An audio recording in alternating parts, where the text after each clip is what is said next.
Welcome to English Mastery Lab, your trusted space to transform the way you listen, speak, and think in English. Before we jump into today's immersive learning experience, make sure you subscribe to the channel and turn on the notifications so that you never miss a chance to grow your skills.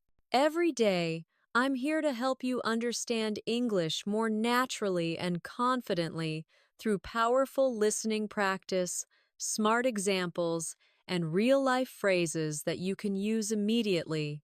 And if you find today's lesson helpful, remember to like and share the video so more learners just like you can join our community and learn faster. Now, let's begin. Today's lesson is built around a powerful idea. The more your ears get used to the structure, rhythm, and sound patterns of English, the faster you become fluent. And one of the best ways to train your brain to recognize these patterns is by working with homophones, homonyms, and words that sound alike but have different meanings. These words challenge your listening skills, strengthen your pronunciation, and sharpen your speaking accuracy. In everyday conversations, native speakers use them constantly, sometimes without realizing how confusing they can be for learners. But in this lesson, we'll break them down in a way that is simple, clear, and deeply memorable, so you can understand them instantly and never mix them up again. Imagine this. You're listening to someone speak in English and you hear the word right.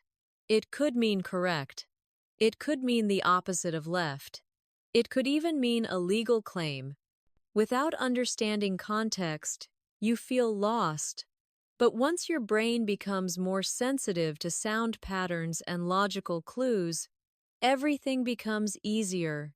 That's exactly what we're going to train today. You will improve your listening skills, reinforce your speaking skills, and absorb natural English through long, continuous examples that simulate real conversations. This is not just a lesson. It's a complete listening workout designed to stretch your English muscles and help you grow.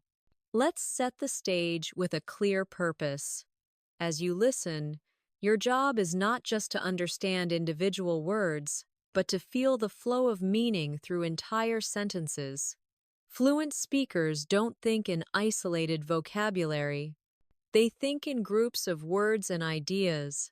That's why this lesson will give you long, natural examples full of context. Your brain will start recognizing patterns on its own. You won't need to translate anymore. You will simply understand. Now, as we begin working with words that sound the same, let your ears relax and simply follow the rhythm. No pressure, no stress, just natural exposure. The more you listen, the more your brain adapts. Let's begin with a warm-up story designed to introduce some of these tricky words in a gentle, engaging way. Imagine a young traveler named Aaron who is visiting a small coastal town for the first time. He arrives early in the morning, just as the sun begins to rise above the horizon. The air is cool, the sky is soft, and a peaceful breeze touches the surface of the sea. Aaron isn't here for a vacation. He's here to improve his English. He's heard that this small town is famous for its friendly locals and calm environment, perfect for learning. On his first day, Aaron decides to take a walk to explore the area. As he walks along a narrow path leading to the beach, he notices a sign. It reads, "Please be patient, road repairs ahead." But the word patient catches his attention. Patient. Is it someone waiting calmly or someone receiving medical care? Both meanings are correct, but here in this moment, he knows the sign means wait calmly. It's a small detail, but it reminds him how curious English can be. Aaron continues walking and soon meets an older man sitting on a bench overlooking the water. The man smiles and says, "You look new around here. Are you enjoying the morning air?" Aaron nods and replies, "Yes, it's peaceful here." The old man chuckles. "Peaceful, yes, but sometimes people confuse peace with peace." Then the man picks up a small stone from the ground. "This is a piece of rock," he says, "but the quiet around us is peace." Aaron laughs. He knows these words, but hearing them used naturally helps him understand them more deeply. The man introduces himself as Robert, a retired English teacher who loves talking to visitors. Aaron feels lucky. He decides to ask questions. "I want to improve my listening," he says. "Sometimes words sound the same, and I get confused." Robert nods. "That's normal. Let me tell you a short story. Focus on the meaning. Don't get stuck on the sound." Robert begins his story. "Yesterday, I met a fisherman near the shore. He told me he needed to buy 2 nets, not 1. You know, 2, the number. But then he said he wasn't sure if he could afford them because the price was too high. Same sound, different meaning. 2 and 2. In fact, there's also the word to, but it's used differently. And when you hear them quickly in a conversation, they can sound identical, but the context gives them away." Aaron listens closely.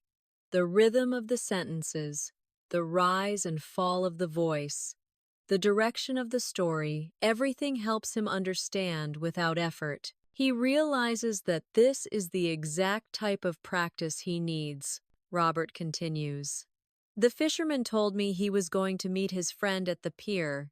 His friend's name is Neil, but I always hear people confuse Neil with Neil. Neil is a name, but to kneel means to go down on your knees. A simple difference, but in daily conversation, they sound exactly the same. When people speak quickly, you must follow the meaning, not the sound. That's the secret." Aaron reflects on this. It makes sense. He has always tried to capture every sound perfectly, but maybe the real skill is understanding the idea behind the sound. Robert sees Aaron thinking and smiles gently. "Let's continue walking," he says. "The more we observe the world around us, the more examples we'll find." As they walk along the beach, they pass a small cafe. A chalkboard outside reads, "Fresh coffee, morning sale." Robert points. Sale and sale. Same sound, different meaning. Here, sale means discount, but when you set sail, you travel across the sea, and look over there. He gestures to a small boat gently moving with the waves. That boat sails every afternoon. Aaron listens, absorbing each example. The sun rises higher, lighting the surface of the water with a soft golden glow. They walk farther until they reach a wooden bridge stretching across a narrow stream. As they walk over it, Aaron hears the soft sound of water flowing underneath. Robert stops and points down. Here's another example. The stream flows, but sometimes rain falls in heavy flows. Sounds similar, but not the same spelling. English loves doing this. Aaron smiles. "I think I'm starting to see it. When I listen, I should focus on meaning, not just the sound." "Exactly," Robert says. "And the more examples you hear, the stronger your skills become." They reach the other side of the bridge and come across a small open market just beginning to set up for the day. Vendors arrange baskets of fruit, vegetables, and handmade goods. One woman nearby is balancing a wooden tray on her head. Another man is tying rope around a stack of boxes. A young boy is sweeping the ground. Everywhere Aaron looks, he sees movement, color, and life. And everywhere he listens, he hears English in action. A vendor greets them. "Would you like to buy some pears?" she asks, lifting a basket. Robert glances at Aaron. Pears and pears. Listen carefully. Pears are fruit. Pairs are sets of two. Same sound, different meaning. English speakers expect you to understand through context. They continue walking, and as they do, Robert begins telling another flowing, continuous story, full of sound-alike words used naturally in context. Aaron listens, not trying to memorize, not trying to translate, just letting the meaning guide him. And slowly, everything becomes clearer. As Aaron moves deeper into the market, he begins noticing how words with similar sounds appear everywhere. Robert gestures to a stall selling handmade baskets. "Look at these baskets! Notice the word break on the sign of that bicycle shop nearby? Break, break. One is to stop a wheel, the other is to fracture something. Context is everything." Aaron nods, understanding. In English, the sounds might trick you, but the meaning always reveals itself. The more he listens, the more instinctive it becomes. They continue along the street, and Robert begins weaving a story about a small bakery at the corner. "Yesterday," he says, "I bought a loaf of bread." Bread, of course, is food. But you know the word bread? Past tense of breed. The baker bred chickens in the back. Same sound, very different meaning. Aaron chuckles, realizing how playful English can be when words sound alike. He repeats the words in his head. Bread, bread. Slowly, the differences start to feel natural. The aroma of freshly baked bread fills the air. Aaron imagines biting into a warm slice, soft inside, crisp on the outside. Robert points out the people around, using more examples. "See that man over there? He's waiting for his fare." Fare means price to travel, like a bus ticket. But fare can also mean to do or get along. He fares well in life, perhaps. Aaron smiles, mentally connecting each word with its meaning and context. Each sound-alike pair becomes a small puzzle to solve, and solving it feels satisfying. As they walk, Robert emphasizes how crucial context is for advanced listening. English is full of homophones, homonyms, and words with double meanings. The secret is not memorizing lists. The secret is exposure, immersion, and reflection. Every time you hear a sound and immediately know which meaning fits, your brain grows stronger. That's how fluent listeners are made. Aaron feels a sense of clarity, realizing why he sometimes misses subtleties in conversations. He was focusing on the sound without connecting it to meaning. Robert continues with another story, this one about a small theater in town. "Yesterday, I watched a play. The lead actor performed brilliantly, but during rehearsals, they used the word scene in two ways. Scene, S-C-E-N-E, means a part of the play. Scene, S-E-E-N, is the past participle of see. You can say, "I have seen the scene before." Words sound the same, but the brain must link them to context. This is why listening practice with real sentences is more effective than memorizing vocabulary lists. Aaron thinks about this carefully. He realizes that learning English isn't just about memorizing definitions, it's about noticing patterns, linking sounds to ideas, and recognizing which meaning fits in which situation. Robert smiles, as if reading his thoughts. Exactly. And that's why long, immersive listening sessions are the most powerful way to learn. The more your ear is exposed to subtle differences in sound and meaning, the more intuitive your understanding becomes. Soon, you won't need to think about translations. You'll simply understand. They pause by the theater, watching people walk past. Robert explains, even common words have variations that can confuse learners. Take principal and principal. Principal can mean the head of a school or the main amount of money. Principle refers to a rule or belief. If you hear, the principal explained the principle, your brain must identify which meaning each word carries. By hearing this repeatedly, your mind builds the connections automatically. Aaron repeats the words quietly in his head. Principle, principle. Slowly, he begins to feel the subtle difference in meaning, even though they sound almost identical. Moving further down the street, they encounter a small bookstore. Robert gestures to the sign outside. Look at this. Read and read. One means to look at words on a page. The other is a type of tall grass. Sounds identical, yet context makes the meaning clear.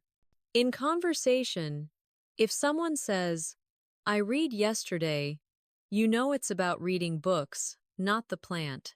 This distinction may seem small, but for fluent comprehension, these details matter greatly. Aaron nods. Realizing that English is both precise and playful, every sound carries multiple possibilities, and understanding depends on connecting sound to meaning.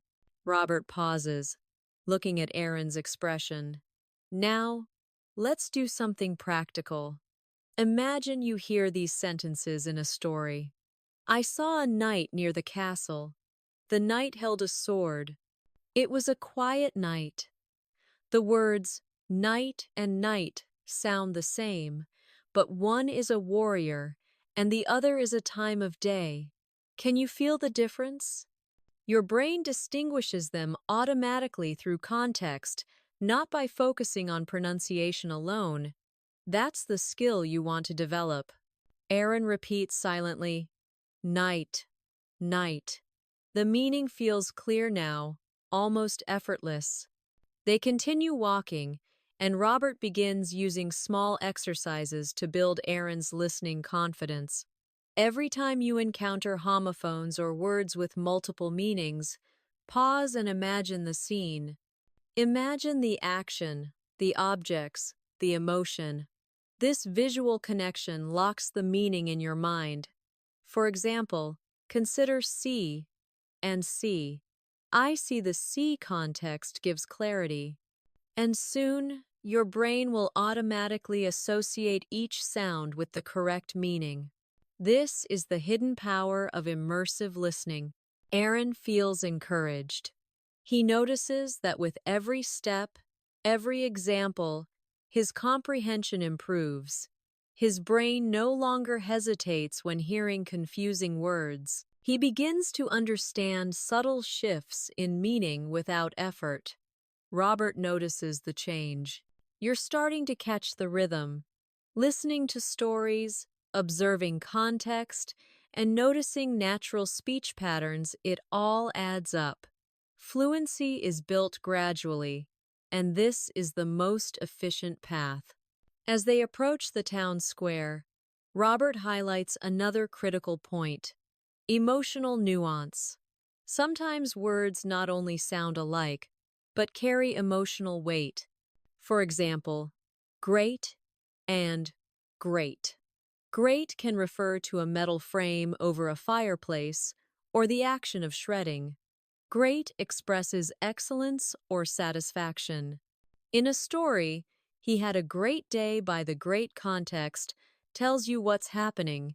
Being able to pick up on these nuances is what separates advanced listeners from beginners.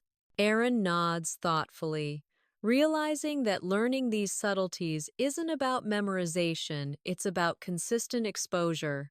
The brain starts noticing patterns naturally. The more he listens, the more confident he feels. Robert smiles and gestures toward a fountain in the center of the square. Let's pause here and practice actively listening. I'll say a sentence, and your job is to identify the word that carries multiple meanings or sounds like another. Ready? Aaron nods eagerly. Robert begins. Yesterday, I saw a hare running across the field at night. The knight guarding the castle smiled, knowing it was a peaceful scene. Aaron thinks for a moment. Hare divided by hare, night divided by night, scene divided by scene. He realizes that he successfully identified all the key sound, alike words. Exactly, Robert says. Your brain is now linking sounds to meanings in context. This is exactly how you internalize English without rote memorization. They sit by the fountain for a moment, reflecting. Robert continues. Notice how each example builds on the last. Listening to connected stories, noticing homophones and context, observing emotion and nuance. This is how natural fluency is formed. You don't need to memorize a dictionary. You need exposure, reflection, and repetition. That's the golden rule of advanced English listening. Aaron begins feeling a sense of confidence. He realizes that even tricky words no longer confuse him. By focusing on context, emotion, and meaning, he can understand and even anticipate usage. Robert notices and concludes, and this is just the beginning. Every day, listen to English in natural flow. Stories, conversations, podcasts. Pay attention to homophones, homonyms, and nuanced vocabulary. Over time, your listening becomes effortless, your speaking more precise, and your confidence grows naturally. They continue their walk, and Aaron can already sense his improvement. Each step reinforces the connection between sound, meaning, and context. By the end of the morning, he feels immersed, confident, and motivated to continue learning in this natural, immersive way. As the morning unfolds, Aaron and Robert leave the town square and move toward a quiet park at the edge of the town. The soft rustling of leaves, distant bird songs, and occasional footsteps create a calm background. Robert explains, immersion isn't just about stories. It's about experiencing English in context everywhere. Every sound you hear can teach you something, especially words that confuse learners because they sound alike. When you train your ear, your mind learns to pick the correct meaning almost automatically. They settle on a bench under a large oak tree. Robert begins a new set of examples focused on words that look different but sound the same. Listen carefully, he says. For instance, flower and flower. One grows in gardens, the other is used in baking. If someone says, I picked a flower while making bread with flour, your brain uses context to separate the meanings instantly. This is what fluent listeners do without thinking. Aaron repeats quietly in his mind, flower, flower. Slowly, each word acquires a distinct mental image, reinforcing both meaning and pronunciation. Robert continues, introducing more subtle differences. Consider break and break. Break is to fracture or pause. Break is to stop a wheel. Listen, the cyclist had to brake suddenly, or he might break the fence. Context guides the meaning. The more you hear examples like this in natural flow, the more automatic your understanding becomes. Aaron nods, feeling how his ear is becoming sharper, more attuned to the nuances of English. Next, Robert introduces words with emotional nuance. English isn't just about correctness, it's about feeling. Mad can mean angry or crazy depending on context. Furious is stronger, irritated lighter. Listen. She was mad about the news, but not furious, just irritated. Your brain starts learning not only meaning but intensity. This is crucial for expressive, natural English.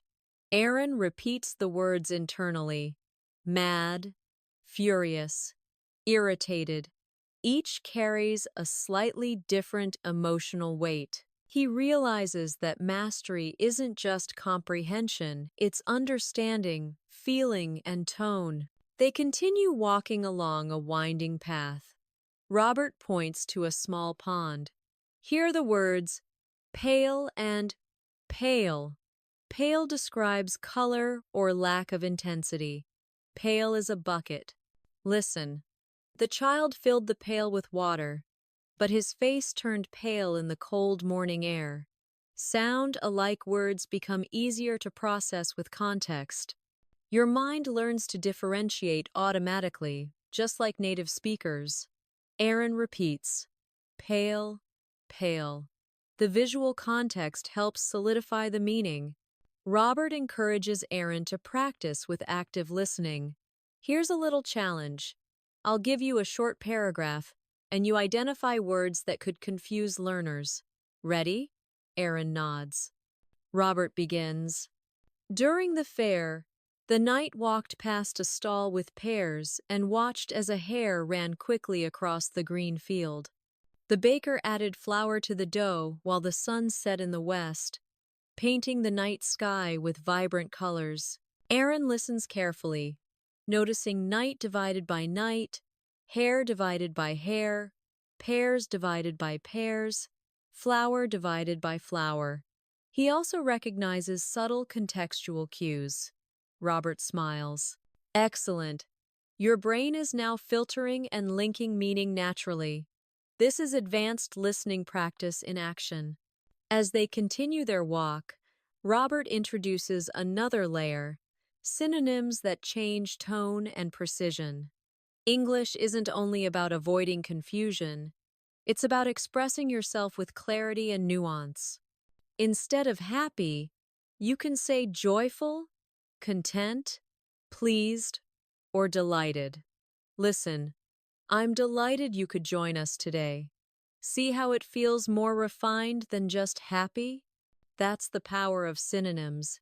They don't just replace words, they shape tone, emotion, and style. Aaron practices mentally. He notices that subtle changes in word choice shift the meaning and impression of a sentence. He realizes that synonyms are tools, not just vocabulary. By adjusting them, he can communicate with precision and elegance. Robert continues. Now consider the opposite words for sadness. Instead of sad, you could say upset, miserable, gloomy, or disappointed. Listen, he felt miserable after the long meeting. The sentence communicates depth and intensity beyond the basic word. Aaron absorbs the difference, hearing the emotional gradation in natural examples. Robert points out, exposure matters more than memorization. When you hear these variations repeatedly, your mind starts choosing the appropriate word naturally. This is how fluency develops. They reach a small hill overlooking the town. The view is calming, perfect for a reflective listening exercise. Robert gestures to the landscape. Notice how the words in this environment match the context. Birds chirp, leaves rustle, people chat. Everything has multiple layers of meaning. Listening to stories, noticing homophones, and recognizing synonyms, this is the immersive method. Aaron looks around, fully present, letting the natural sounds reinforce the lesson. Robert then introduces a practical strategy: active repetition. When you hear a word, mentally substitute it with a synonym. For example, big can be large, huge, or massive. Listen, that is a huge problem. That is a massive problem. Context and intensity shift slightly. This mental substitution trains your ear and your expressive ability. Aaron repeats silently. Big, large, huge, massive. Slowly, each synonym begins to feel natural in context. Next, Robert focuses on action verbs. Instead of always using walk, you can say stroll, saunter, or march. Listen. He strolled through the park. She sauntered past the fountain. Each verb conveys not just action, but attitude and emotion. Advanced speakers use these variations to paint vivid pictures in the listener's mind. Aaron repeats, stroll, saunter, march. The differences in nuance become clear with practice. Robert continues to introduce subtle listening challenges. Now consider words with multiple functions. Bear can be an animal or mean to endure. Listen. The hiker saw a bear in the forest. She had to bear the weight of responsibility. Your brain learns to decode meaning automatically based on context. The more you practice, the faster this recognition becomes. Aaron repeats, bear, bear. Context makes all the difference. They pause under a large tree. Robert emphasizes reflection. Fluency isn't just about hearing words, it's about processing them naturally. Context, tone, emotion, and repetition, all these elements combine to form advanced listening skills. Every time you listen actively, your brain creates stronger neural connections. This is why consistent, immersive practice is more effective than isolated study. Aaron feels encouraged, recognizing the importance of listening over memorization. Robert then introduces pairs of words that sound alike but carry slightly different meanings. Let's focus on pairs like accept and accept. Listen, I accept your apology. Everyone attended except John. Sound alone doesn't tell you the meaning, context does. Repeating these in natural sentences strengthens comprehension and speaking accuracy. Aaron repeats internally, accept, accept. He begins to notice patterns emerging automatically. Moving on, Robert introduces synonyms in daily conversation. When asking for help, you can say help, assist, or support. Listen, can you help me? Could you assist me with this task? I appreciate your support. Each phrase fits different contexts and conveys slightly different tones. Fluent speakers switch naturally depending on formality and relationship. Aaron repeats silently, help, assist, support. He recognizes the subtle shifts in meaning and tone. Robert gestures to a nearby cafe and introduces another listening exercise. I'll read sentences, and you mentally note the synonyms. Don't overthink, just feel the meaning. He continues. The chef prepared a large meal for the guests. The chef prepared a massive meal for the guests. The chef prepared an enormous meal for the guests. Aaron notices the difference in intensity and formality. Exactly, Robert says. You're starting to hear nuance. That's a critical skill for advanced English. Finally, as the sun climbs higher, Robert emphasizes active mental practice. Every day, choose sentences you use often. Mentally substitute synonyms. For example, I'm tired becomes I'm exhausted, I'm drained, or I feel worn out. Repetition like this makes words active in your memory. When you speak, these words flow naturally, not forced. Aaron repeats silently, tired, exhausted, drained, worn out. He feels the rhythm of English beginning to embed itself in his mind. As the afternoon sun casts long shadows across the park, Robert encourages Aaron to focus on descriptive language. Descriptive vocabulary is what brings stories, conversations, and ideas to life. Instead of saying beautiful, you can say stunning, gorgeous, lovely, or breathtaking. Listen. The sunset was breathtaking. The sunset was gorgeous. The sunset was lovely. Each word carries a slightly different emotional weight and tone. Aaron repeats silently.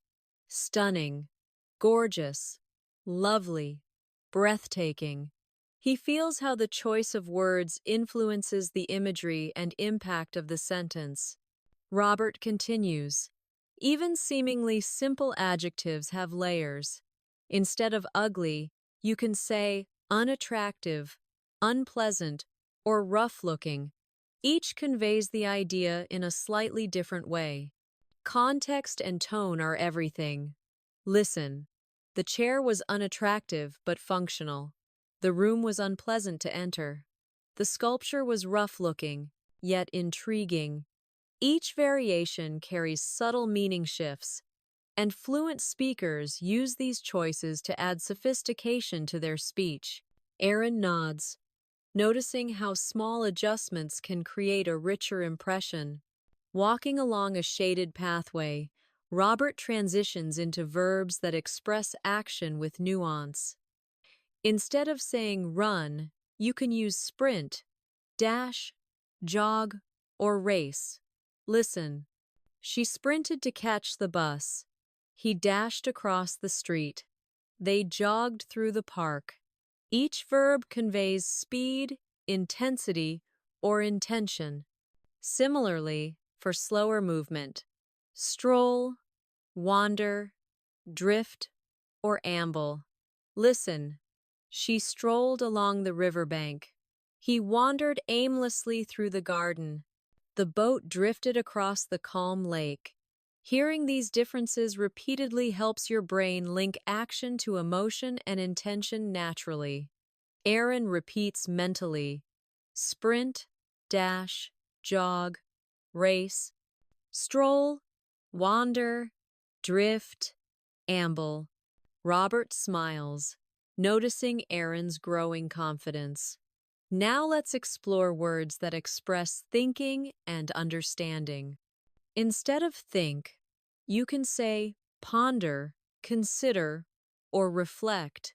Instead of understand, try comprehend, grasp, or fathom. Listen. I need time to ponder your proposal. She considered the idea carefully.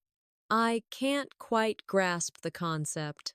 These alternatives allow you to express nuance and sophistication. Over time, your brain begins to choose the most suitable word automatically. Aaron repeats silently. Ponder, consider, reflect, comprehend, grasp, fathom. Each feels increasingly natural. They stop by a small fountain, where children are playing nearby. Robert introduces words that convey emotion subtly. For happiness, you have many options beyond happy, glad, cheerful, delighted, pleased. Listen. I'm glad you're here. She was cheerful at the party. He seemed delighted with the gift. I'm pleased with the results. Each synonym carries a distinct tone: gentle, bright, elegant, or polite. When you choose carefully, your English sounds natural and expressive.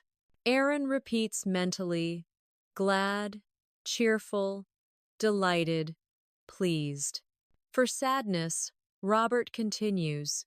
Instead of sad, you can say upset, gloomy, miserable, or heartbroken. Listen. She felt upset after the conversation. The weather made him gloomy. He was miserable after losing the game. She seemed heartbroken when she heard the news. Each word expresses a specific intensity and emotional color. Your brain begins to recognize these differences naturally when you hear them in context. Aaron repeats silently, upset, gloomy, miserable, heartbroken. He starts to feel subtle emotional shades emerging in his listening. Moving forward, Robert focuses on words for expressing desire. Instead of want, you can use desire, wish for, long for, or crave. Listen. I desire a quiet evening. She wished for a new opportunity. He longed for adventure. They craved excitement. Each synonym conveys a different intensity and emotional nuance. Listening repeatedly allows your mind to understand not just meaning, but emotional weight. Aaron repeats mentally: desire, wish for, long for, crave. They pause at a small bench near a quiet pond. Robert emphasizes application in real life. Now imagine using these words in your daily conversations. Instead of saying, I'm happy with the result, you can choose, I'm delighted with the result, or I'm pleased with the outcome. Each choice communicates the same idea, but with a distinct tone. Over time, you'll naturally pick the right word without hesitation. This is the essence of fluency, intuitive selection, not memorization. Aaron nods, imagining scenarios where he could apply these words in conversation. Robert then introduces synonyms for importance and urgency. Instead of important, you can say significant, crucial, vital, or essential. Listen, this is a significant decision. It's crucial that we act quickly. Water is vital for life. The key points are essential to understand. Each synonym adjusts the intensity and formality of the message. Aaron repeats silently: significant, crucial, vital, essential. He begins to feel the subtle impact of word choice on meaning. Next, they explore words for problems and challenges. Instead of problem, you can use issue, challenge, obstacle, or difficulty. Listen, we faced a serious issue. This is a challenging task. An obstacle blocked our path. She encountered difficulty completing the project. Each synonym shifts perspective slightly, allowing you to communicate more precisely. Fluent speakers select words based on nuance and context. Aaron repeats mentally: issue, challenge, obstacle, difficulty. Robert transitions to words for improvement and progress. Instead of improve, try enhance, develop, advance, or upgrade. Listen, we aim to enhance the system. The company continues to develop new strategies. She advanced her skills through practice. The software upgrade improved performance. Synonyms like these let you adjust tone, formality, and precision. Aaron repeats silently: enhance, develop, advance, upgrade. They move along a shaded path, and Robert introduces words for change. Instead of change, you can say modify, alter, adjust, shift, or transform.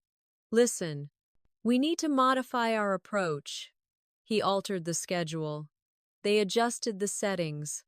A shift in perspective helped her understand. The company transformed its operations. Each synonym communicates a blank two-face, different type or degree of change. Aaron repeats mentally: modify, alter, adjust, shift, transform. Robert emphasizes the importance of verbs describing motion. Instead of go, you can say proceed, advance, continue, or head toward. Listen. We will proceed carefully. They advance toward the goal. The project continues despite obstacles. She headed toward her objectives. Each choice conveys purpose, formality, and tone. Aaron repeats silently. Proceed, advance, continue, head toward. Next, they explore words expressing fear. Instead of scared, you can say afraid, frightened, terrified, or petrified. Listen, I'm afraid of heights. She was frightened by the sudden noise. He felt terrified during the storm. They were petrified by the movie. Hearing these variations repeatedly helps you intuitively grasp emotional place. Intensity, Aaron repeats mentally, afraid, frightened, terrified, petrified. Robert then focuses on teaching and learning. Instead of teach, you can say instruct, educate, guide, or mentor. Listen. The teacher instructed the students. The program educates young learners. He guided them through the process. She mentored the intern for months. Similarly, instead of learn, use, study, practice, absorb, or grasp. Listen. I study English daily. She practices her skills every day. He absorbs knowledge effortlessly. They grasp the concepts quickly. Each synonym adds depth and precision to communication. Aaron repeats silently. Instruct, educate, guide, mentor, study, practice, absorb, grasp. Robert introduces words for explaining clearly. Instead of explain, use clarify, illustrate, describe, or outline. Listen. Let me clarify the procedure. The teacher illustrated the idea with an example. He described the scene vividly. She outlined the plan step by step. Synonyms like these allow you to control tone and clarity, which is essential for effective communication. Aaron repeats mentally. Clarify, illustrate, describe, outline. They pause, taking in the serene park surroundings. Robert concludes this section with a key insight. All of these words, synonyms, homophones, descriptive verbs, emotional adjectives serve a single purpose, making your English richer, more precise, and more natural.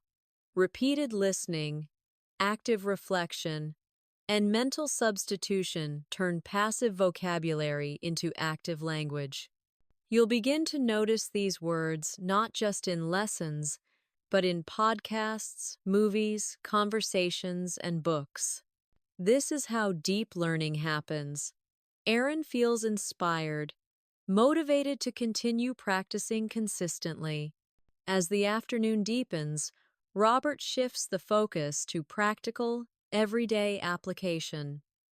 Aaron, imagine the English you hear around you every day. Street signs, conversations, podcasts, advertisements.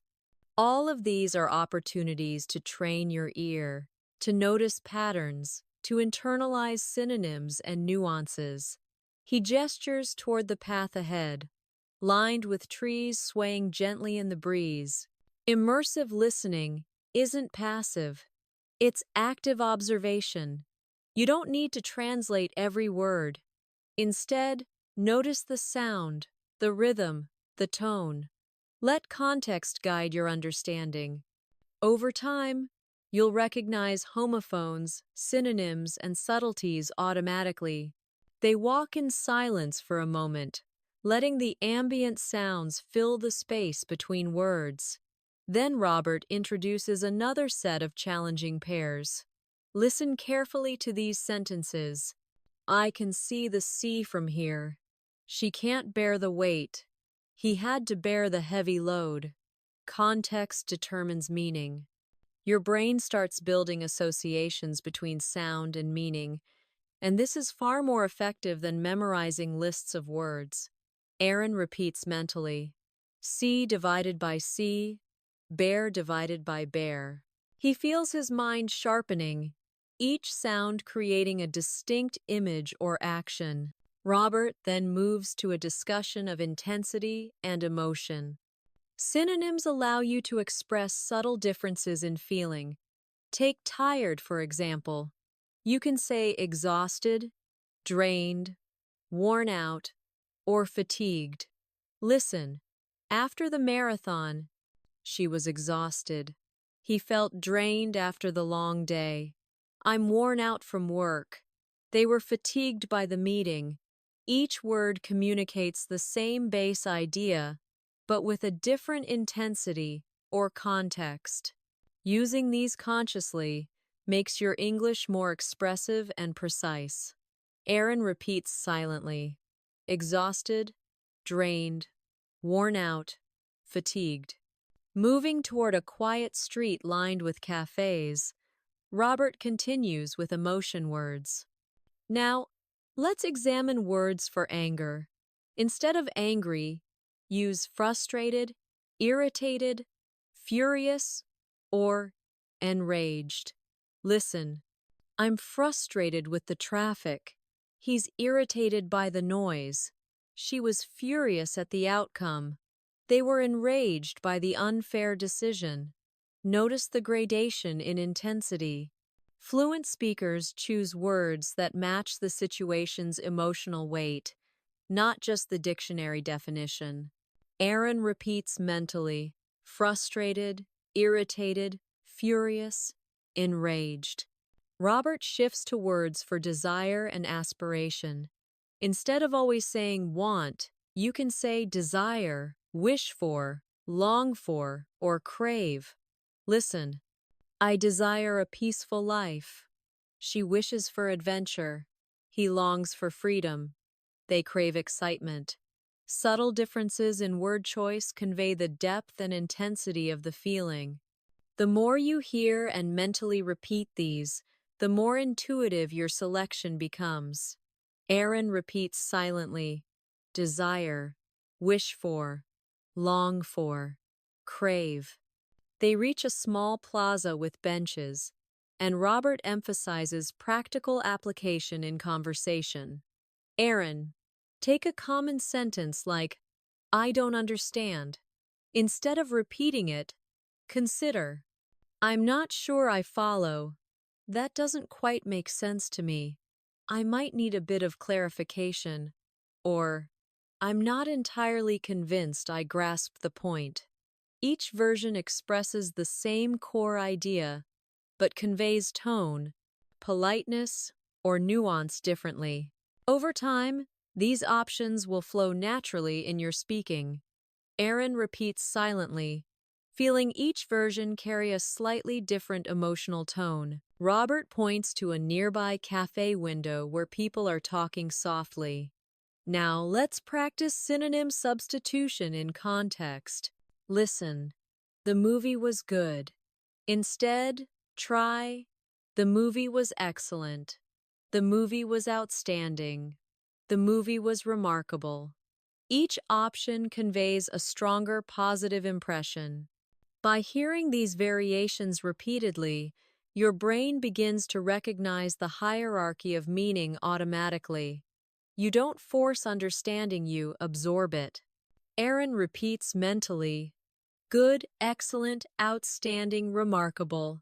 Walking past the fountain, Robert introduces vocabulary for problem solving.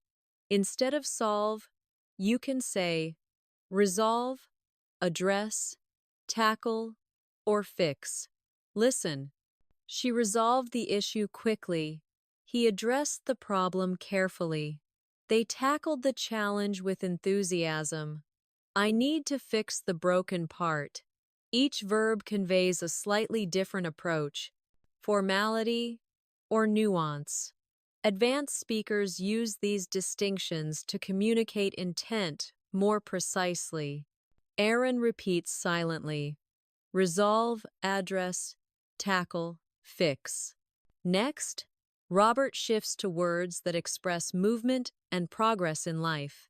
Instead of saying move forward, you can use proceed, advance, continue, or head toward. Listen, we will proceed carefully. They advanced with determination. The project continues despite obstacles. She heads toward her goals with confidence. Subtle variations communicate pace, formality, and purpose. Listening repeatedly embeds these distinctions in your mind. Aaron repeats mentally, proceed, advance, continue, head toward. Robert pauses, noticing Aaron's concentration. Now, let's bring everything together with a listening exercise that challenges both comprehension and nuance. Listen to this paragraph carefully and mentally note synonyms, homophones, and emotional intensity. The exhausted student trudged through the park, longing for the comfort of home. The massive oak tree offered shade as he contemplated his next move. He noticed the hare bounding across the field and the baker adding flour to the dough, marveling at the contrast between natural beauty and daily labor. Despite feeling drained and frustrated, he resolved to continue, hoping for a peaceful evening. Aaron listens carefully, identifying exhausted divided by tired, longing divided by desiring, massive divided by huge, notice divided by saw, bounding divided by leaping, flower divided by flower, drained divided by tired, frustrated divided by annoyed, resolved divided by decided, continue divided by proceed, hoping divided by wishing. Robert explains, each word choice subtly shifts meaning, intensity, and tone. By absorbing this continuously, your brain learns to differentiate automatically and select the most precise expression. They sit on a bench overlooking a small pond. Robert emphasizes real-life application. Aaron, the ultimate goal is to internalize these words so that they flow naturally in conversation. Instead of thinking, which synonym should I use? Your mind will select the correct one intuitively. Active listening, combined with mental repetition and context observation, is how native speakers acquire this skill.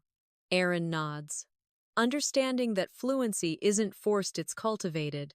Robert introduces another layer, expressing subtle differences in tone for everyday situations. Instead of saying nice, consider pleasant, enjoyable, agreeable, or delightful. Listen, we had a pleasant afternoon. The movie was enjoyable. It's agreeable to meet on Tuesday. She found the experience delightful. Each option conveys slight shifts in emotion and style. Over time, your brain internalizes these choices without conscious effort.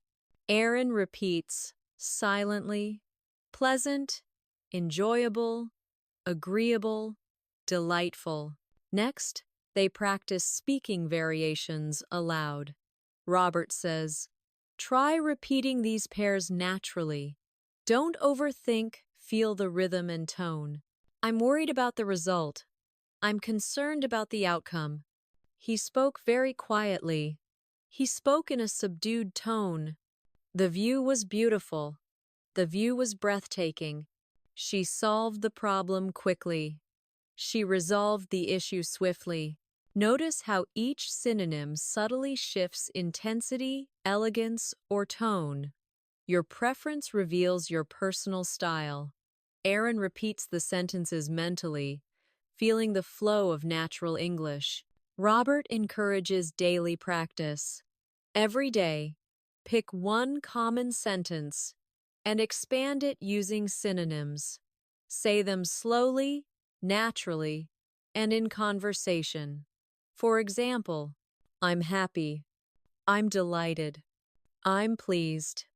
I'm glad. I'm overjoyed. Repetition like this reinforces listening, memory, and speaking simultaneously. Within months, your fluency will shift dramatically. Aaron repeats the words internally, visualizing scenarios where he can apply them. Finally, Robert reflects on the broader goal. Aaron, advanced listening and vocabulary mastery isn't about memorization. It's about exposure, context, nuance, and intuition.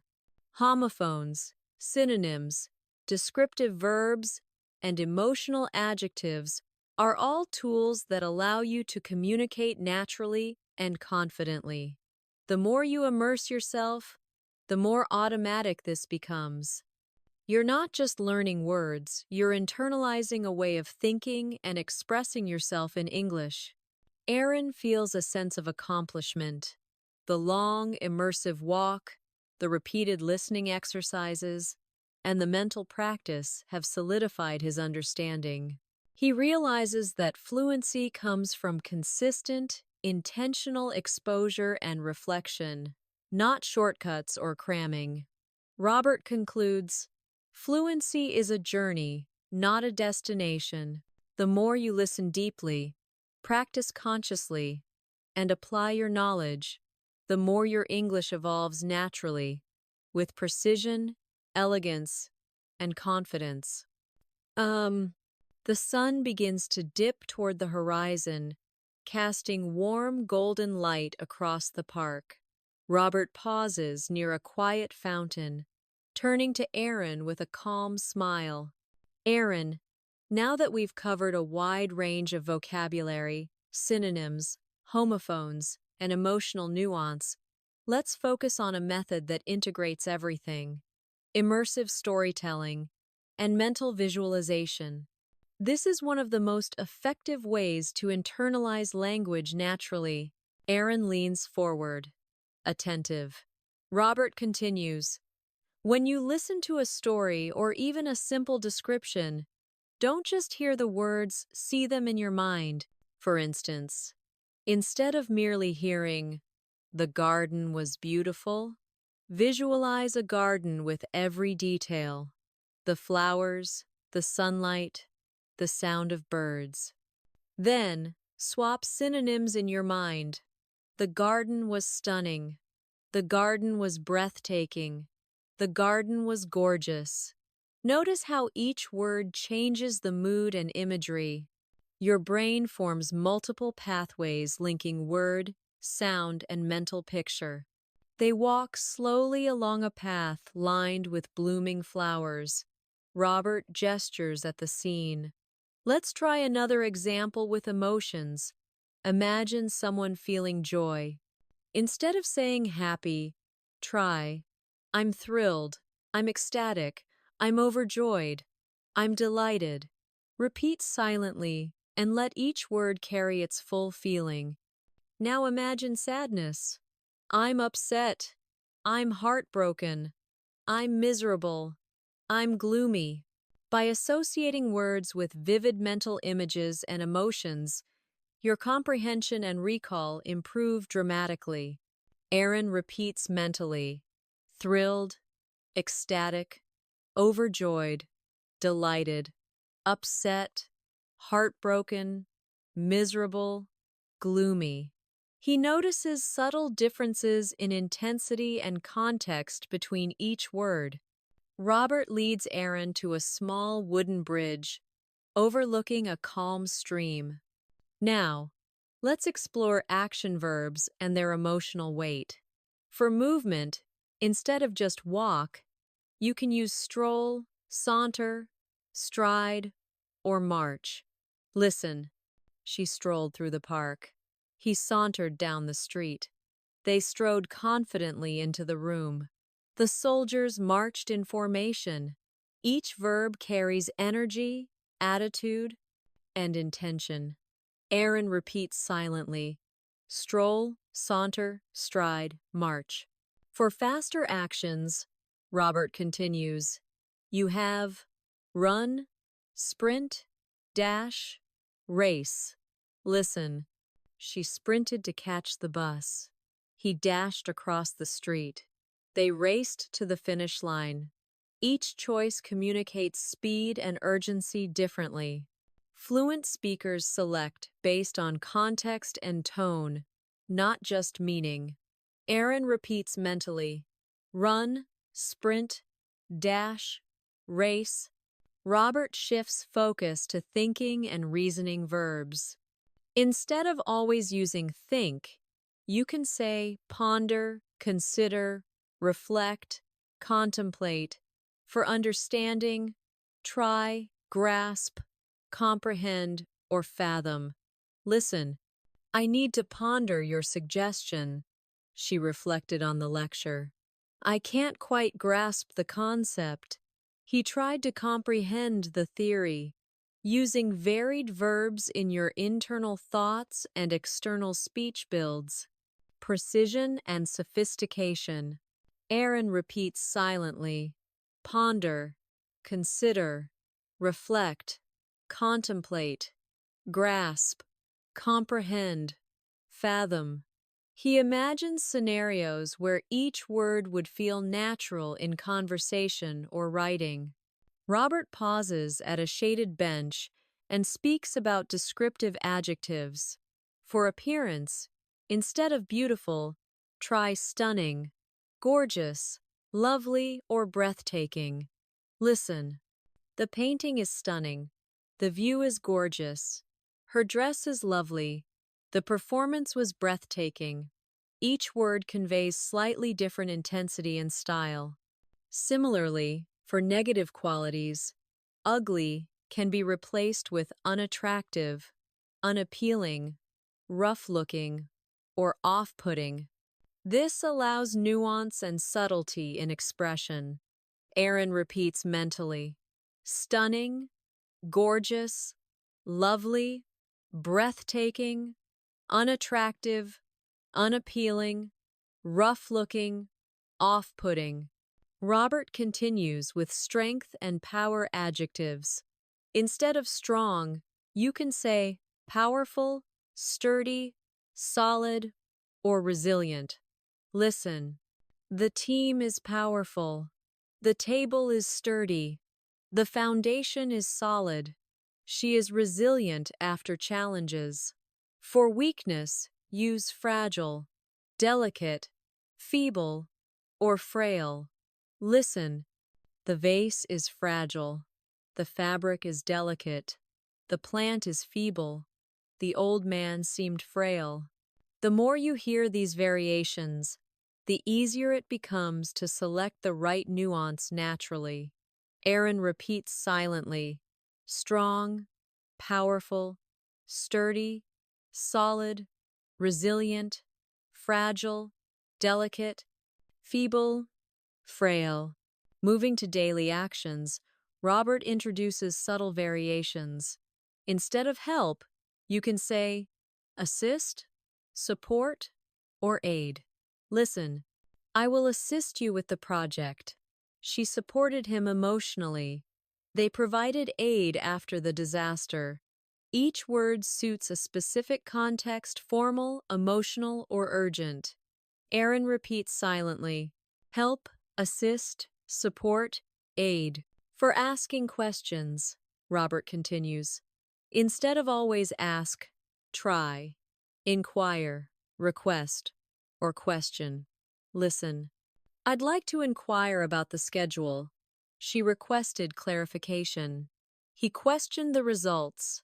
Choosing the correct synonym communicates formality, tone, and intention. Aaron repeats mentally: ask, inquire, request, question. Robert gestures toward the flowing stream. For explaining ideas, instead of say or tell, you can use express, state, inform, or clarify. Listen. He expressed his opinion clearly. She stated her position. They informed us of the changes. Let me clarify the instructions. Synonyms allow your language to feel more precise and sophisticated. Aaron. repeats silently. Say, tell, express, state, inform, clarify. They take a break, listening to birds and distant conversation. Robert emphasizes emotional and situational context.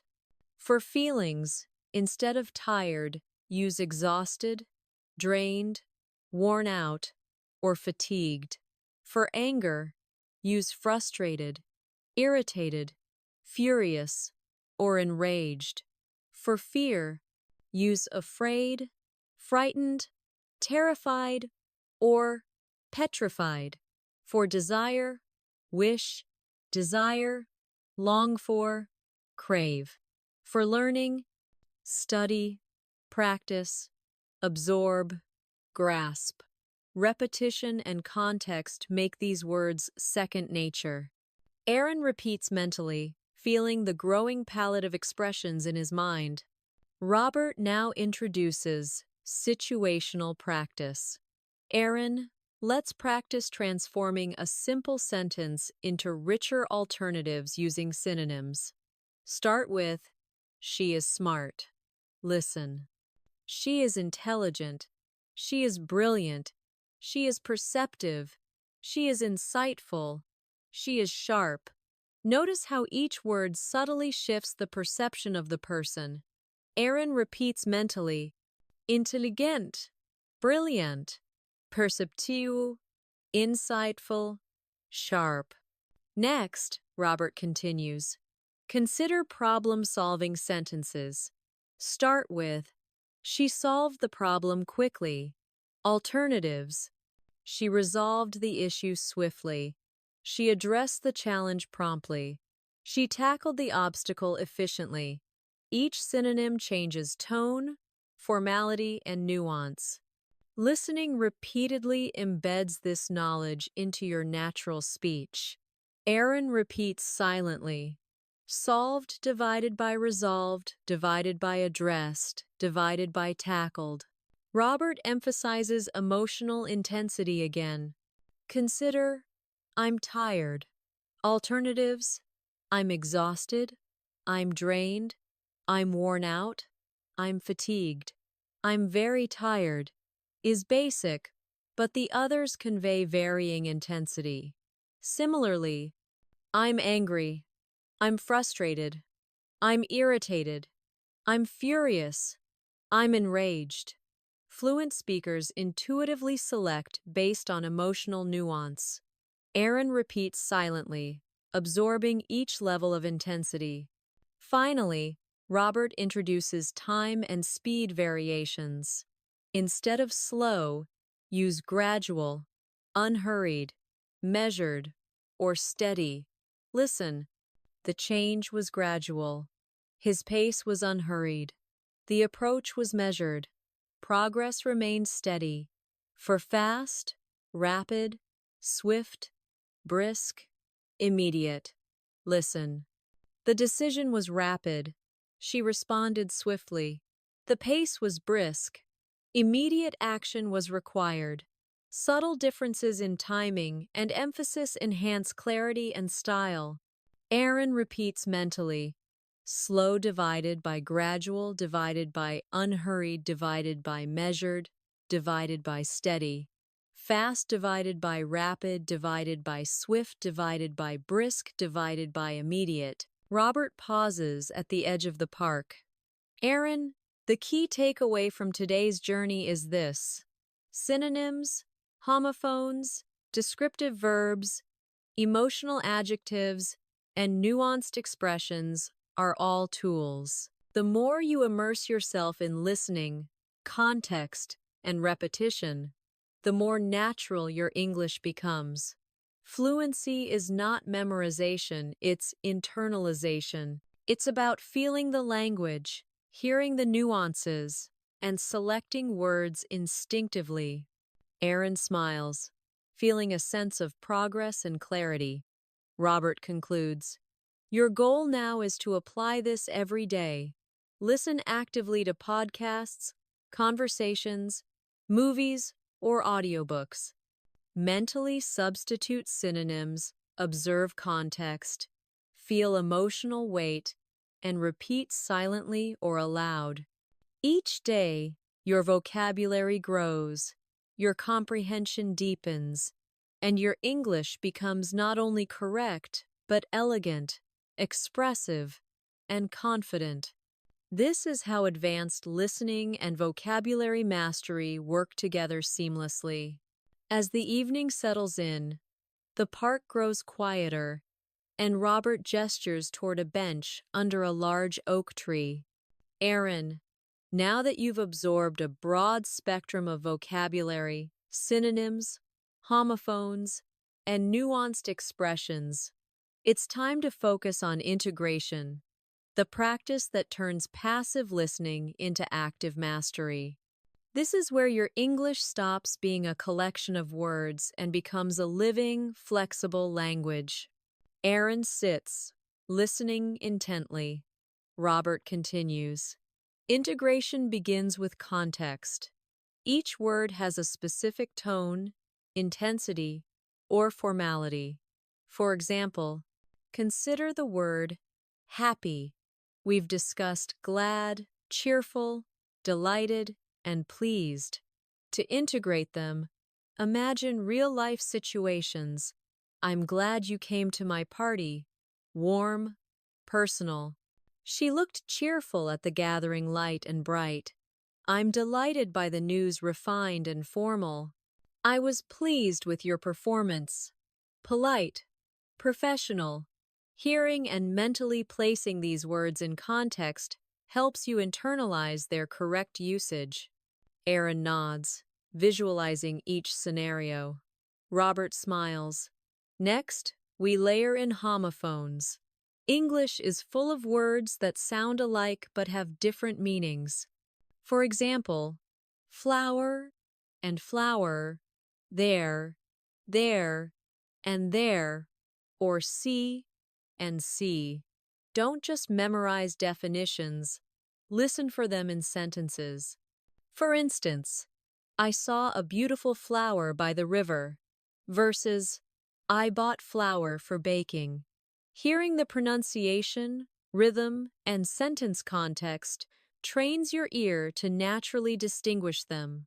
Aaron repeats silently, flower divided by flower, there divided by there, divided by there, C divided by C. Robert encourages. This mental distinction is crucial. When you read, write, or speak, your brain automatically recalls which version fits the context. That's how fluent English speakers operate. They don't pause to think, they just know. Robert stands and gestures to a nearby fountain. Now, let's focus on emotional adjectives again. Consider joy, ecstatic, thrilled, delighted, overjoyed. Instead of merely memorizing these, imagine short stories. She was ecstatic when she received the scholarship. He was thrilled to see his old friend. The child was delighted by the gift. They were overjoyed at the announcement. Linking emotions to vivid imagery. Personal experience cements vocabulary. Aaron smiles, picturing each scenario vividly. Robert continues. Now contrast sadness, miserable, gloomy, heartbroken, distressed. He felt miserable after losing the match. The sky looked gloomy all afternoon. She was heartbroken by the news. They were distressed over the situation. Notice how each synonym conveys depth, intensity, and context differently. Your brain begins to intuitively associate subtle emotional cues with words. They walk along a quiet path, the air filled with rustling leaves. Robert introduces movement verbs. For walking, instead of walk, use stroll, saunter, stride, march. Each conveys different energy, mood, and intention. Imagine, she strolled through the park, calm, relaxed. He sauntered down the street, carefree, casual. They strode confidently into the room, purposeful. The soldiers marched in formation, organized, authoritative. Practicing mental substitution enhances comprehension and speaking fluency. Aaron repeats silently. Stroll, saunter, stride, march.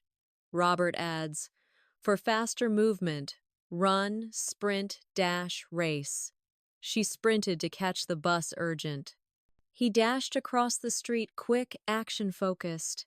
They raced to the finish line, competitive, energetic. Replacing basic words with more descriptive verbs brings language alive. Robert shifts to thought and reasoning verbs. Instead of always think, use ponder, consider, reflect, contemplate. I need to ponder your suggestion. Deliberate. She reflected on the lecture. Contemplative. For understanding, grasp, comprehend, fathom. I can't quite grasp the concept. Confused, thoughtful. He tried to comprehend the theory, intellectual effort. Integrating these into your internal dialogue strengthens comprehension, recall, and articulation.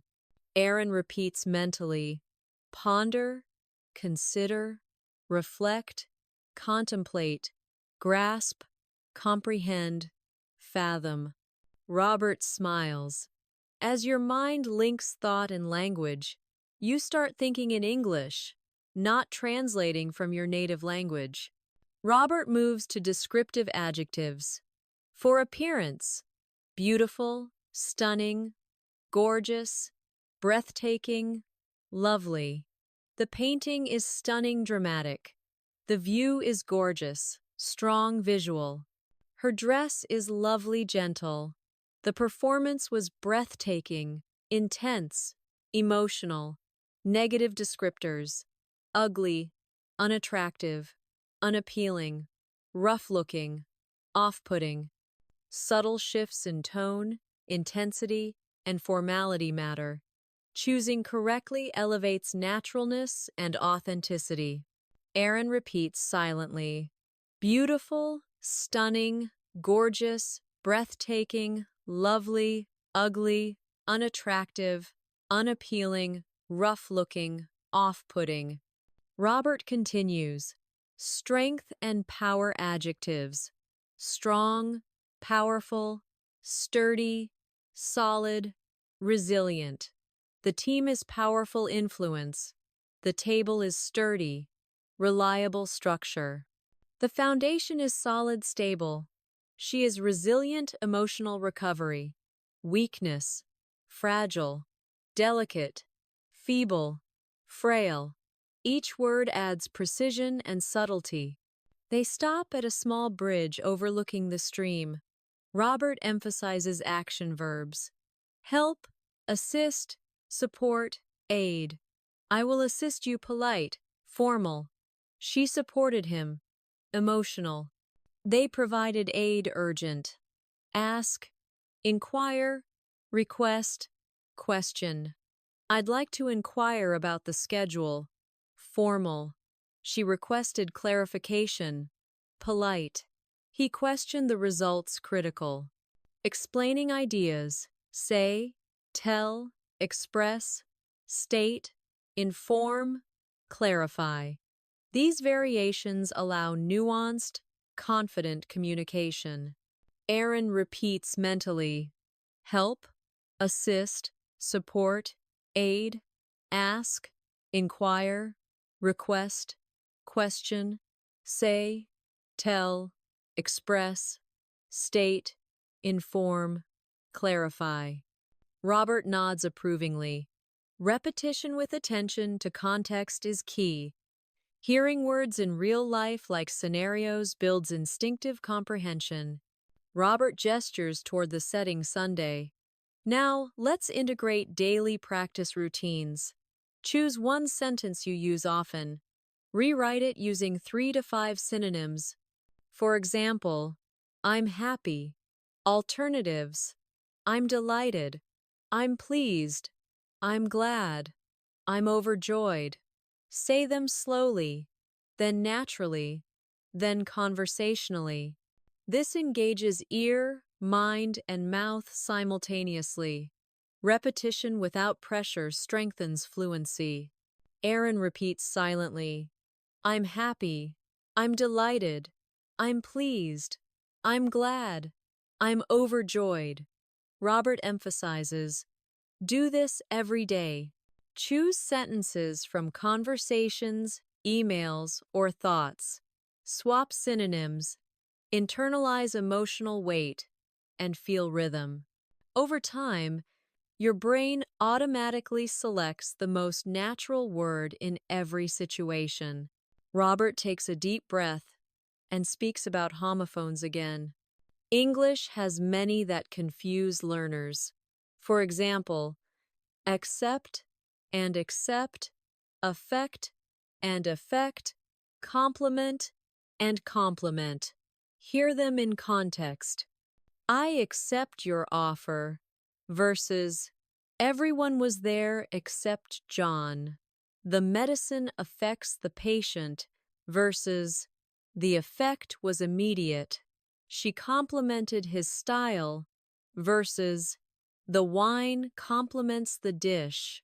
Repetition in context helps your ear and brain automatically sort these subtle differences. Aaron repeats silently. Accept divided by accept, effect divided by effect, compliment divided by compliment. Robert adds, when you read, write, or speak, your mind recalls the correct spelling and meaning without hesitation. This is advanced listening and vocabulary working together. They move toward a quiet gazebo as the sky deepens in twilight. Robert introduces advanced action verbs: start, begin, initiate, launch, commence, end, finish, complete, conclude, finalize, fix, repair, mend, restore, adjust, analyze, examine, investigate, evaluate, scrutinize, explaining, clarify, illustrate, describe, outline. Feel the subtle tone and context of each verb. Integrate them mentally by creating small stories or examples in your head. Your ear, mind, and mouth will absorb naturally. Aaron repeats mentally. Begin, initiate, launch, commence, finish, complete, conclude, finalize, repair, mend, restore, adjust, analyze, examine, investigate, evaluate, scrutinize, clarify, illustrate, describe, outline. Robert concludes this phase. The final key is active imagination. Hear a word, visualize it, assign context, emotion, and scenario. When someone says, the movie was incredible, your mind automatically considers synonyms: amazing, outstanding, unforgettable, phenomenal. Each provides a slightly different feeling and intensity. This develops intuition, rhythm, and flexibility, the hallmark of advanced English speakers. Aaron nods, absorbing the cumulative effect of this immersive, repetitive, and context-based listening practice. Robert smiles. Aaron, over time, listening, internal substitution, and mental visualization make your English instinctive. Words are no longer isolated. They are interconnected, expressive, and alive. Fluency is the sum of these layers: emotion, nuance, rhythm, and context. Master this, and you communicate effortlessly, naturally, and powerfully. Robert leans against the railing of the gazebo, looking over the gently flowing water.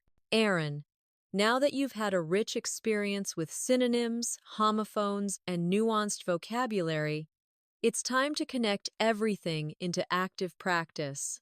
Passive listening is essential, it builds recognition, but active integration is where real mastery begins. This is where your mind starts selecting the right words instinctively rather than translating or searching. Aaron nods. Robert continues. Let's take a simple daily expression. I'm tired. A basic phrase, but loaded with opportunity for variety. Instead, you could say, I'm exhausted, strong, and intense. I feel drained.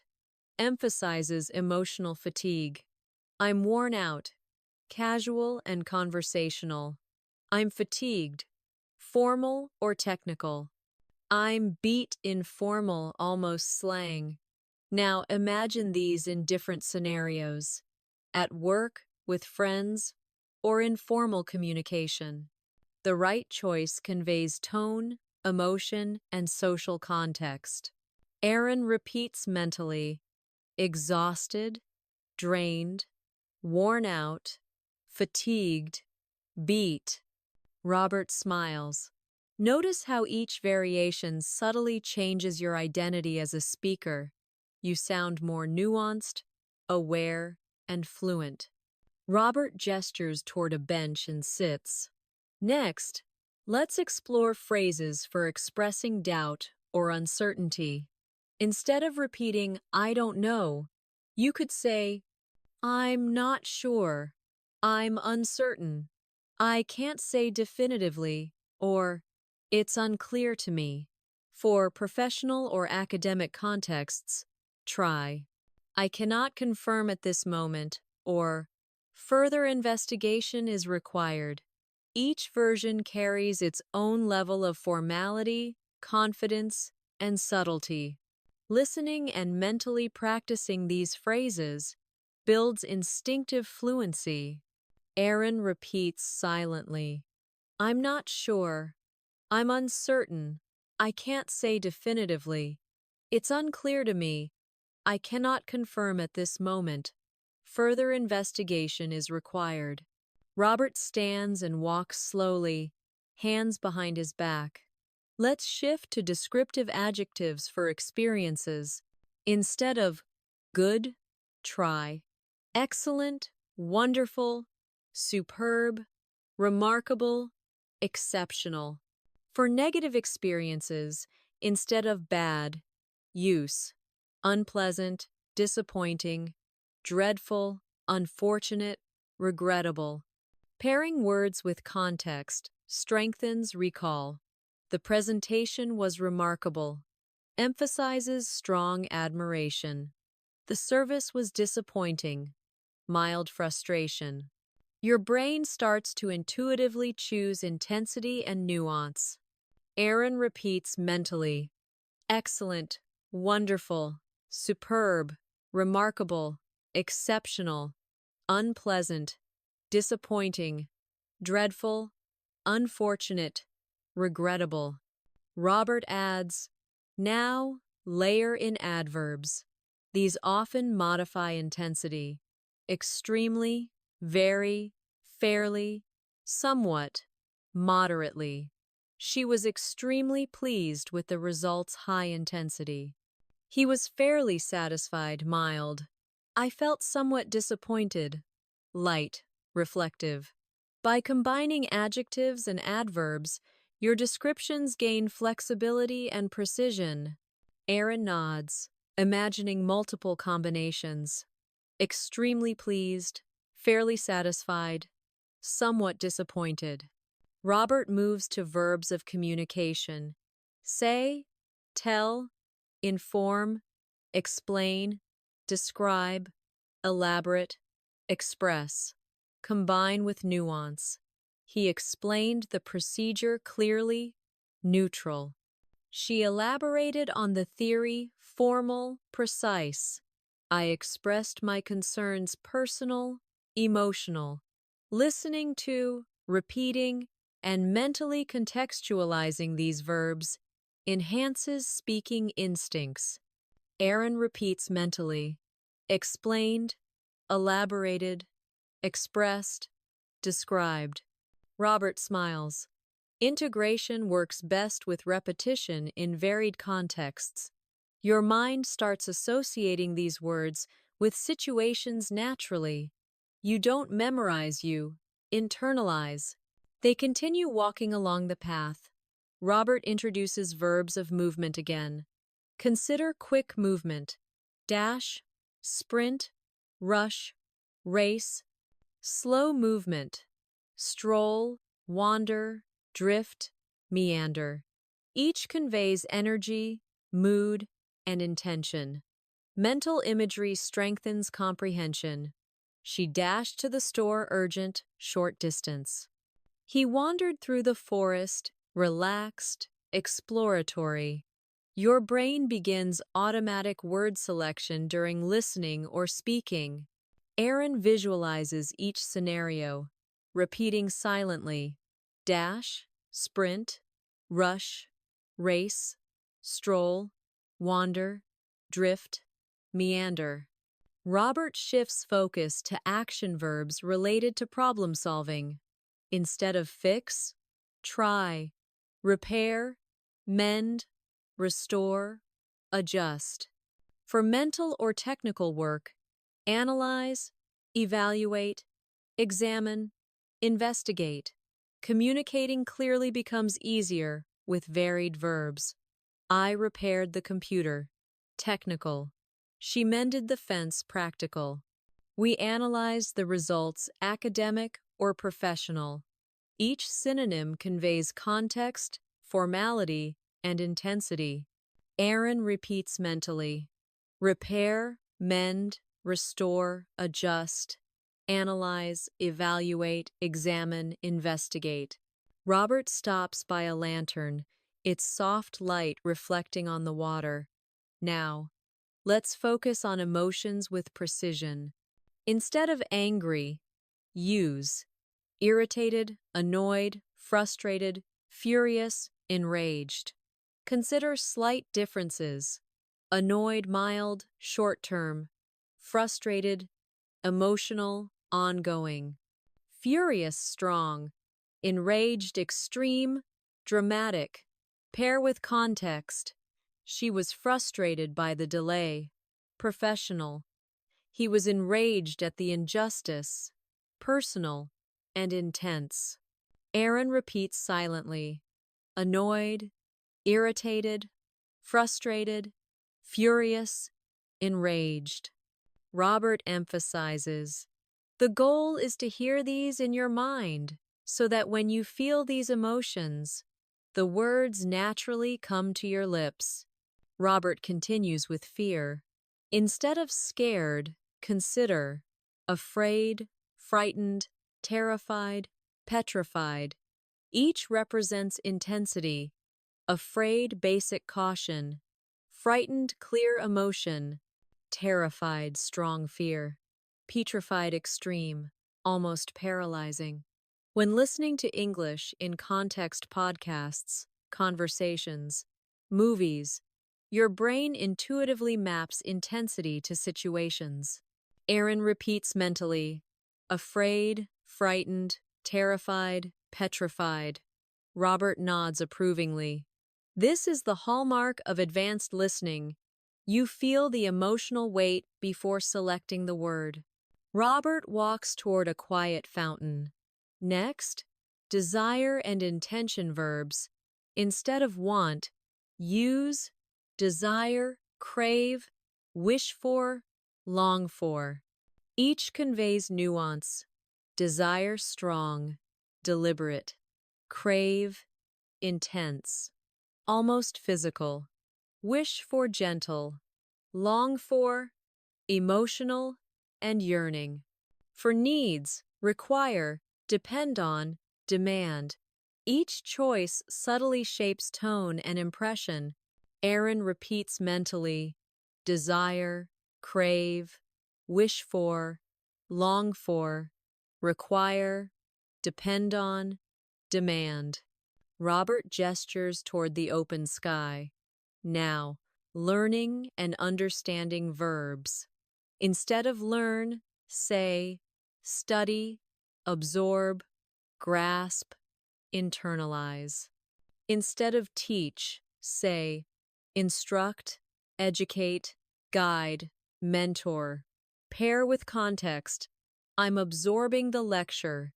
Intellectual.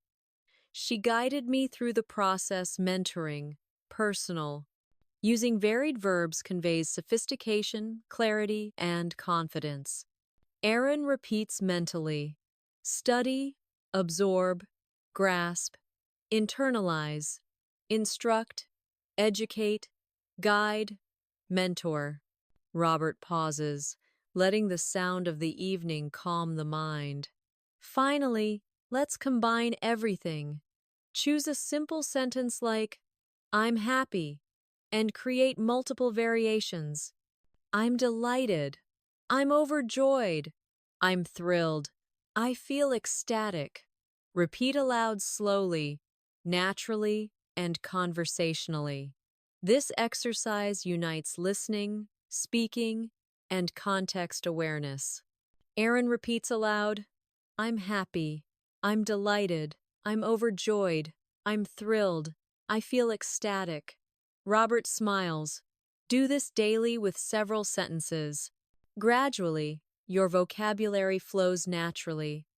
Your brain automatically chooses the most appropriate word, emotion, and intensity.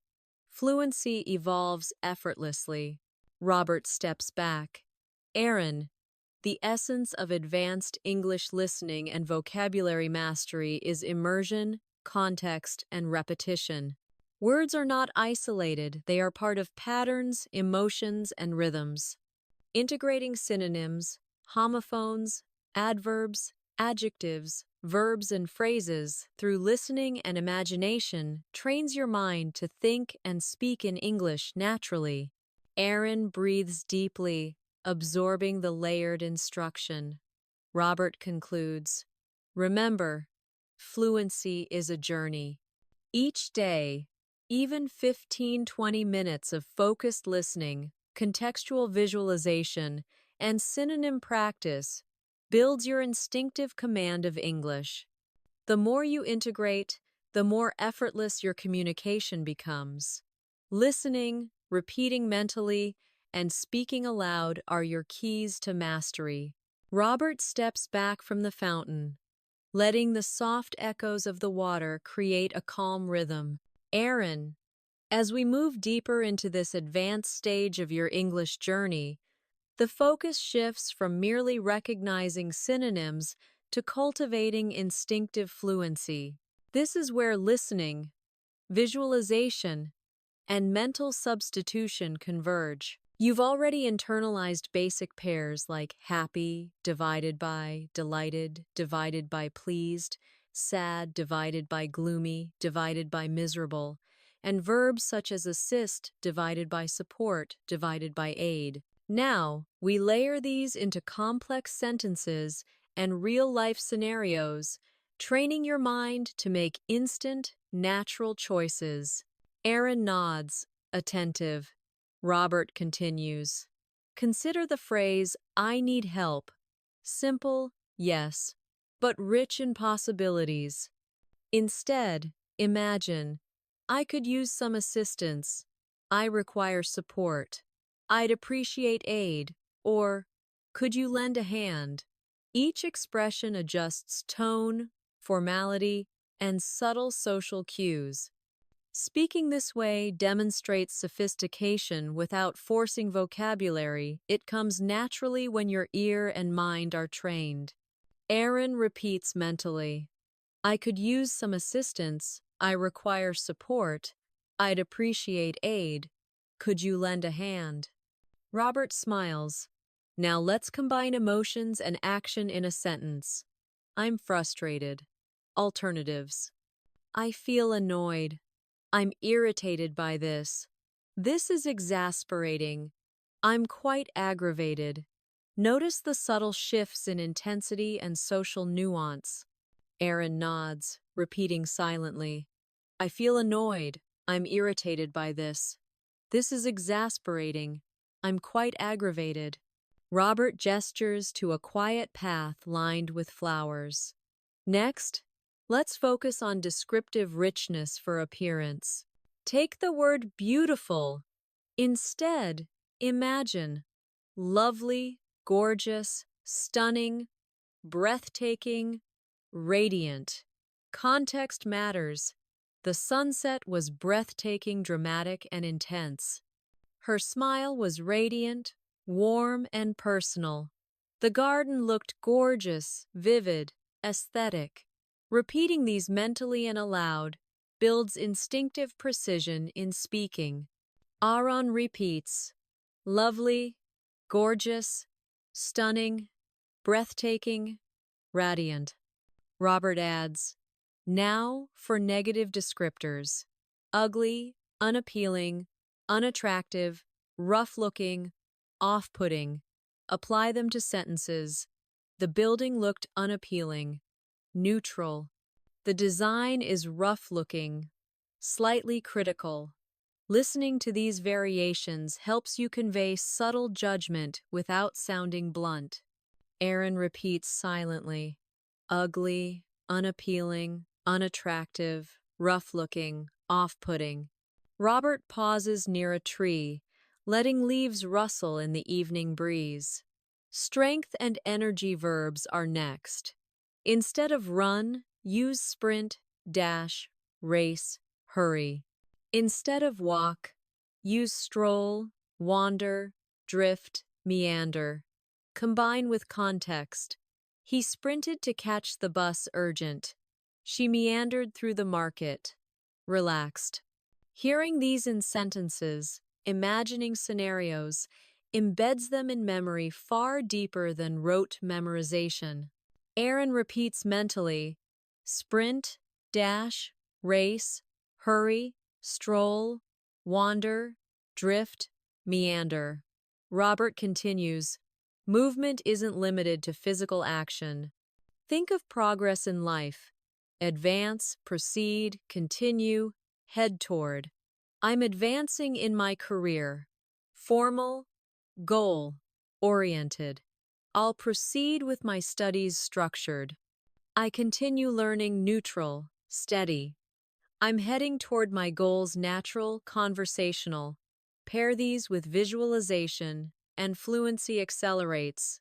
Aaron repeats silently, advancing, proceed, continue, heading toward.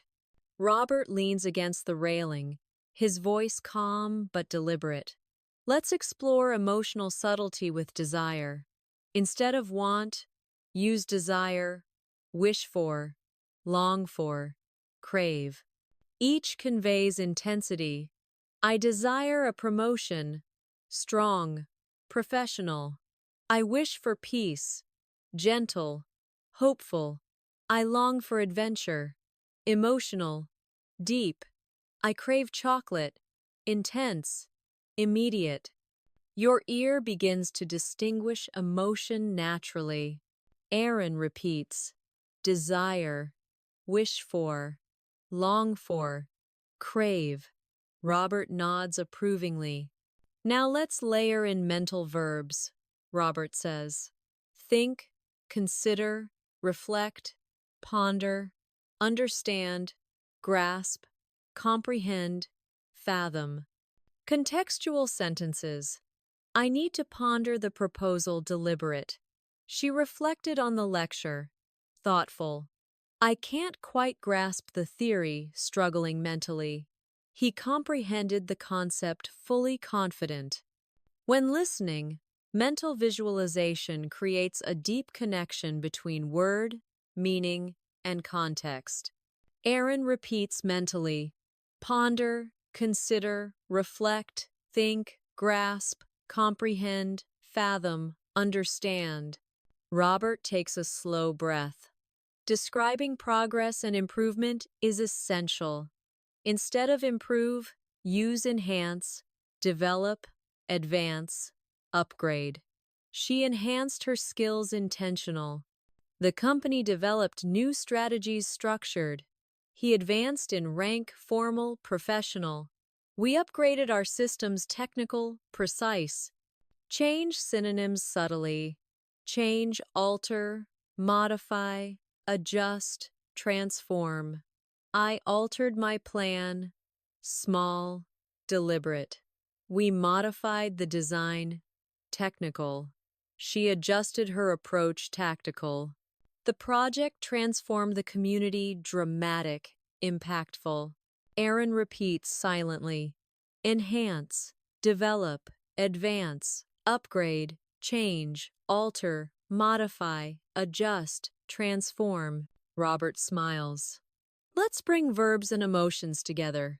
Angry, annoyed, irritated, frustrated, furious, enraged, afraid, frightened, terrified, petrified, sad, upset, gloomy, miserable, heartbroken, happy, delighted, cheerful, overjoyed, ecstatic.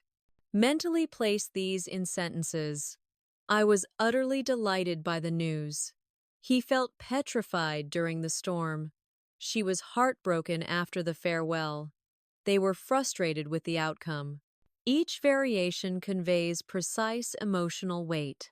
Aaron repeats silently, delighted, cheerful, overjoyed, ecstatic, petrified, terrified, frightened, afraid, heartbroken, miserable, gloomy, upset, sad, frustrated, enraged, furious, irritated, annoyed. Robert walks toward a lantern, casting a soft glow over the path. Finally, let's practice integration with full sentences and scenarios. Take a base sentence. She is smart. Synonym variations. Intelligent, clever, bright, perceptive, insightful, sharp. Pair with context. She is intelligent, formal, academic. She is clever, creative, witty. She is bright, fresh, positive. She is perceptive, aware, sensitive. She is insightful, deep thinking. She is sharp, quick thinking. Visualize scenarios and repeat silently or aloud. This trains instinctive word selection and conversational fluency. Aaron repeats. Intelligent, clever, bright, perceptiva, insightful, sharp. Robert adds, for contrast, consider someone lacking understanding, foolish, silly, slow, ignorant. Apply context. He made a foolish choice, careless. That's a silly mistake, lighthearted. She is slow to grasp the concept, neutral. He is ignorant of the rules, objective, factual. Differentiating meaning through subtle nuance is advanced English mastery. Aaron nods, internalizing. Robert gestures to the surrounding evening landscape. Integration also applies to listening. Imagine walking down a street. You hear, the movie was incredible. The movie was outstanding. The movie was unforgettable. Mentally group these. All convey high praise, with different intensity and emotion. Your brain naturally clusters synonyms and retrieves them effortlessly during speaking. Aaron repeats mentally. Incredible, outstanding, unforgettable, phenomenal, remarkable. Robert smiles. The key is consistent exposure, mental visualization, and context-aware practice. This forms instinctive language patterns. The words become part of your mental library and flow naturally during conversation, reading, or writing. Robert pauses, letting the gentle sounds of the evening guide reflection. Aaron, daily routine strengthens this. Choose a simple, frequently used sentence. Rewrite it with 3-5 synonym variations and say them aloud slowly, naturally, and conversationally.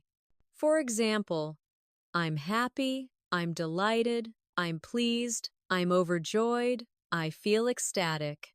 Or, I don't understand, I'm not sure I follow. That doesn't make sense to me, I might need clarification.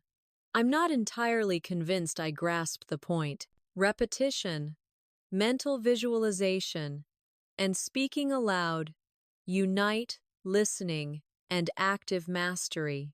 Aaron repeats aloud, I'm happy, I'm delighted, I'm pleased, I'm overjoyed, I feel ecstatic, I'm not sure I follow. That doesn't make sense to me. I might need clarification. I'm not entirely convinced I grasp the point. Robert concludes, advanced English mastery is an immersive, layered process. Listening alone builds recognition, but active substitution, visualization, and repetition create instinctive, natural fluency. Synonyms, homophones, emotional gradients, and nuanced verbs are no longer separate, they form an integrated, responsive system. Practice consistently, and English becomes effortless, expressive, and authentic. Robert walks slowly along the path, the evening air carrying a gentle calm. Aaron, now that we've immersed ourselves in synonyms, homophones, emotional nuance, and layered vocabulary, it's time to expand into advanced sentence patterns and conversational flexibility. This is where the English you know transforms into English you live, breathe, and instinctively use. Aaron listens intently. Robert continues, let's begin with expressing certainty and uncertainty. Simple sentences often sound flat, but nuanced alternatives elevate your communication. Instead of saying, I know, consider, I'm certain, I'm confident, I can assure you, or I have no doubt. Each conveys certainty with varying levels of intensity. For uncertainty, instead of, I don't know, try. I'm not entirely sure. It's unclear to me. I can't say definitively, or further clarification is needed.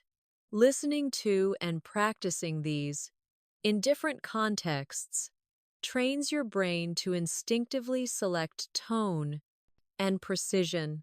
Aaron repeats mentally, I'm certain, I'm confident, I can assure you, I have no doubt. I'm not entirely sure. It's unclear to me. I can't say definitively. Further clarification is needed. Robert gestures toward a bench under the soft glow of lanterns. Next, let's explore expressing frequency and intensity. Instead of always saying, often, try, frequently, regularly, repeatedly, habitually. Instead of sometimes, try, occasionally, at times, sporadically, infrequently. He frequently visits the museum's structured, regular pattern. She sporadically checks her emails irregular, casual. Subtle differences in adverbs enhance precision and naturalness. Aaron repeats silently, frequently, regularly, repeatedly, habitually, occasionally, at times, sporadically, infrequently. Robert pauses and smiles. Now, let's layer in adjectives describing people's character. Instead of kind, use compassionate, thoughtful, considerate, benevolent, caring. Instead of rude, use impolite, disrespectful, offensive, inconsiderate, discourteous. Context is everything. He was incredibly compassionate, warm, deeply emotional.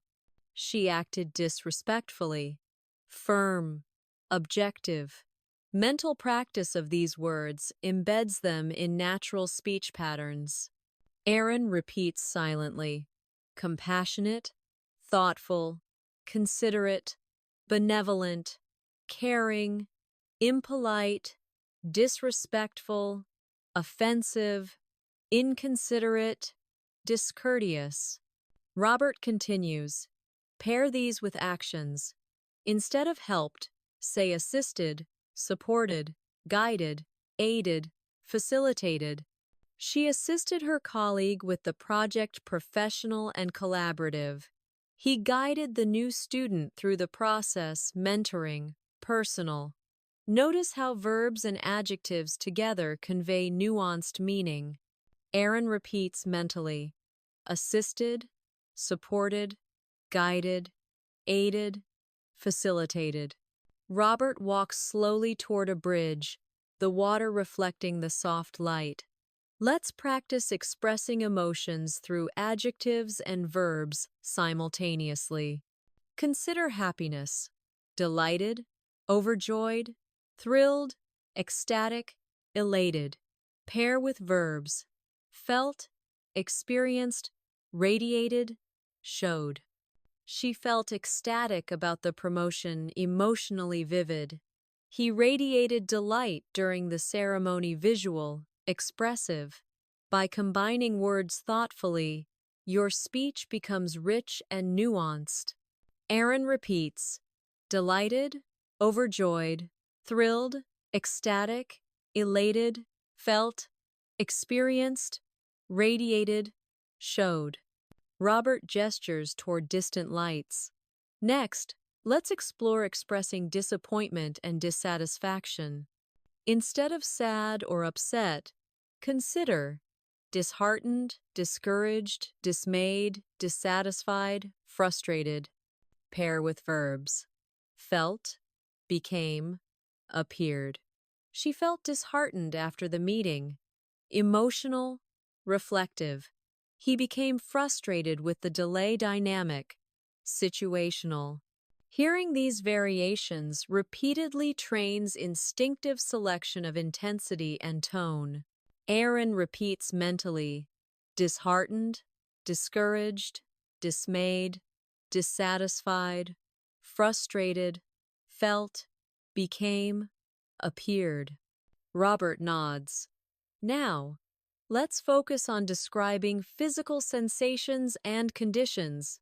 Instead of tired, try exhausted, drained, fatigued, weary, worn out. Instead of cold, use chilly, freezing, frosty, frigid, brisk. I felt utterly exhausted after the hike. Intense, personal. The air was brisk this morning. Neutral, descriptive. Contextual application reinforces vocabulary retention. Aaron repeats silently. Exhausted, drained, fatigued, weary, worn out, chilly, freezing, frosty, frigid, brisk. Robert moves toward a small garden. Consider words for expressing agreement and disagreement. Instead of always saying yes, try absolutely, certainly, definitely, I agree entirely, without a doubt. Instead of no, try I'm afraid not quite, I disagree. That's not accurate, unfortunately not. Each choice shapes tone and social interaction. Casual, formal, emotional, or neutral. Aaron repeats mentally. Absolutely, certainly, definitely. I agree entirely, without a doubt. I'm afraid not. Not quite, I disagree. That's not accurate. Unfortunately not. Robert pauses, letting Aaron absorb the nuances. Next, let's layer in descriptive words for quality and evaluation. Instead of good, use excellent, superb, remarkable, outstanding, exceptional. Instead of bad, use poor, inadequate, substandard, unsatisfactory, disappointing. The work was exceptional, formal, praising. The service was unsatisfactory, formal, critical. Listening to and mentally repeating these words alongside context creates instinctive understanding. Aaron repeats silently. Excellent, superb, remarkable, outstanding, exceptional, poor, inadequate, substandard, unsatisfactory, disappointing. Robert walks slowly back toward the gazebo, reflecting. Integration of synonyms, homophones, adverbs, adjectives, and verbs is only effective when practiced in layered, contextualized scenarios. Let's practice situational sentences.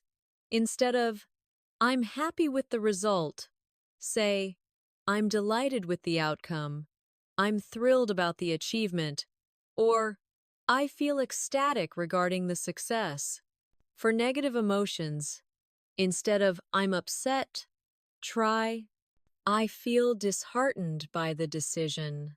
I'm frustrated with the outcome. I'm dissatisfied with the process. Repetition in context builds flexibility, tone awareness, and expressive fluency. Aaron repeats mentally, I'm delighted with the outcome. I'm thrilled about the achievement. I feel ecstatic regarding the success. I feel disheartened by the decision. I'm frustrated with the outcome. I'm dissatisfied with the process. Robert nods approvingly. Now, let's incorporate verbs of thinking and reasoning. Instead of think, say, reflect, ponder, consider, deliberate, analyze. Instead of understand, say, grasp, comprehend, fathom, interpret, internalize, pair with scenarios. I need to deliberate before making a decision. Formal, thoughtful. She reflected on the lecture, personal, contemplative. He comprehended the technical details, precise, confident. Hearing these repeatedly embeds instinctive usage. Aaron repeats mentally. Reflect, ponder, consider, deliberate, analyze, grasp, comprehend, fathom, interpret, internalize. Robert gestures to the water, its surface smooth. Finally, let's practice expressing change and movement. Instead of change, try, modify, adjust, alter, transform, evolve. Instead of move, use, proceed, advance, progress, head toward, continue. We transformed our approach, dramatic, intentional. He progressed steadily through the curriculum, neutral, professional. I adjusted my schedule, practical, situational. Listening to and visualizing these sentences links, words, context, and emotion for natural speech. Aaron repeats silently, modify, adjust, alter, transform, evolve, proceed, advance, progress, head toward, continue. Robert smiles gently. Aaron, the secret of advanced English fluency is immersive repetition, context-aware visualization, and mental substitution. Synonyms are tools, but their power emerges when layered, contextualized, and practiced consistently. Listening without pressure, repeating mentally, and speaking aloud in scenarios cultivates instinctive fluency. Your vocabulary ceases to be isolated. It becomes responsive, expressive, and natural. Aaron breathes slowly, internalizing. Robert concludes, by integrating emotion, nuance, tone, and context with synonyms, homophones, and descriptive verbs, you achieve a level of fluency that is not learned, it's lived. Every sentence, every choice, every variation contributes to expressive, confident, and authentic communication.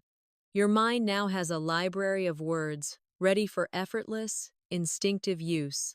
Robert stands at the edge of the garden, letting the night air settle. Aaron, as we enter the final stages of your advanced vocabulary and listening immersion, it's time to focus on refinement, subtlety, context, and emotional resonance. You already have a vast array of synonyms, descriptive adjectives, adverbs, and verbs in your mental library. Now, we focus on mastery, choosing the precise word, tone, and rhythm for every scenario. Aaron leans forward, eager. Robert continues. Let's start with expressing certainty in professional settings. Instead of saying, I think this is right, try, I'm confident this is correct. I firmly believe this is accurate. I can assure you this is reliable. Or, I have no doubt regarding this conclusion. Each expression conveys different levels of assurance, formality, and credibility. Listening to these variations repeatedly trains instinctive, context-sensitive use. Aaron repeats mentally, I'm confident this is correct. I firmly believe this is accurate. I can assure you this is reliable. I have no doubt regarding this conclusion. Robert gestures to a softly lit path. Next, let's consider expressing uncertainty, which is equally important for nuance.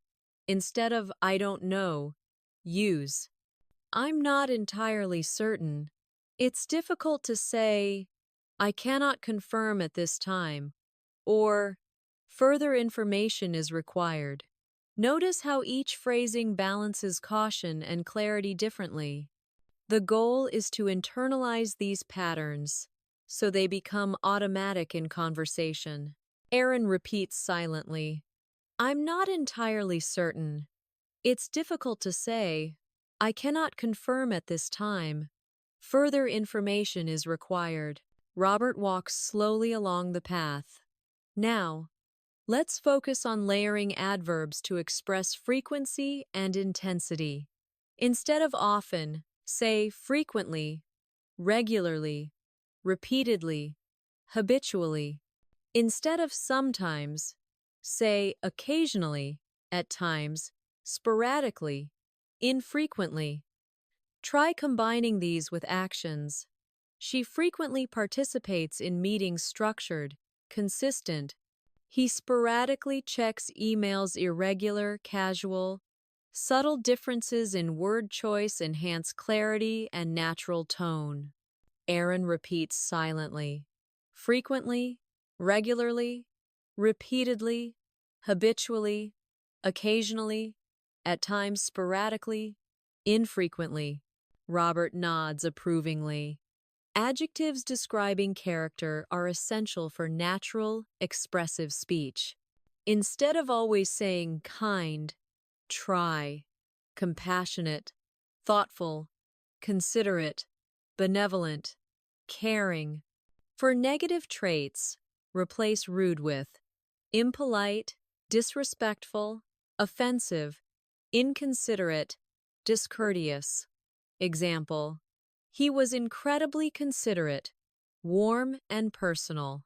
She acted inconsiderately firm, objective. Mentally pairing adjectives with scenarios strengthens instinctive word selection. Aaron repeats silently, compassionate, thoughtful, considerate, benevolent, caring, impolite, disrespectful, offensive, inconsiderate, discourteous. Robert continues. Verbs of assistance provide variety in both professional and casual contexts. Instead of helped, try assisted, supported, guided, aided, facilitated. She facilitated the workshop. Formal, professional. He guided the student through the process, mentoring, personal. Listening and visualizing these actions repeatedly reinforces natural word retrieval. Aaron repeats silently. Assisted, supported, guided, aided, facilitated. Robert gestures to a softly glowing lantern. Emotions are vital for expressive English. Happiness can be conveyed as delighted, overjoyed, thrilled, ecstatic, elated. Pair with verbs. Felt, experienced, radiated, showed. She felt ecstatic after the announcement, emotionally vivid. He radiated delight during the event visual, expressive. Mental visualization enhances instinctive usage. Aaron repeats, delighted, overjoyed, thrilled, ecstatic, elated, felt, experienced, radiated, showed. Robert smiles gently. Disappointment and dissatisfaction should also be nuanced. Disheartened, discouraged, dismayed, dissatisfied, frustrated. Pair with verbs.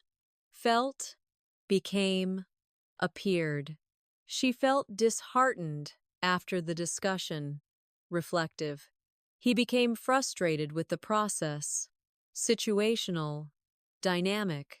Repetition trains your brain to gauge intensity and social nuance. Aaron repeats mentally, disheartened, discouraged, dismayed, dissatisfied, frustrated, felt, became, appeared. Robert walks slowly to a bench.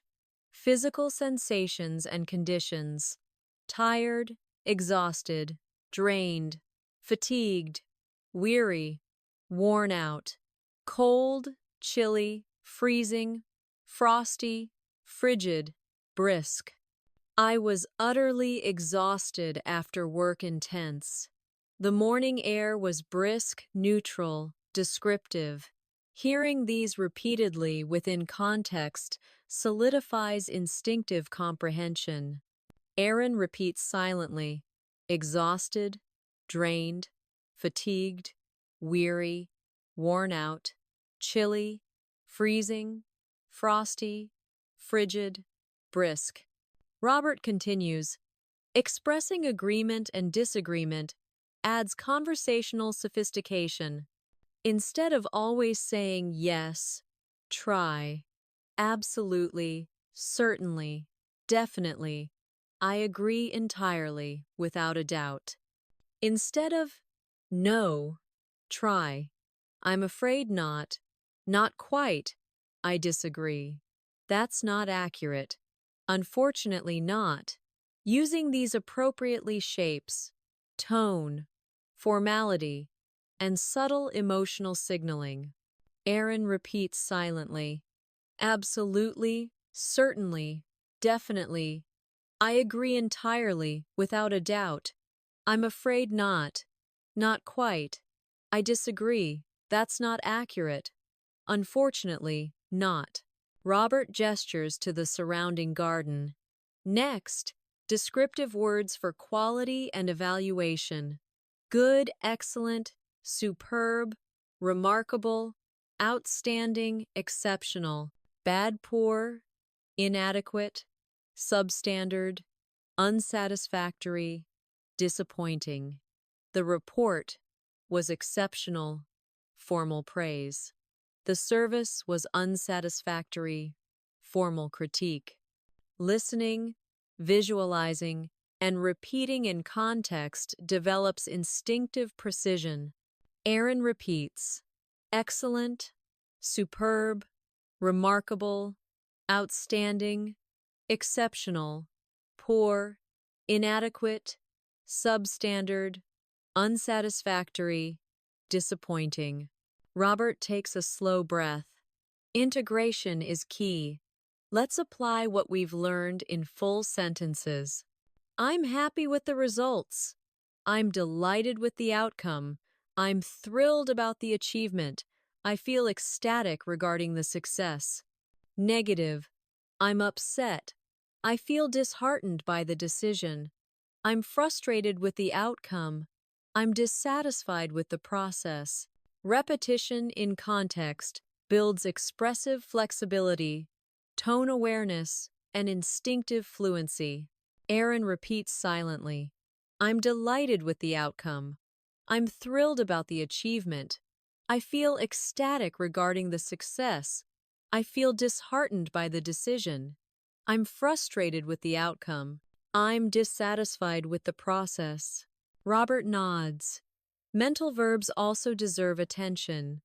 Think, reflect, ponder, consider, deliberate, analyze, understand, grasp, comprehend, fathom, interpret, internalize. I need to deliberate before deciding formal, thoughtful. She reflected on the lesson personal, contemplative. He comprehended the technical details, precise, confident. Contextual repetition embeds these into instinctive speech patterns. Aaron repeats silently. Reflect, ponder, consider, deliberate, analyze, grasp, comprehend, fathom, interpret, internalize. Robert gestures toward the water.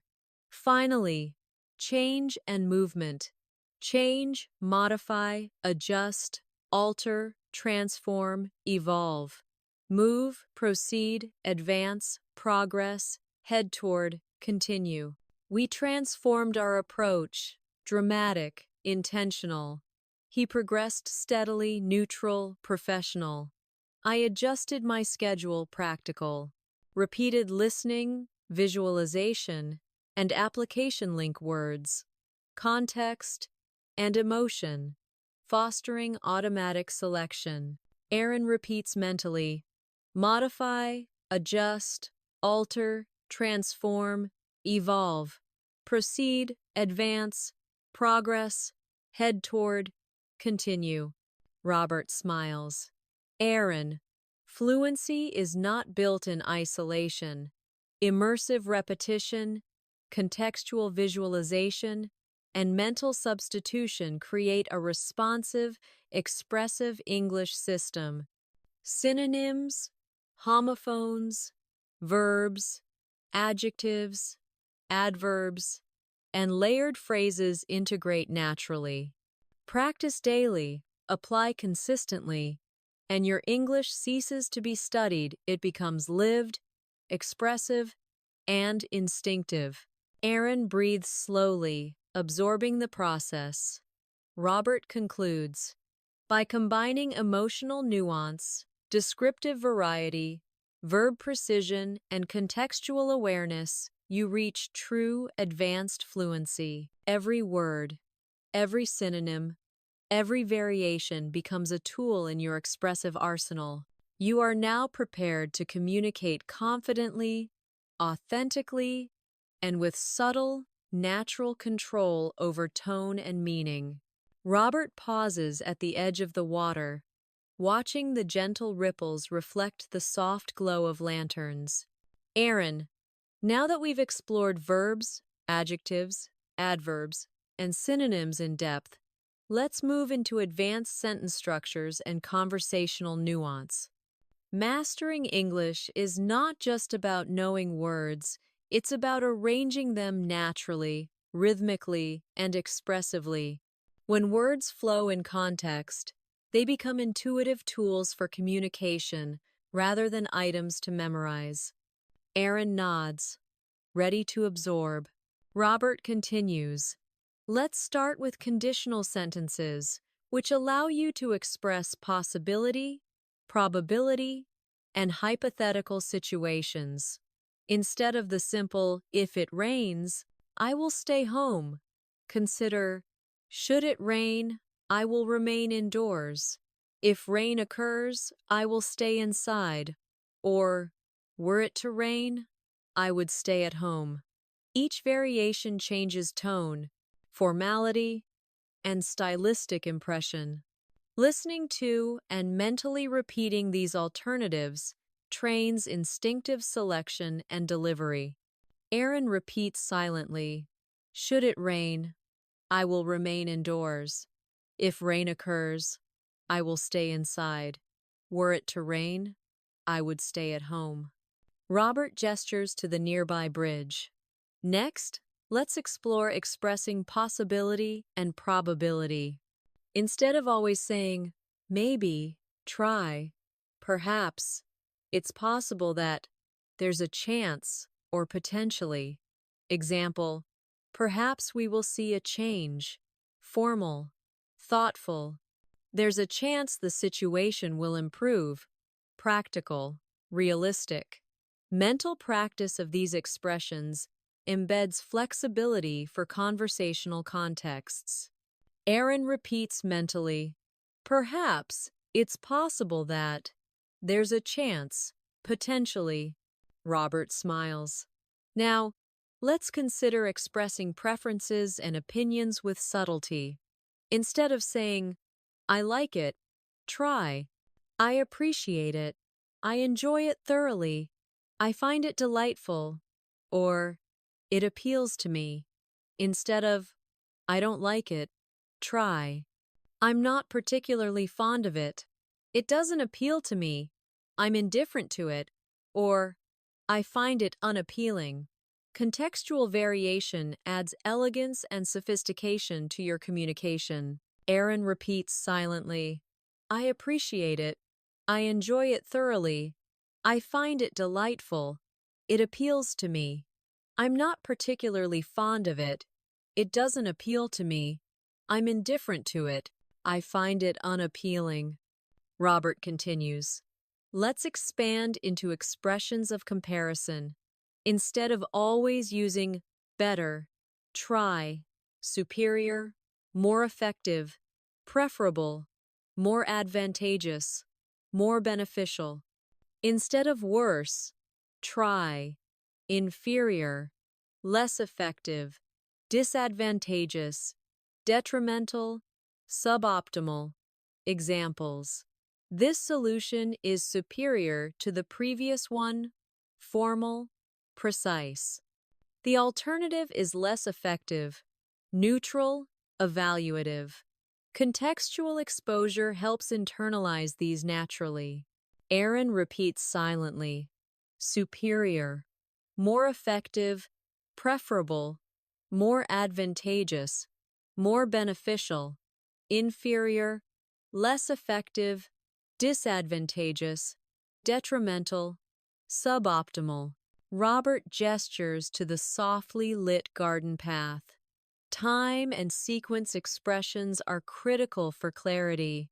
Instead of always saying first, second, and finally, try, initially, subsequently, afterward, ultimately, in conclusion. Example, initially, we reviewed the data. Subsequently, we analyzed the trends. Ultimately, we formulated recommendations. Each phrase subtly elevates tone, adds rhythm, and creates natural flow in speech or writing.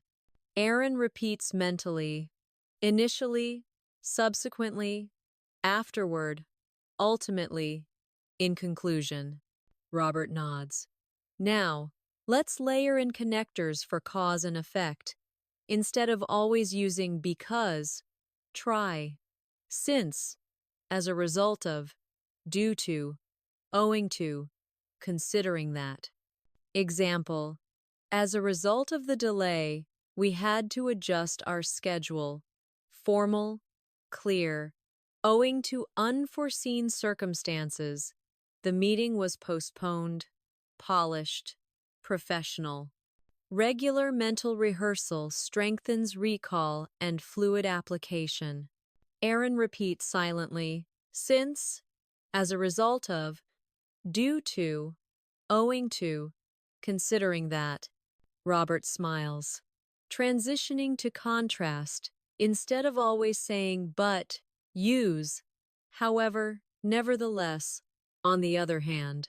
Although, despite that. Example: the project was challenging. Nevertheless, we completed it successfully, natural, elegant. Although the task was complex, the team succeeded, structured, professional. Hearing variations repeatedly instills instinctive selection. Aaron repeats mentally.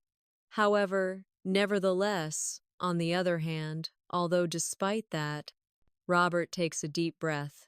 Let's explore expressing purpose and intention. Instead of to, try. In order to, for the purpose of, so that, with the aim of, with the intention of.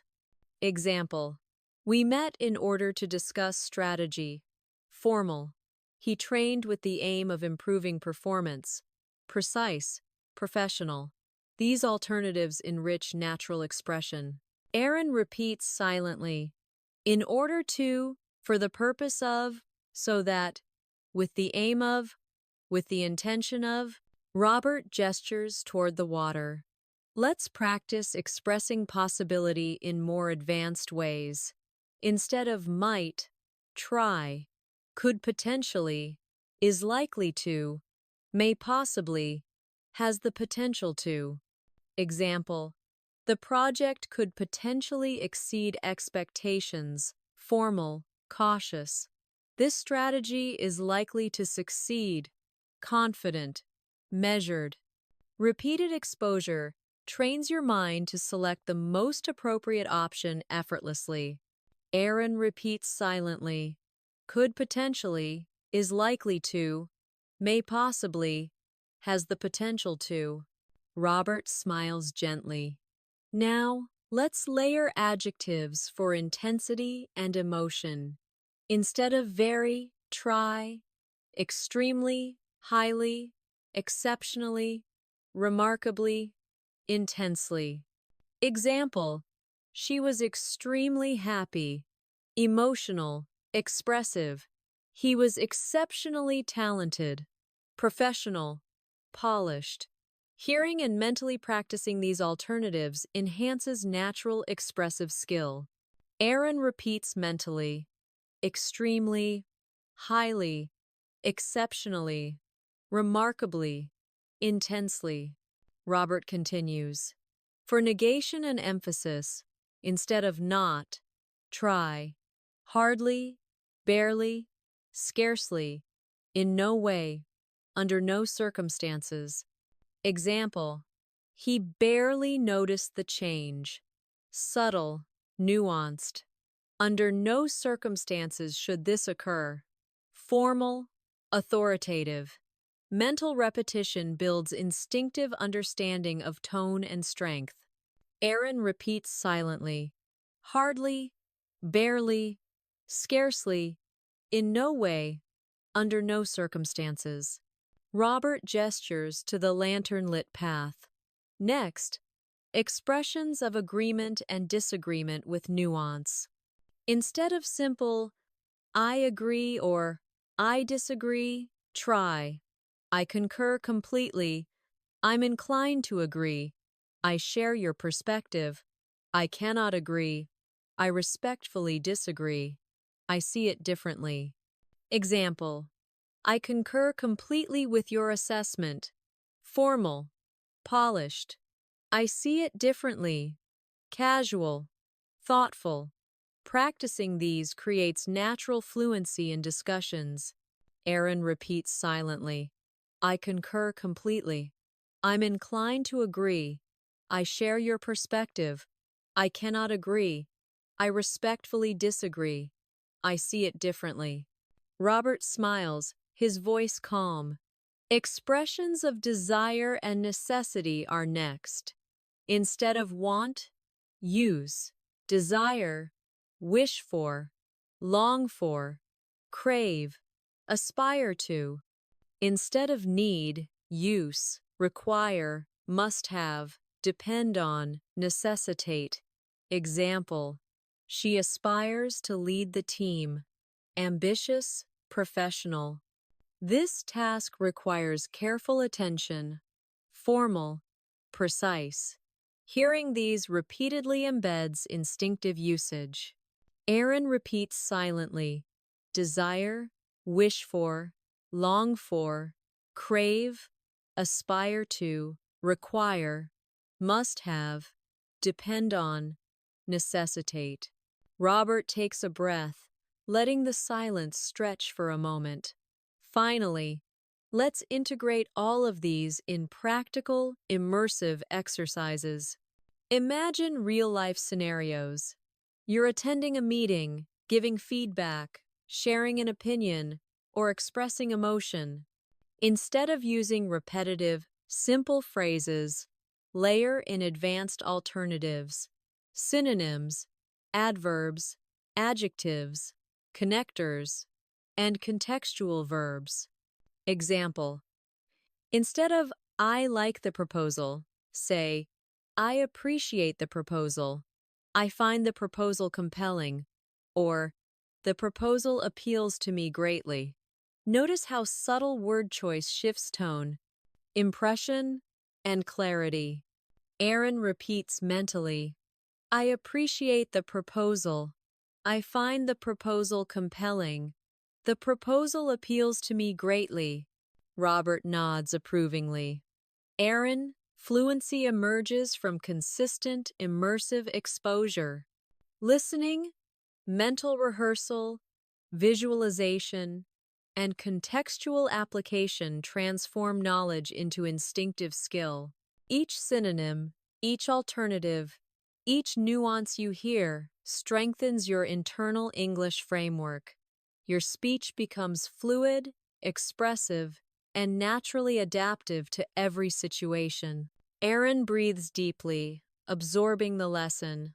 Robert concludes: by the end of this session, your brain has been immersed in advanced synonyms, sentence structures, emotional nuance, and situational alternatives. Practice daily, listen extensively, and consciously integrate these layers. Over time, you will notice that your English is no longer learned. It is lived, flexible, and instinctively fluent. Your vocabulary, your tone, and your rhythm will reflect confidence, intelligence, and authenticity. Robert walks slowly along the garden path, the night air calm and still.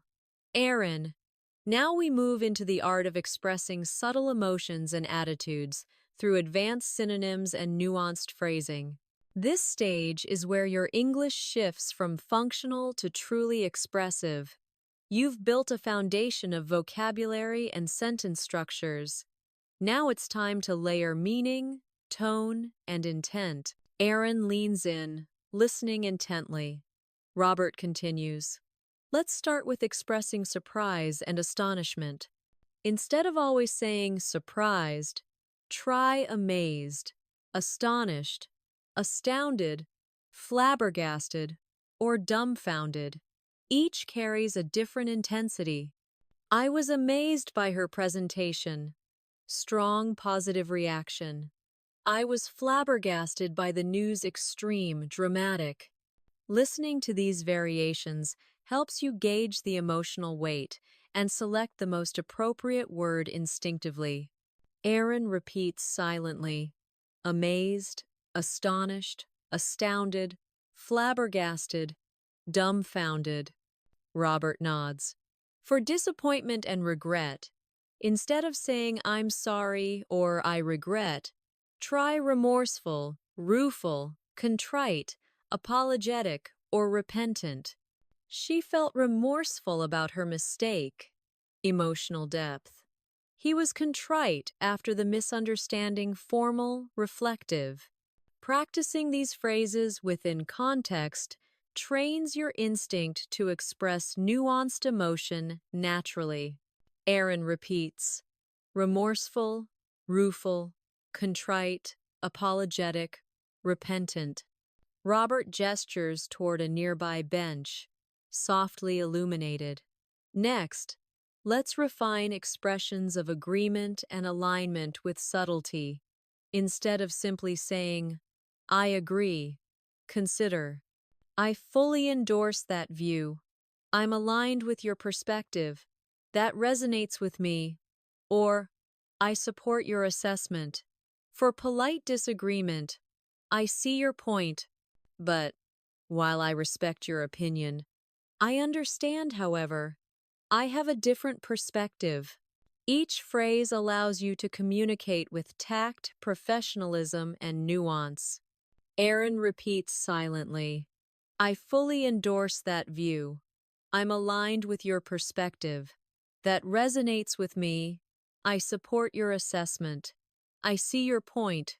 But while I respect your opinion, I understand, however, I have a different perspective. Robert smiles.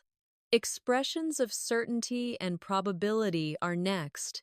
Instead of always saying, I think, or maybe, try. I'm confident that there's a strong likelihood.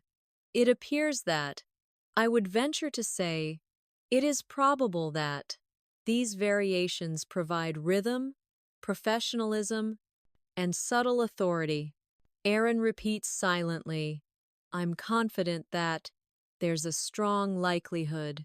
It appears that I would venture to say it is probable that Robert walks slowly to the edge of the garden, looking at the water. For expressing intention or desire, instead of simply I want, consider I hope to, I aspire to, I aim to, it is my goal to, I intend to. Each phrase communicates purpose with clarity and sophistication. Hearing these in multiple contexts builds natural understanding and recall.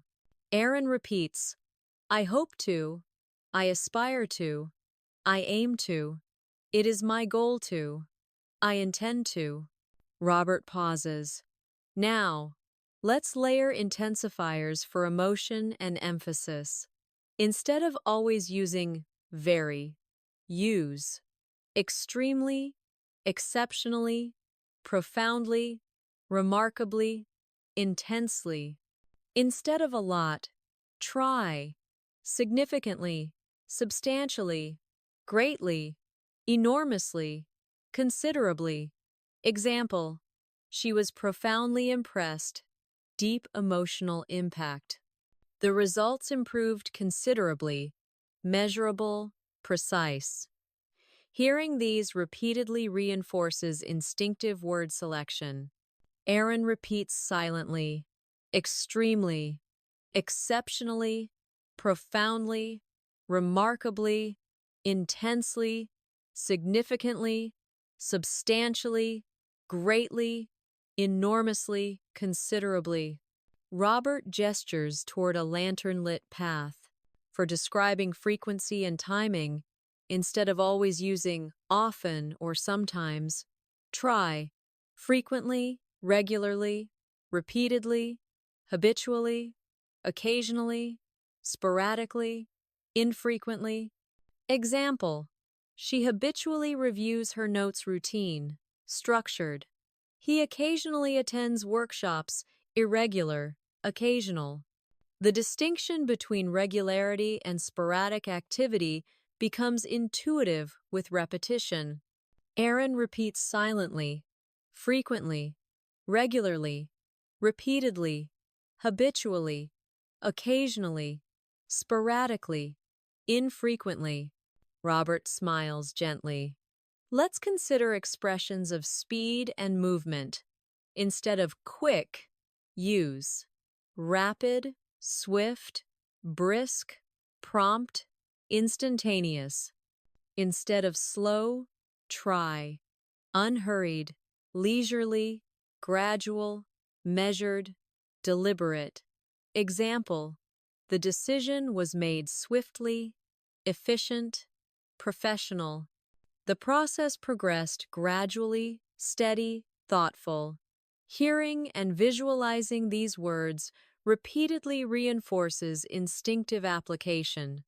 Aaron repeats mentally, rapid, swift, brisk, prompt, instantaneous, unhurried, leisurely, gradual, measured, deliberate. Robert continues. Now, let's refine language for expressing size, magnitude, and intensity.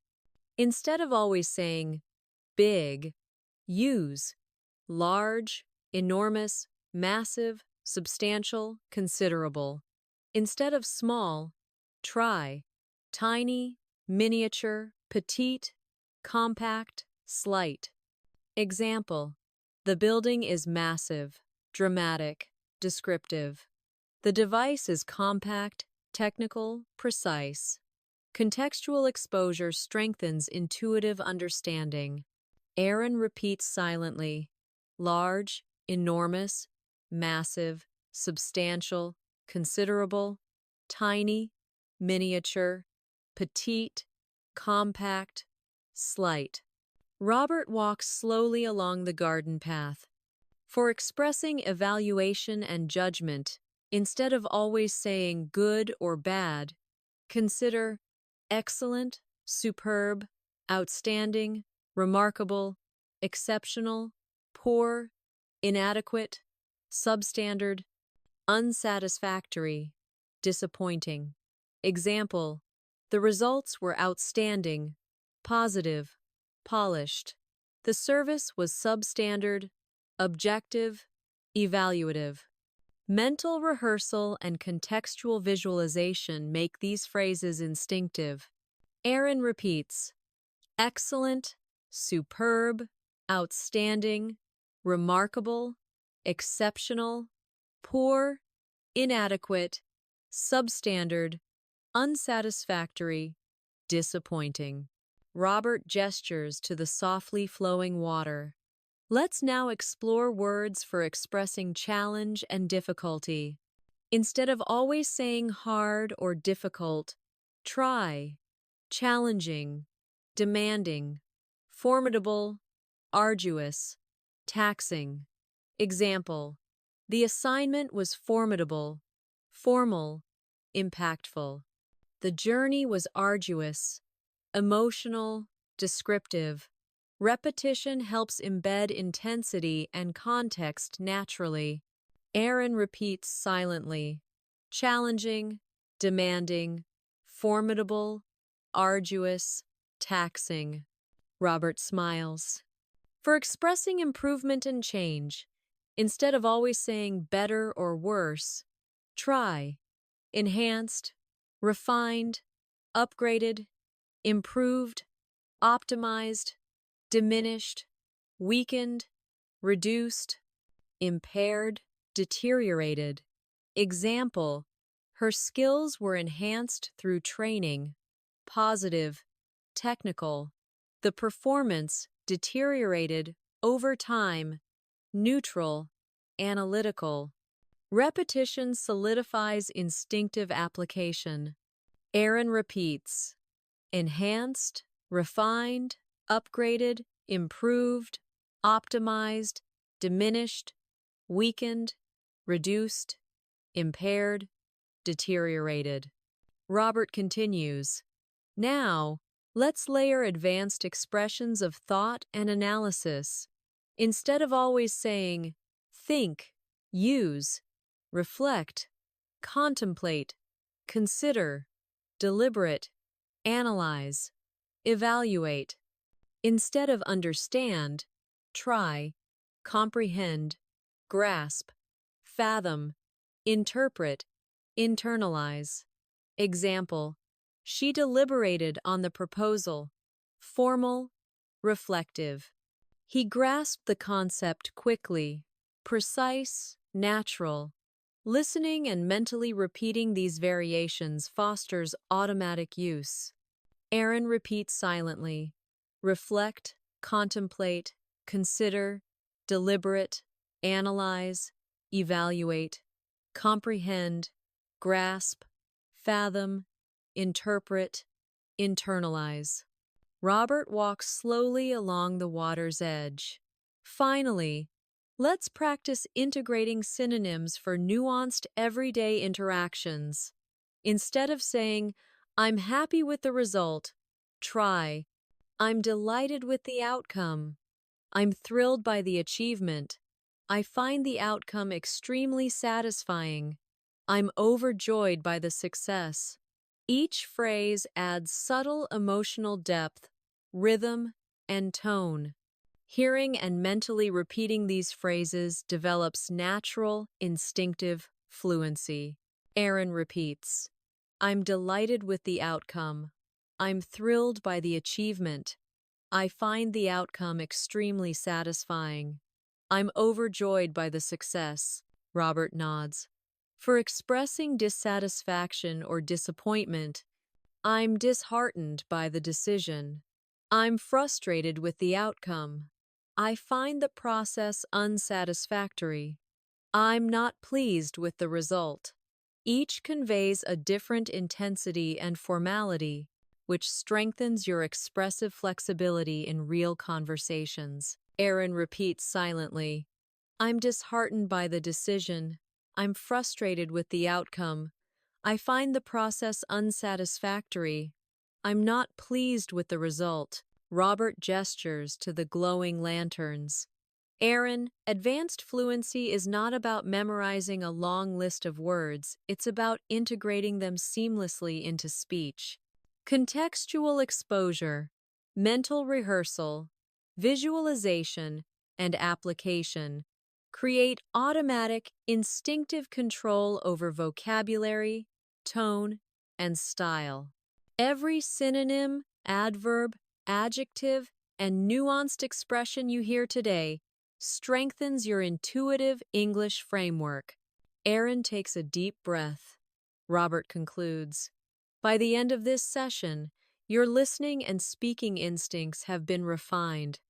You can express emotion, judgment, certainty, uncertainty, intention, frequency, and evaluation with subtlety and clarity. Every phrase you repeat and visualize becomes part of your expressive arsenal. This is how advanced English learners move from knowing words to living the language fluently. Robert takes a slow, deliberate step along the garden path. Aaron, let's now focus on the power of synonyms in storytelling and descriptive imagery. Advanced English is not only about precision in conversation, it's about creating vivid mental pictures, evoking emotion, and drawing listeners into your world through words. Let's explore how subtle word choices can transform ordinary narration into compelling storytelling. Aaron nods, ready to absorb every nuance. Robert continues, when describing a setting, instead of simply saying, beautiful, use picturesque, charming, enchanting, scenic, or idyllic. The village was picturesque, conveys timeless charm. The garden was enchanting, evokes magic and wonder. The coastline was scenic, emphasizes visual beauty. Each synonym shifts the emotional tone and invites the listener to visualize the scene more vividly. Aaron repeats silently, picturesque, charming, enchanting, scenic, idyllic. Robert gestures toward a nearby pond. For describing unpleasant or harsh environments, instead of always saying ugly or bad, use unappealing, dreary, harsh, desolate, or forbidding. The landscape was desolate, lonely, isolated. The street looked dreary, mundane, dull. The terrain was forbidding, intimidating, dangerous. Subtle changes in word choice shape perception and emotional response. Aaron repeats silently, unappealing, dreary, harsh, desolate, forbidding. Robert smiles and walks slowly. Now, let's layer action verbs with nuance. Instead of always saying, go, try, advance, proceed, journey, traverse, or wander. They traversed the forest formal, adventurous. They wandered through the streets casual, exploratory. They advanced toward their destination, determined. purposeful. Each variation conveys different intent, mood, and energy. Aaron repeats, advance, proceed, journey, traverse, wander. Robert continues, for more dynamic movement, instead of run, try, sprint, dash, rush, charge, or race. He sprinted to catch the bus urgent, fast. The soldiers charged forward, dramatic, forceful. She dashed across the platform light, hurried. The subtle difference in connotation affects how your listener perceives the action. Aaron repeats silently, sprint, dash, rush, charge, race. Robert pauses, looking at the water. For quieter movement, instead of walk, try, stroll, saunter, amble, meander, or promenade. She strolled through the park, relaxed. He sauntered along the street, confident, unhurried. They meandered by the river, casual, wandering. Each conveys mood, energy, and attitude, subtly shaping your narrative. Aaron repeats, stroll, saunter, amble, meander, promenade. Robert nods. Now, let's refine expressions of sensory perception. Instead of always saying, see, use, observe, notice, perceive, behold, or glimpse. She observed the details carefully focused, analytical. He glimpsed the horizon brief, fleeting. They perceived a subtle change in mood, sensitive, attentive. Listening to these variations trains your mind to describe experience with precision. Aaron repeats, observe, notice, perceive, behold, glimpse. Robert continues, for hearing, instead of always saying hear or listen, try, eavesdrop, overhear, discern, detect, or heed. She discerned a faint whisper, subtle, attentive. He overheard a conversation, unintentional, passive. They heeded the warning, attentive, conscious. Each word adds a distinct layer of meaning. Aaron repeats silently, eavesdrop, overhear, discern, detect, heed. Robert smiles. For expressing taste, instead of simply good or bad, use delectable, savory, appetizing, bland, or unpalatable. The dish was delectable, delightful, appealing. The soup tasted bland, neutral, unsatisfying. The meal was unpalatable, strongly negative, emphatic. Vivid descriptors enhance clarity and listener engagement. Aaron repeats, delectable, savory, appetizing, bland, unpalatable. Robert gestures to a nearby flower. For smell, instead of always saying nice or bad, try fragrant, aromatic, pungent, musty, or odorous. The garden was fragrant, pleasant, inviting. The cellar smelled musty, unpleasant, stale. Each synonym conveys tone, atmosphere, and sensory detail. Aaron repeats, fragrant, aromatic, pungent, musty, odorous. Robert continues, for texture and touch, instead of always saying soft or hard, use smooth, silky, coarse, rough, or rigid. The fabric was silky, luxurious, gentle. The surface felt coarse, textured, tangible. Each choice helps listeners intuitively feel the object through your description. Aaron repeats silently, smooth, silky, coarse, rough, rigid. Robert smiles and continues, now, Let's layer synonyms for mental and emotional states. Instead of always saying happy, try joyful, elated, jubilant, content, or cheerful. She was jubilant after receiving the news, strong, celebratory. He felt content with his progress, calm, reflective. They remained cheerful, despite setbacks, positive, resilient. Each synonym conveys intensity, tone, and nuance. Aaron repeats, joyful, elated, jubilant, content, cheerful. Robert walks slowly along the lantern-lit path. For negative emotions, instead of always saying sad, try sorrowful, melancholic, dejected, despondent, or heartbroken. He felt melancholic after the loss, subtle, reflective. She was despondent, deep, intense. They appeared heartbroken, dramatic, emotional.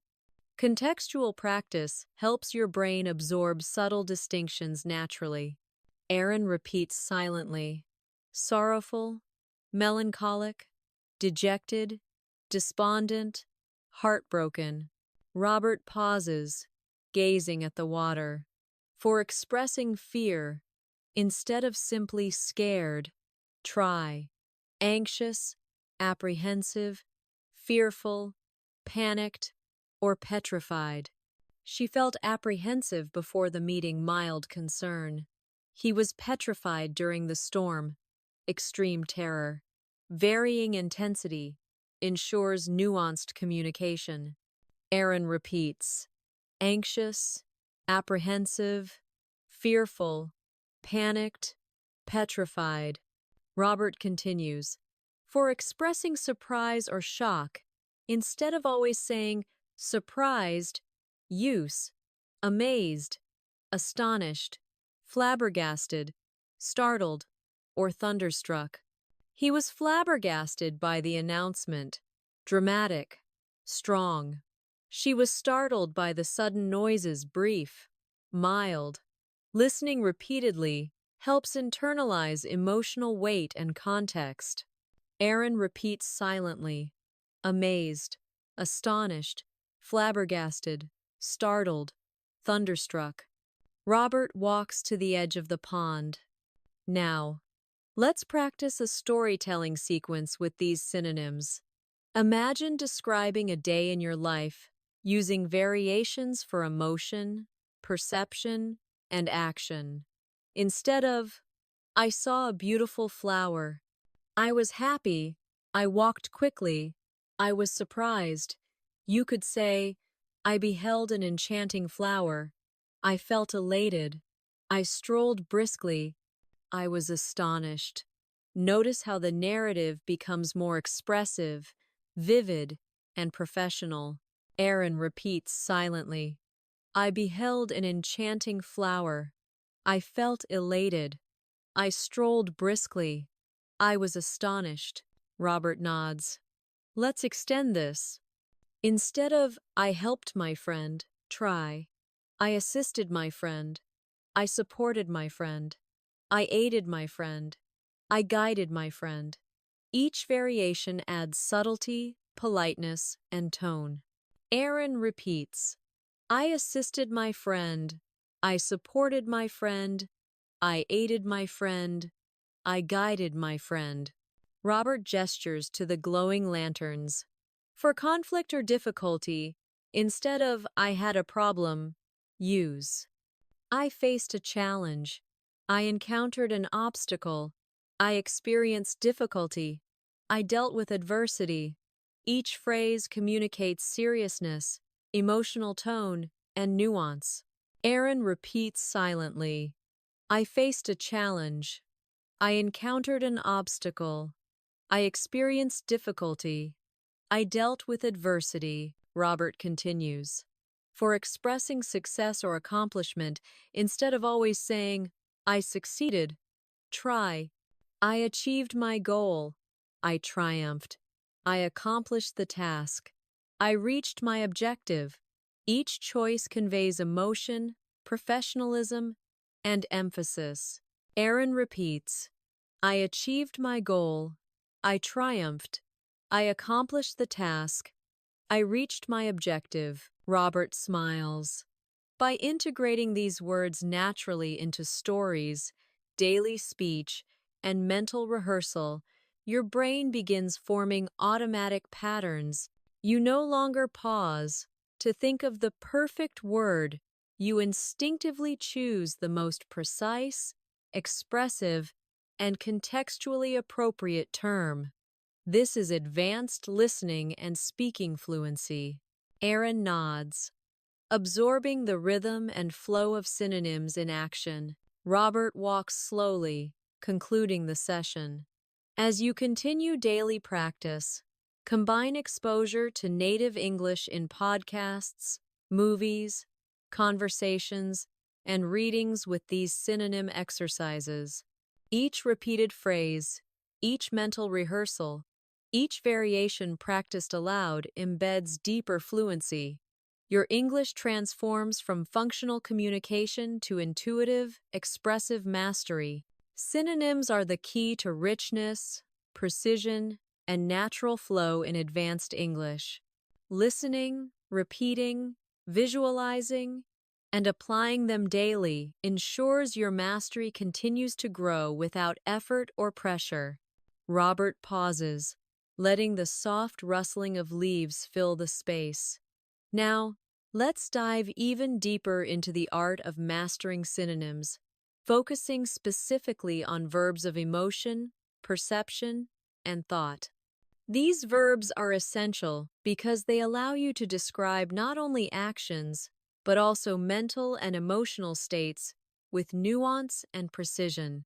By practicing these, your English will start to feel alive, expressive, and genuinely human. Aaron nods attentively, eager to internalize every subtle difference. Robert begins.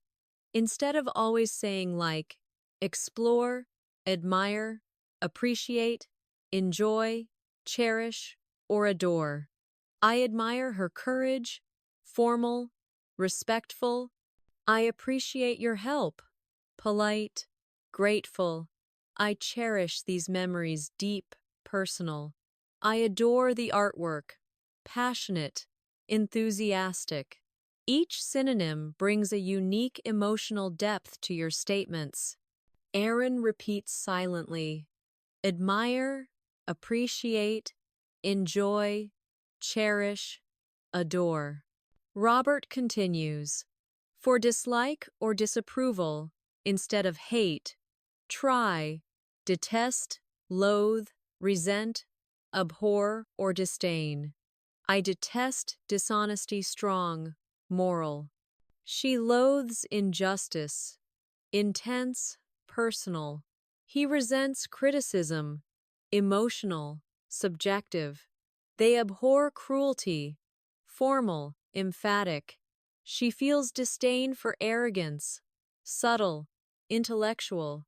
Listening to these distinctions allows your brain to grasp emotional intensity without relying on translation. Aaron repeats, detest, loathe, resent, abhor, disdain. Robert walks slowly along a cobblestone path. For expressing thought or opinion, instead of always saying think, consider, believe, reckon, suppose, assume, or deem. I believe in hard work assertive, confident. I reckon it's going to rain casual, informal. I suppose it's possible, tentative, reflective. I assume you're correct, logical, formal. I deem this necessary, formal, authoritative. Each synonym adjusts the tone and formality of your statement. Aaron repeats silently. Believe, reckon, suppose, assume, deem. Robert gestures to the trees lining the path. When you want to express understanding or comprehension, instead of understand, try, grasp, perceive, fathom, recognize or discern. I grasp the concept, intellectual, clear. He perceived the subtle change, sensitive, observational. She fathomed the depths of his argument, deep, analytical. I recognize the importance, formal, considered. They discern the pattern, observant, methodical. Each variation equips your speech with subtlety. Aaron repeats, grasp, perceive, fathom, recognize, discern. Robert pauses by a quiet fountain. For expressing doubt or uncertainty, instead of always saying unsure, use hesitant, indecisive, doubtful, skeptical, or ambivalent. I'm hesitant to comment. Careful, cautious. She felt indecisive, personal, emotional. He was doubtful about the results, intellectual, analytical. They were skeptical of the claim, critical, measured. I felt ambivalent, neutral, balanced. Repeated exposure to these shades of doubt trains your mind to convey subtlety in everyday conversation. Aaron repeats silently, hesitant, indecisive, doubtful, skeptical, ambivalent. Robert continues, for desire or ambition, instead of want, try, crave, long for, yearn, aspire, or seek. I crave adventure, intense, emotional. She longs for peace, poetic, heartfelt. He yearns for freedom, deep, expressive. They aspire to excellence, formal, goal-oriented. I seek knowledge, intentional, intellectual. Each synonym helps communicate not just desire but motivation and depth. Aaron repeats silently, crave, long for, yearn, aspire, seek. Robert gestures toward the fountain water. Now, let's refine synonyms for giving and receiving. Instead of give, explore, offer, present, provide, contribute, or bestow. I offer my assistance, polite, professional. She presented a gift, formal, ceremonial. They provide resources, functional, practical. He contributes ideas, collaborative, inclusive. She bestowed honors, formal, grand. Each choice conveys tone, intent, and formality. Aaron repeats, offer, present, provide, contribute, bestow. Robert continues, for receiving, instead of always saying get or receive, use, obtain, acquire, gain, inherit, or accept. I obtained the certificate, formal, achievement-focused. He acquired new skills, ongoing, developmental. She gained confidence, personal growth, emotional. They inherited wealth, factual, formal. I accepted the proposal, conscious, deliberate. Synonyms create layers of meaning and nuance that elevate your speech from basic to sophisticated. Aaron repeats, obtain, acquire, gain, inherit, accept. Robert walks along a shaded bench. Next, let's explore words for communication beyond say or tell. Instead, use. Articulate, express, voice, declare, or proclaim. She articulated her opinion clearly, precise, professional. He expressed his feelings, emotional, personal. They voiced concerns, formal, public. The president declared a policy, official, authoritative. She proclaimed her support, dramatic, emphatic. Each synonym gives texture and tone to your speech. Aaron repeats silently. Articulate, express, voice, declare, proclaim. Robert smiles. For persuasion or argument, instead of convince, try. Persuade, influence, sway, encourage, or motivate. I persuaded him to join. Gentle, logical. She influenced the decision, strategic, subtle. They swayed the audience public, effective. He encouraged participation, supportive, positive. I motivated the team, emotional, energetic. Mastering these variations allows your language to feel intentional and compelling. Auden repeats, persuade, influence, sway, encourage, motivate. Robert continues, let's refine descriptors for appearance. Instead of handsome or beautiful, explore, striking, elegant, stunning, radiant, or exquisite. He looked striking, memorable, eye-catching. She appeared elegant, graceful, refined. The view was stunning, dramatic, impressive. Her smile was radiant, joyful, glowing. The sculpture was exquisite, detailed, sophisticated. Each word adds visual or emotional impact to your description. Aaron repeats, striking, elegant, stunning, radiant, exquisite. Robert walks slowly, adjusting his tone. For negative appearances or impressions, instead of ugly, consider unattractive, unappealing, grotesque, hideous, or unsightly. The design was unappealing, subtle critique.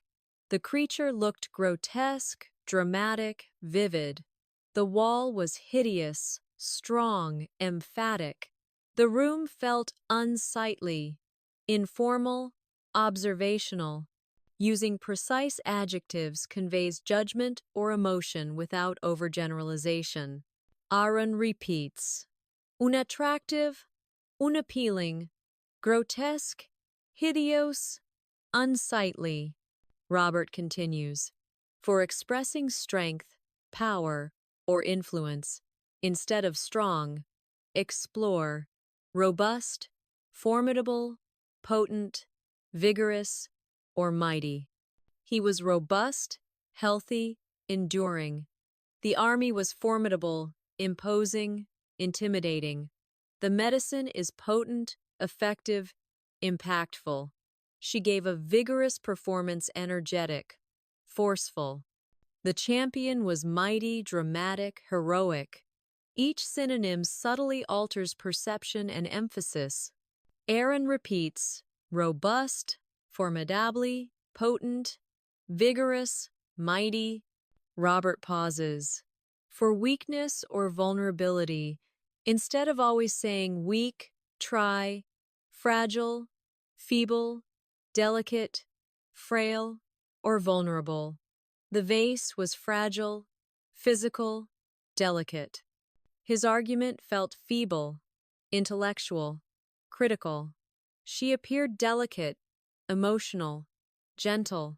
The elder was frail, physical, age-related. He seemed vulnerable, emotional, perceptive. Context determines which synonym best conveys intent. Aaron repeats silently, fragile, feeble, delicate, frail, vulnerable.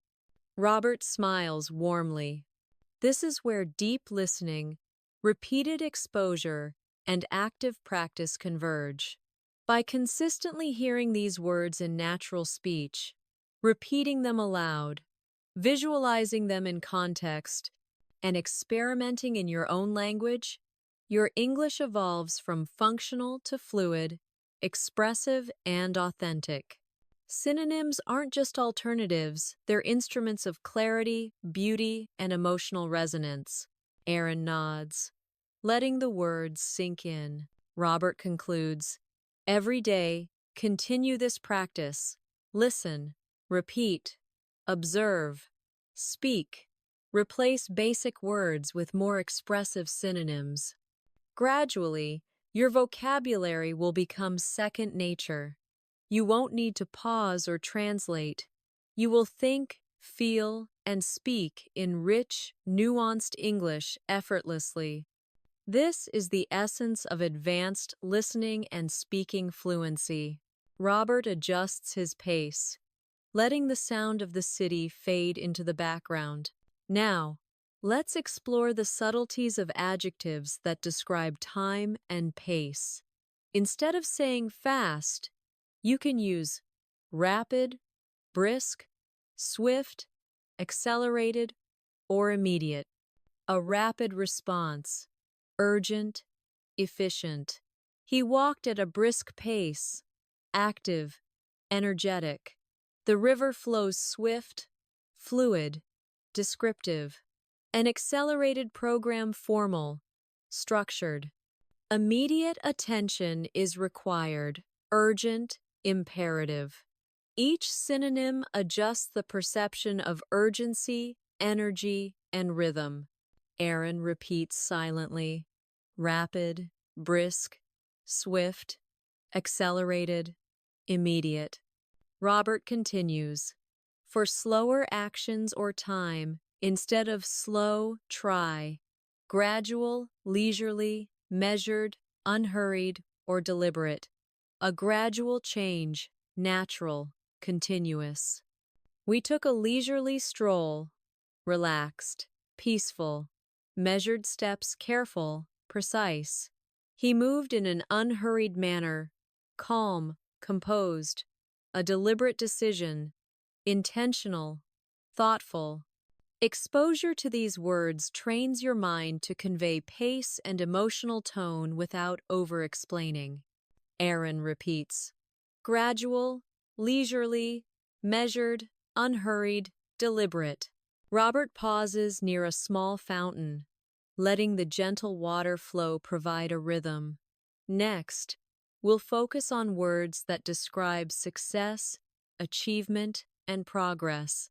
Instead of good or great, you can say excellent, outstanding, remarkable, exceptional, or superb. An excellent performance, precise, evaluative. She gave an outstanding speech, formal, impressive. His achievement was remarkable, highlighting uniqueness. An exceptional solution, problem-solving context.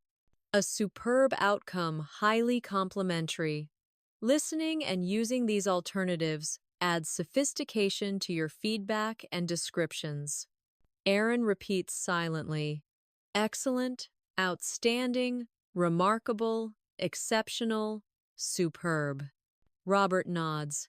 Conversely, when something is not satisfactory, instead of saying bad, consider poor, subpar, inadequate, unsatisfactory, or flawed. A poor attempt, objective critique. The work was subpar, slightly formal, mild. Inadequate preparation, specific, technical. Unsatisfactory results, professional, formal. A flawed plan, evaluative, critical. Synonyms give you subtlety, allowing you to communicate disapproval without harshness or vagueness. Aaron repeats silently, poor, subpar, inadequate, unsatisfactory, flawed. Robert gestures broadly. Let's explore verbs that describe action and change. Instead of always using make, you can say create, construct, produce, develop, or generate. She created a masterpiece, artistic, personal. They constructed a building, literal, practical. He produced results, outcome-focused. The company develops technology, formal, ongoing. We generate energy, technical, factual. Each choice conveys intention, domain, and formality. Aaron repeats silently. Create, construct, produce, develop, generate. Robert walks slowly along the path. For endings or completions, instead of saying finish, try, complete, conclude, finalize, wrap up, or accomplish. We completed the project formal, thorough. He concluded the discussion structured, final. She finalized the report official, precise. Let's wrap up the meeting, casual, friendly. They accomplished the goal achievement-focused. Synonyms refine the tone and context of your communication. Aaron repeats silently. Complete, conclude, finalize, wrap up, accomplish. Robert stops near a shaded bench. Now, let's move into expressions of emotion in interpersonal contexts. Instead of saying happy, try delighted, thrilled, overjoyed, elated, or content. I'm delighted to meet you formal, courteous. She was thrilled with the results. Energetic, emotional. He felt overjoyed, intense, heartfelt. They were elated by the news, dramatic, joyful. I'm content with my progress, calm, reflective. Each synonym provides nuance and emotional texture. Aaron repeats silently. Delighted, thrilled, overjoyed, elated, content. Robert continues. For negative emotions, instead of saying angry, consider frustrated, irritated, annoyed, enraged, or resentful. I'm frustrated with the delay. Moderate, emotional. She felt irritated, mild, immediate. He seemed annoyed, surface level, social. They were enraged, strong, intense. I'm resentful, deep, ongoing. These alternatives help you convey intensity, tone, and social appropriateness. Aaron repeats silently. Frustrated, irritated, annoyed, enraged, resentful. Robert gestures to the sky. Next, let's examine verbs for understanding and thought. Instead of know, you might say comprehend, grasp, recognize, perceive, or internalize.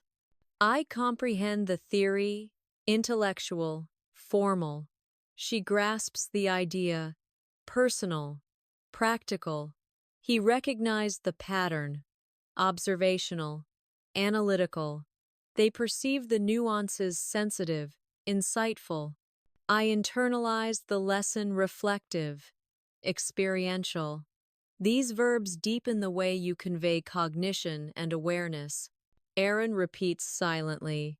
Comprehend, grasp, recognize, perceive, internalize. Robert continues. For questioning or investigation, instead of ask, try, inquire, question, probe, investigate, or challenge. I inquired about the process, formal, polite. He questioned the results, critical, analytical. She probed the topic, curious, deep. They investigated the matter, methodical, systematic. I challenged the assumption, assertive, critical. Using these words in context strengthens your professional and academic communication. Aaron repeats silently.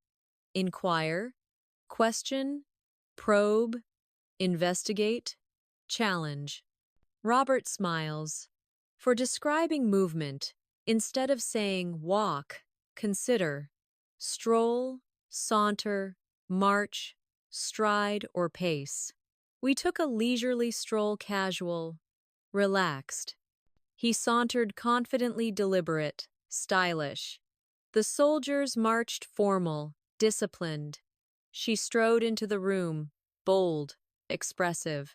He paced nervously, emotional, tense. Each synonym captures intention, mood, and rhythm of motion. Aaron repeats silently. Stroll, saunter, march, stride, pace. Robert gestures to the flowing fountain again. For running or faster movement, instead of run, try, sprint, dash, race, hurry, or rush. He sprinted to catch the bus urgent, energetic. She dashed across the street, quick, purposeful. They raced to the finish competitive, dramatic. I need to hurry casual, practical. He rushed to help, emotional, immediate. These words enrich your descriptions of speed and intention. Aaron repeats silently.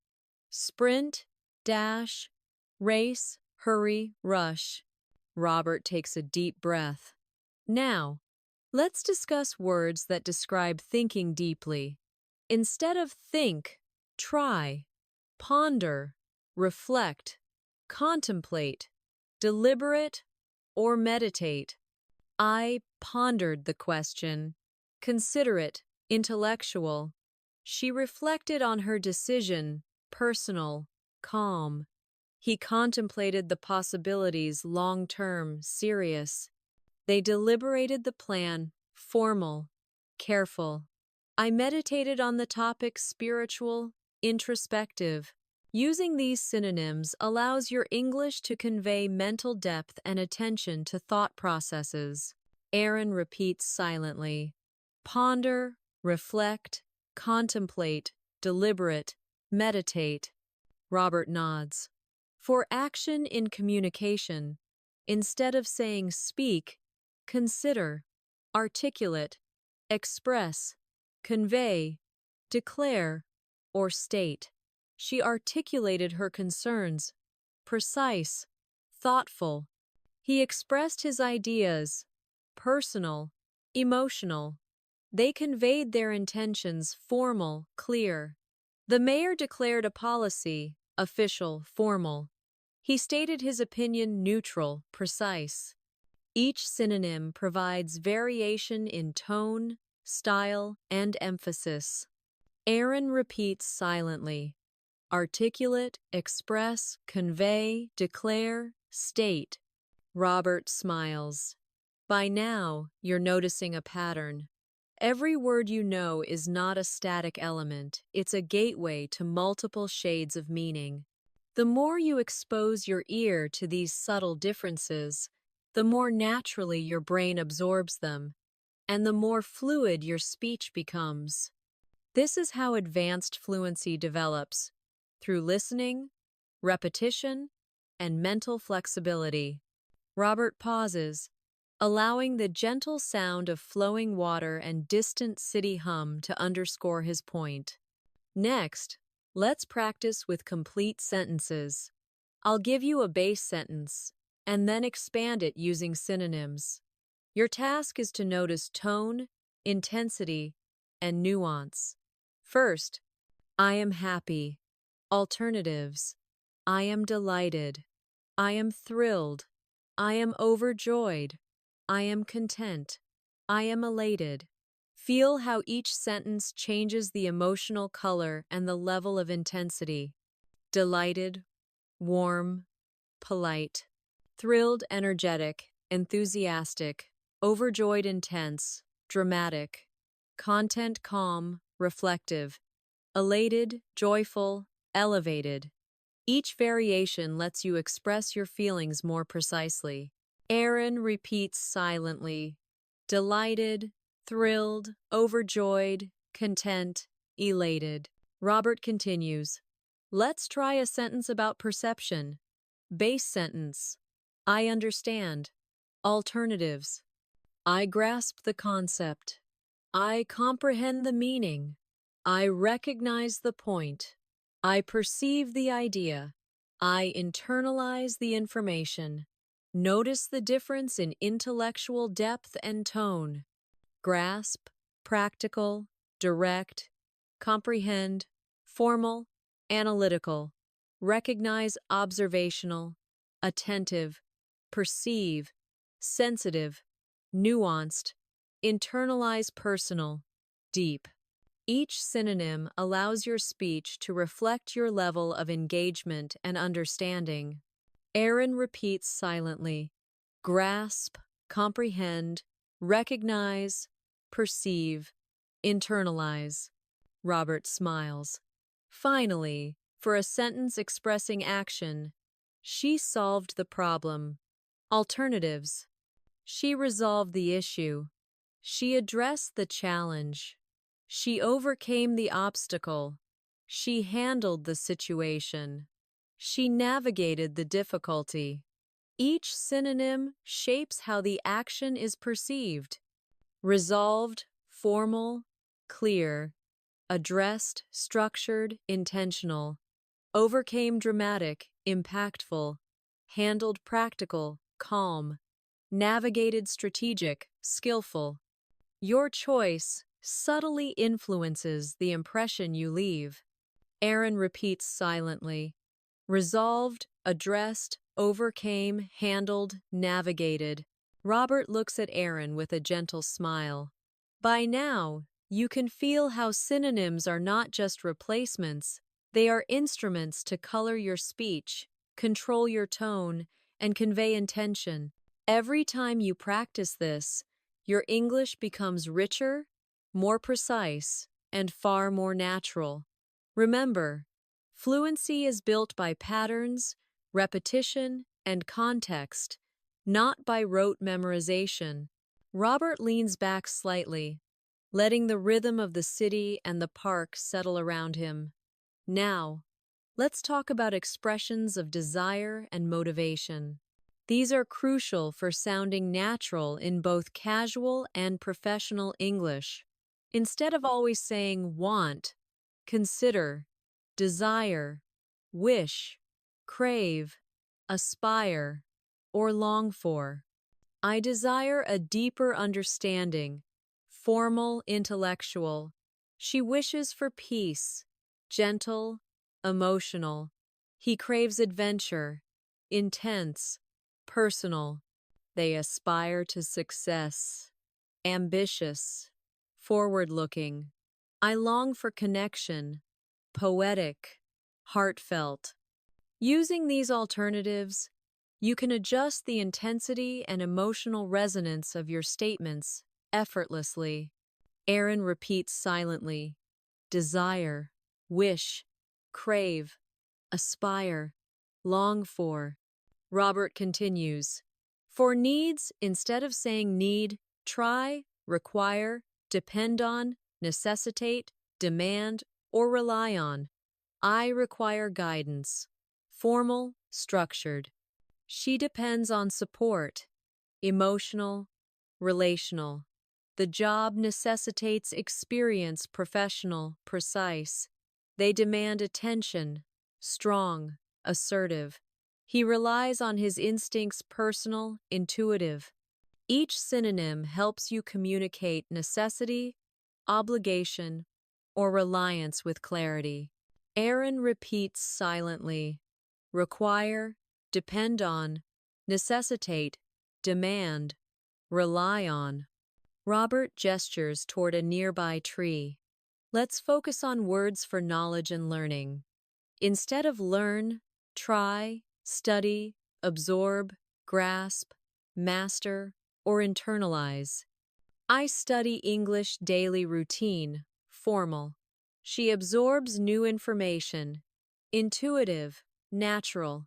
He grasps complex concepts, cognitive, precise. They master the skill, advanced, accomplished. I internalize lessons, deep, reflective. Each alternative enhances how you describe the learning process and communicates a different level of engagement.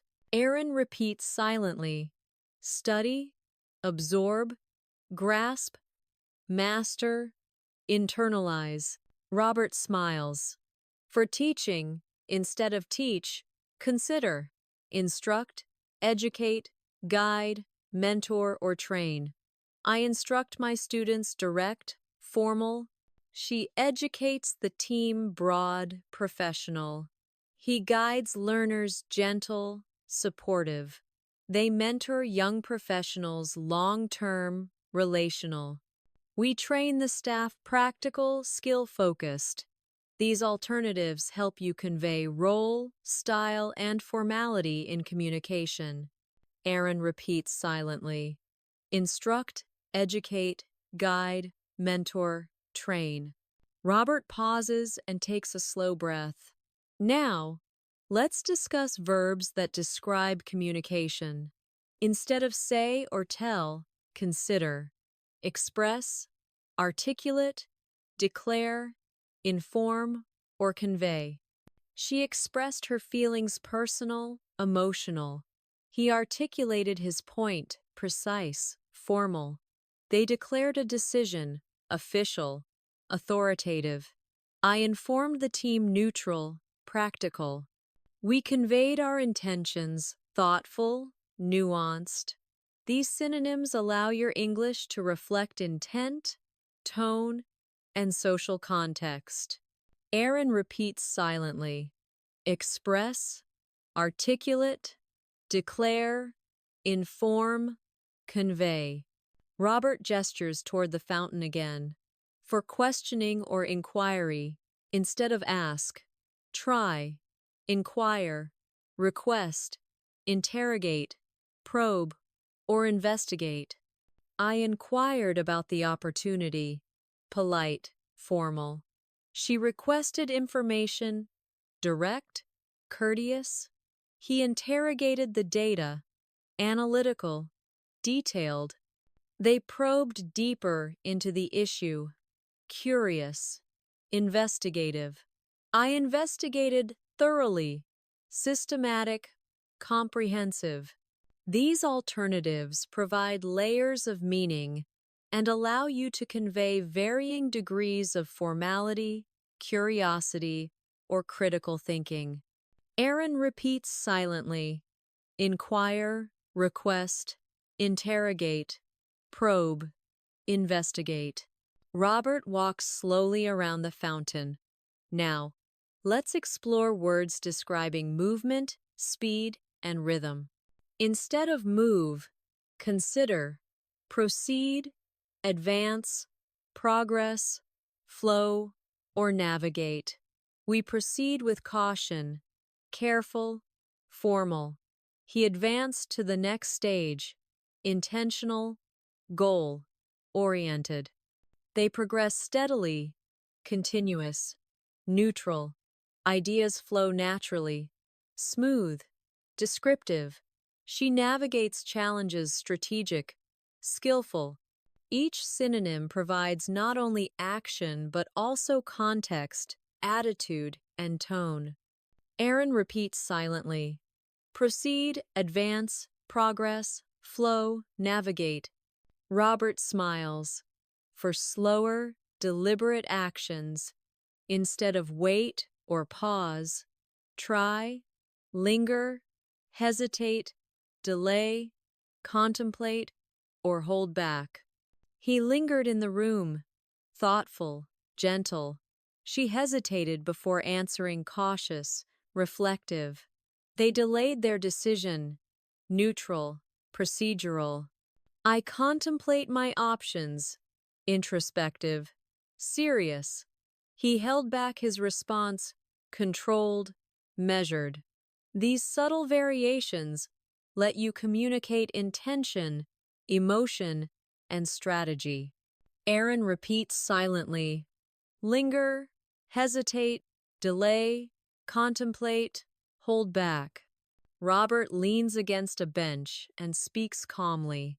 Let's move to descriptive adjectives for appearance and qualities. Instead of good-looking, consider attractive, charming, appealing, stunning, or radiant. She is attractive, neutral, pleasant. He has a charming smile, personal, engaging. The house is appealing, objective, general. Her performance was stunning, dramatic, impressive. The morning was radiant, emotional, descriptive. Each synonym conveys a different nuance, shaping the impression you give. Aaron repeats silently. Attractive, charming, appealing, stunning, radiant. Robert nods. For intelligence and capability, instead of smart, consider clever, brilliant, sharp, insightful, or astute. He is clever, practical, creative. She is brilliant, exceptional, formal. They are sharp, quick, alert. He is insightful, perceptive, reflective. She is astute, strategic, evaluative. Choosing the right word lets your speech reflect personality, depth, and context simultaneously. Aaron repeats silently. Clever, brilliant, sharp, insightful, astute. Robert's voice softens slightly. For describing difficulty, instead of hard or difficult, consider challenging, demanding, strenuous, complicated, or arduous. The test was challenging, motivational, neutral. The project was demanding, formal, high expectation. The hike was strenuous, physical, intense. The situation is complicated, neutral, analytical. The journey was arduous, formal, descriptive. Using these alternatives lets your English convey the nature of a task with precision and emotion. Aaron repeats silently. Challenging, demanding, strenuous, complicated, arduous. Robert walks to a quiet spot and gestures to the sky. Now, for emotions, let's refine expressions of anger and frustration. Instead of mad, use upset, irritated, annoyed, frustrated, or enraged. I am upset. Mild, personal. She is irritated. Immediate, subtle. He is annoyed. Social, mild. They are frustrated, emotional, pressured. I am enraged, intense, strong. These variations allow you to communicate exact emotional weight. Aaron repeats silently. Upset, irritated, annoyed, frustrated, enraged. Robert continues. For fear and anxiety, instead of scared, use afraid, frightened, terrified, petrified, or anxious. I am afraid, normal, everyday. She is frightened, stronger, immediate. He is terrified, extreme, vivid. They are petrified, intense, paralyzing. I feel anxious, mental, anticipatory. These words help you communicate not only the emotion, but its intensity and impact. Aaron repeats silently. Afraid, frightened, terrified, petrified, anxious. Robert smiles gently. Now, let's practice with full sentences that combine synonyms. Base sentence, I am tired. Alternatives, I am exhausted. I am drained. I feel fatigued. I am worn out. I am utterly exhausted. Each conveys different intensity and tone. Exhausted, strong, common. Drained, emotional, reflective. Fatigued, formal. Clinical. Worn out, casual. Personal. Utterly exhausted, dramatic. Emphatic. Practicing these variations helps your speech become emotionally layered and contextually accurate. Aaron repeats silently. Exhausted, drained, fatigued, worn out, utterly exhausted. Robert nods. For describing success or achievement in sentences.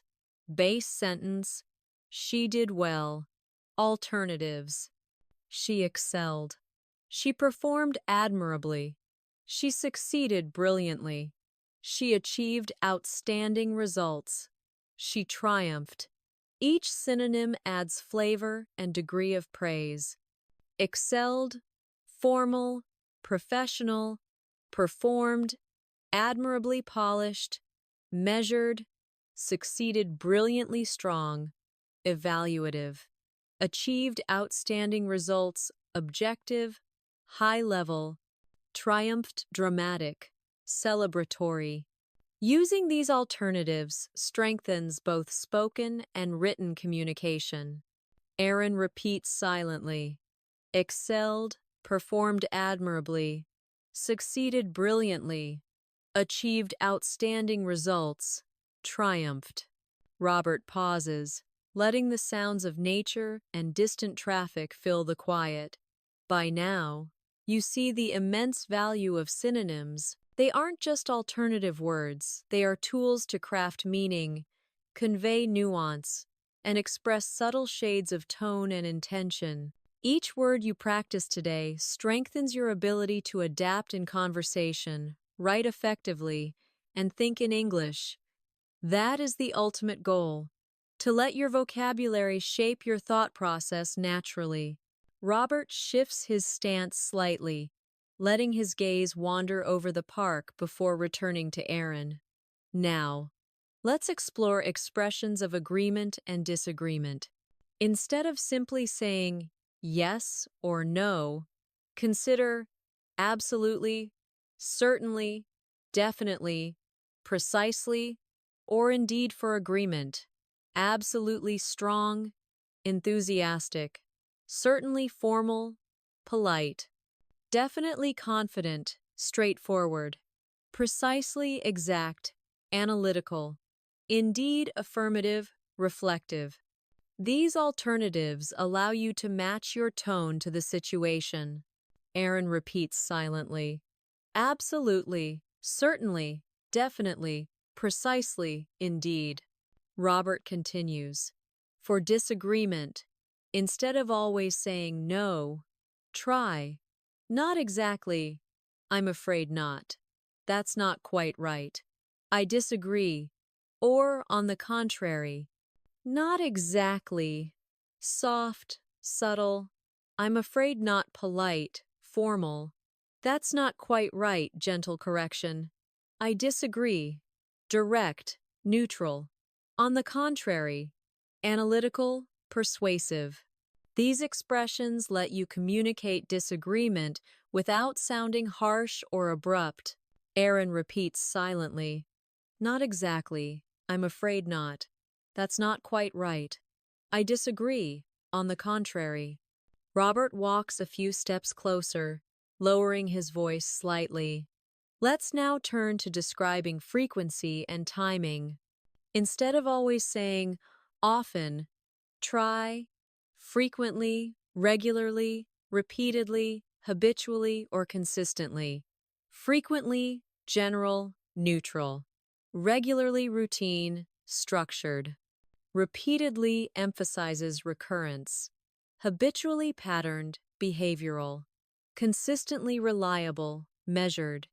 Each synonym provides a slightly different perspective on how often something occurs. Aaron repeats silently, frequently, regularly, repeatedly, habitually, consistently. Robert smiles.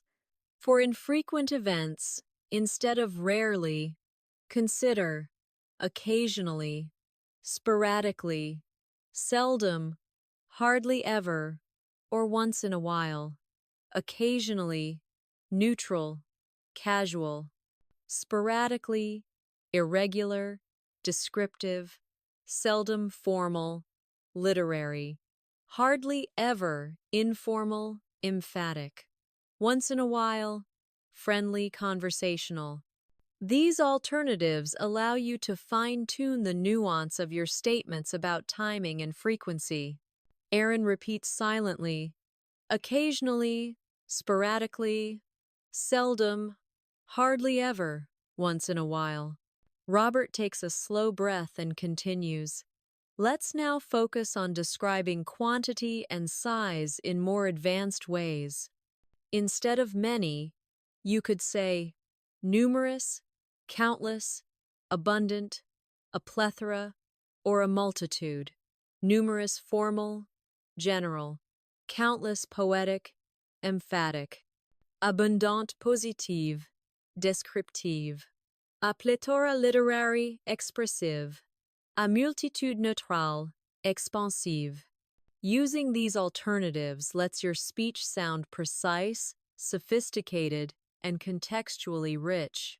Aaron repeats silently. Numerous, countless, abundant, a plethora, a multitude. Robert gestures toward the fountain again. For small amounts, instead of few or little, try several, a handful, a sprinkling, scarce, or minimal. Several, neutral, simple. A handful casual, visual. A sprinkling poetic, descriptive. Scarce formal, rare. Minimal technical, precise. These alternatives add texture to your descriptions and allow your English to reflect specificity. Aaron repeats silently. Several, a handful, a sprinkling, scarce, minimal. Robert pauses, letting the sound of distant birds fill the silence. Now, let's explore words describing intensity and degree. Instead of always saying very, consider extremely, highly, exceedingly, remarkably, or profoundly. Extremely common, emphatic, highly formal, evaluative. Exceedingly, literary, dramatic, remarkably positive, appreciative, profoundly, emotional, thoughtful. Using these alternatives allows you to express intensity without repetition, making your speech more engaging. Aaron repeats silently. Extremely, highly, exceedingly, remarkably, profoundly. Robert leans slightly forward, emphasizing the next point. For moderate intensity, instead of quite or fairly, try moderately, somewhat, reasonably, adequately, or tolerably. Moderately neutral, balanced. Somewhat mild, casual. Reasonably rational, objective. Adequately, functional, sufficient. Tolerably, old-fashioned, expressive. Each of these alternatives lets you communicate subtle shades of emphasis. Aaron repeats silently. Moderately, somewhat, reasonably, adequately, tolerably. Robert gestures toward the path ahead. Now, let's talk about expressing certainty and doubt. Instead of sure, try certain, confident, convinced, positive, or assured. Certain formal, definitive. Confident personnel, strong. Convinced persuasive, reflective. Positive, informal, clear. Assured formal, elegant. For doubt, instead of unsure, consider uncertain, hesitant, doubtful, skeptical, or indecisive. Uncertain, neutral, formal. Hesitant, personal, cautious.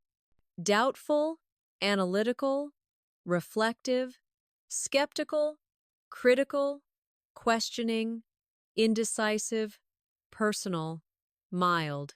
Using these alternatives allows your speech to reflect thoughtfulness and emotional clarity. Aaron repeats silently. Certain, confident, convinced, positive, assured, uncertain, hesitant, doubtful, skeptical, indecisive. Robert steps closer, voice calm but intentional. Let's now explore descriptive words for experiences and sensations. Instead of saying good, consider delightful, enjoyable, pleasant, satisfying, or wonderful, delightful, polite, charming, enjoyable, neutral, casual, pleasant, gentle, conventional, satisfying, reflective, fulfilling, wonderful, emphatic, expressive. For negative experiences, instead of bad, use unpleasant, disappointing, dreadful, miserable, or regrettable. Unpleasant, neutral, descriptive. Disappointing, evaluative, reflective. Dreadful, dramatic, literary. Miserable, emotional, intense. Regrettable, formal, reflective. Each synonym lets you capture subtle emotional tones and communicate your perception with precision. Aaron repeats silently. Delightful, enjoyable, pleasant, satisfying, wonderful, unpleasant, disappointing, dreadful, miserable, regrettable. Robert gestures toward the distant horizon. Now, for describing relationships and connections, instead of saying friend, try, companion, ally, confidant, partner, or associate. Companion close, friendly. Ollie supportive, strategic. Confident, trusting, personal. Partner collaborative, professional. Associate formal, neutral. For negative or distant relationships, instead of enemy or opponent, consider adversary, rival, challenger, antagonist, or competitor. Adversary, formal, strategic. Rival, competitive, personal. Challenger, active, assertiva. Antagonist, dramatic. Literary, competitor, neutral, professional. Using these alternatives allows you to communicate relationship dynamics more accurately and subtly. Aaron repeats silently. Companion, ally, confidant, partner, associate, adversary, rival, challenger, antagonist, competitor. Robert walks slowly along the path, voice gentle. For describing change and transformation, instead of change, try, evolve, adapt, shift, transform, or modify. Evolve gradual, natural. Adapt practical, flexible. Shift directional, subtle. Transform dramatic, complete. Modify technical, specific. For consistency or stability, instead of remain, consider, persist, endure, sustain, continue, or uphold. Persist focused, determined. Endure resilient, long-term. Sustain neutral, careful. Continue routine, simple.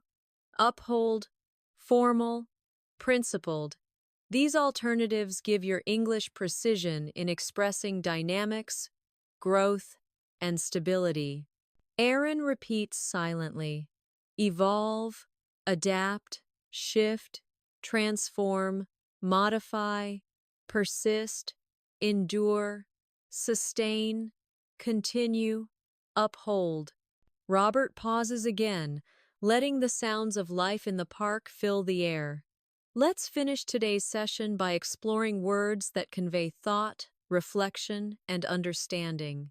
Instead of always saying think, try, ponder, reflect, consider, deliberate, or meditate, ponder, deep, intellectual, reflect, personal, evaluative, consider neutral, formal, deliberate methodical, structured, meditate quiet, introspective.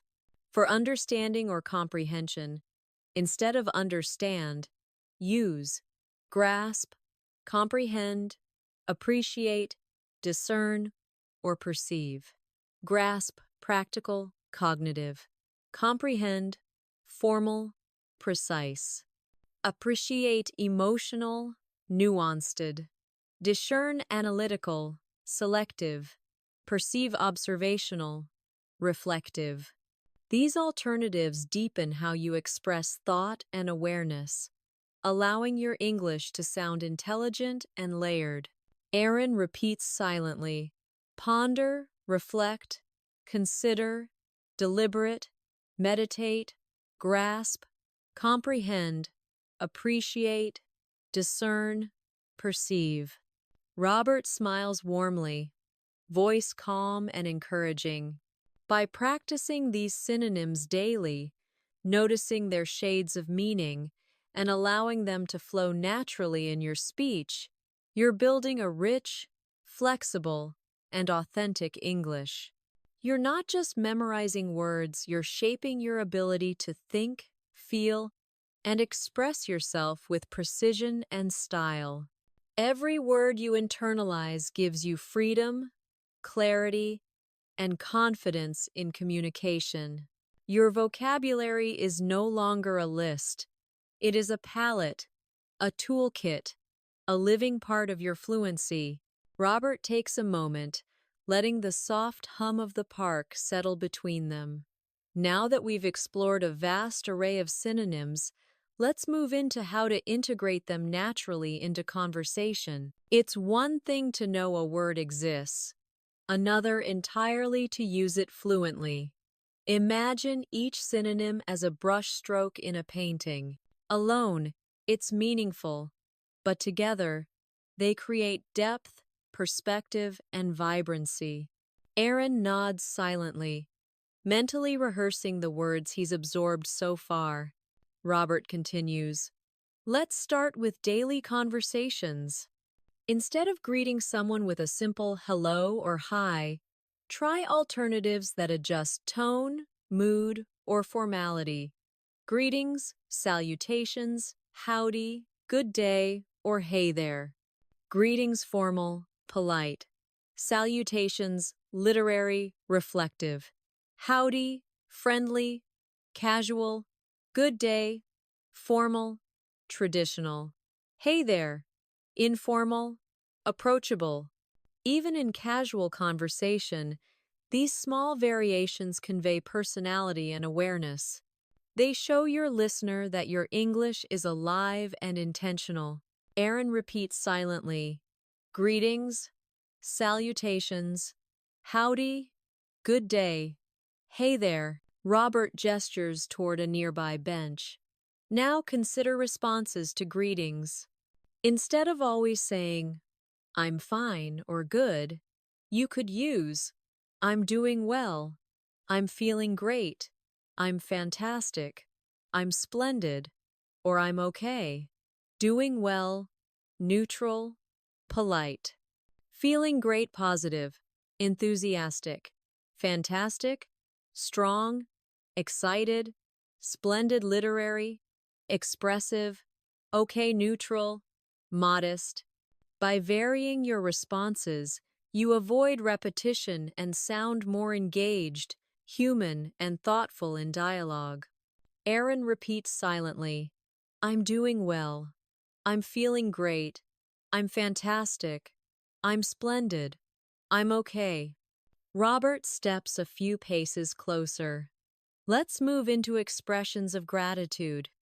Instead of always saying, thank you, consider, I appreciate it, much obliged, many thanks, thanks a lot, or I'm grateful.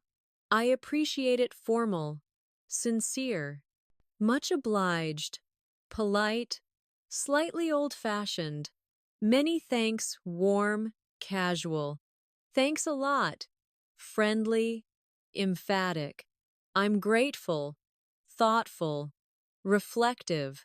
These alternatives convey varying levels of emotion, formality, and context. The richer your repertoire, the more nuanced your interpersonal communication becomes. Aaron repeats silently, I appreciate it. Much obliged. Many thanks. Thanks a lot. I'm grateful. Robert nods. Voice steady and encouraging. For responses to thanks, instead of always saying, "You're welcome," try, "My pleasure, no problem, anytime, glad to help," or "It's nothing." My pleasure. Formal, elegant. No problem. Informal. Neutral. Anytime, friendly. Approachable. Glad to help. Supportive. Warm. It's nothing, humble. Casual. By varying both your expressions of gratitude and your responses, you create dialogue that feels alive, thoughtful, and natural. Aaron repeats silently. My pleasure, no problem, anytime, glad to help, it's nothing.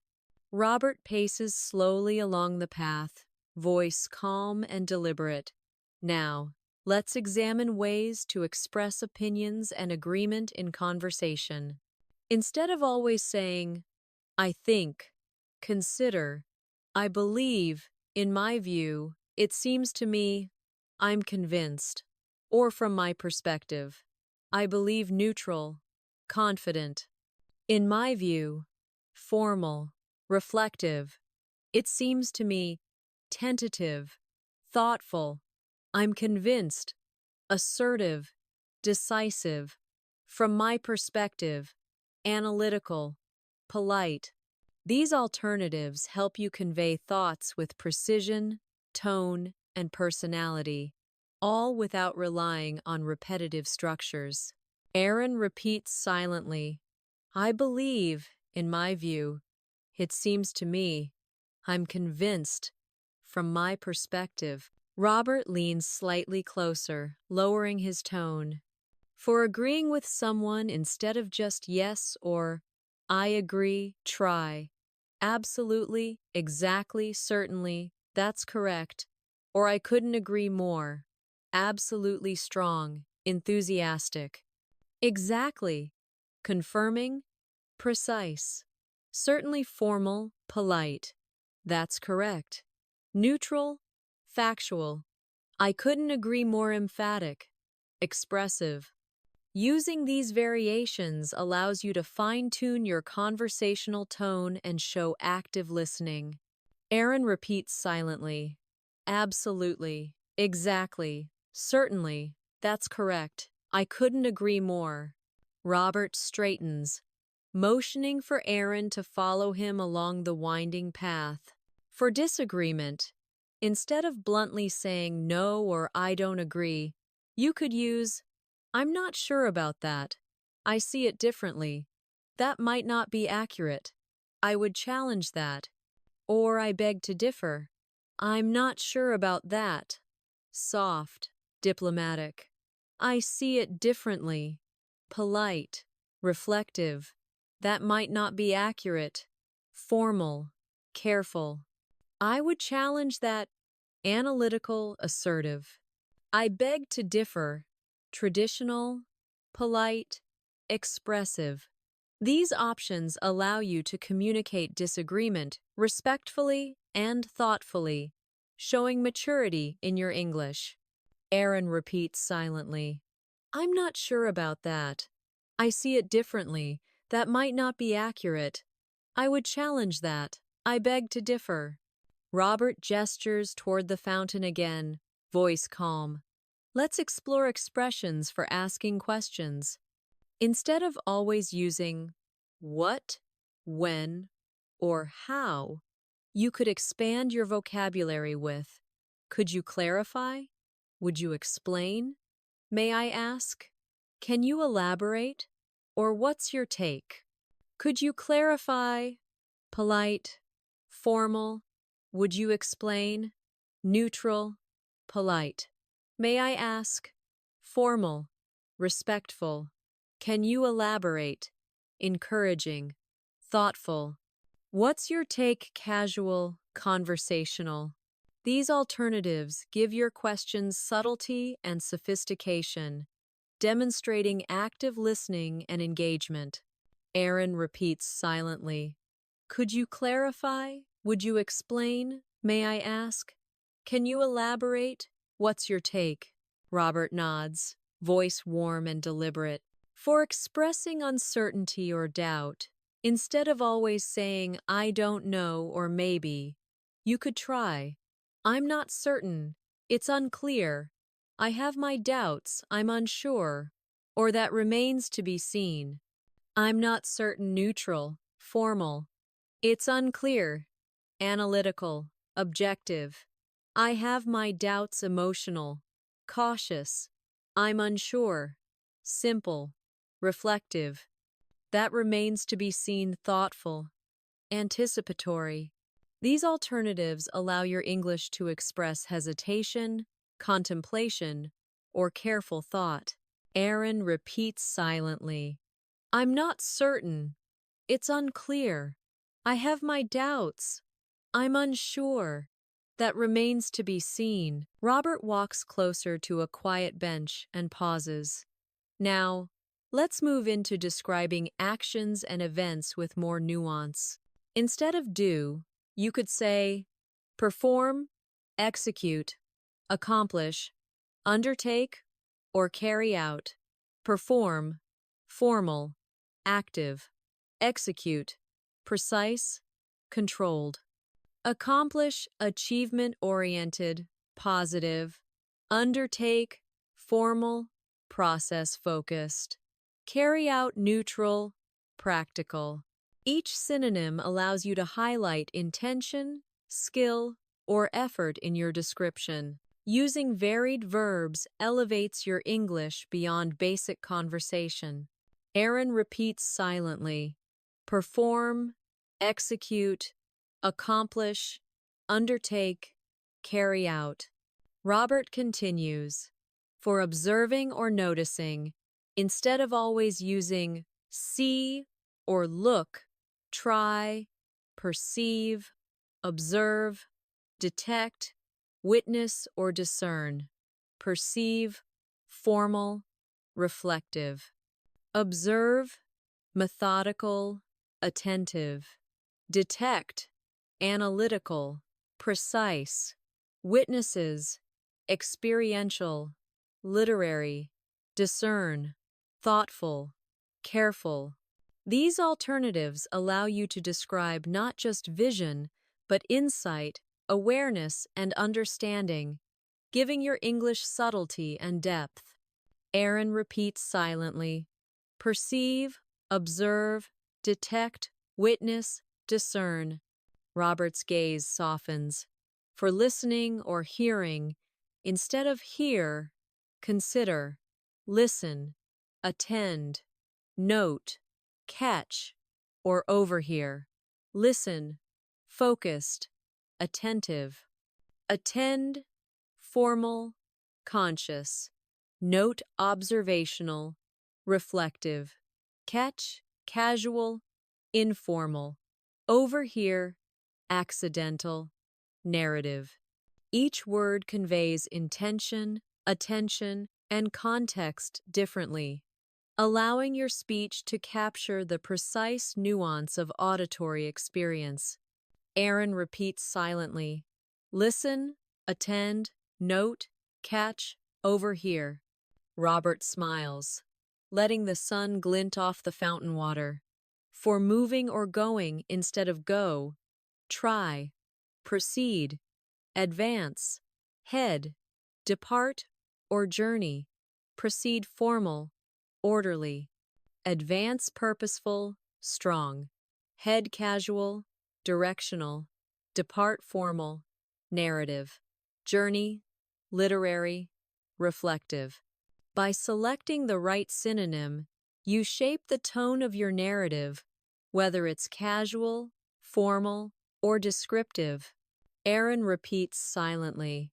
Proceed, advance, head, depart, journey.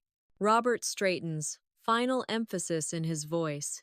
For beginning or starting, instead of start, consider, initiate, commence, launch, undertake, or set in motion.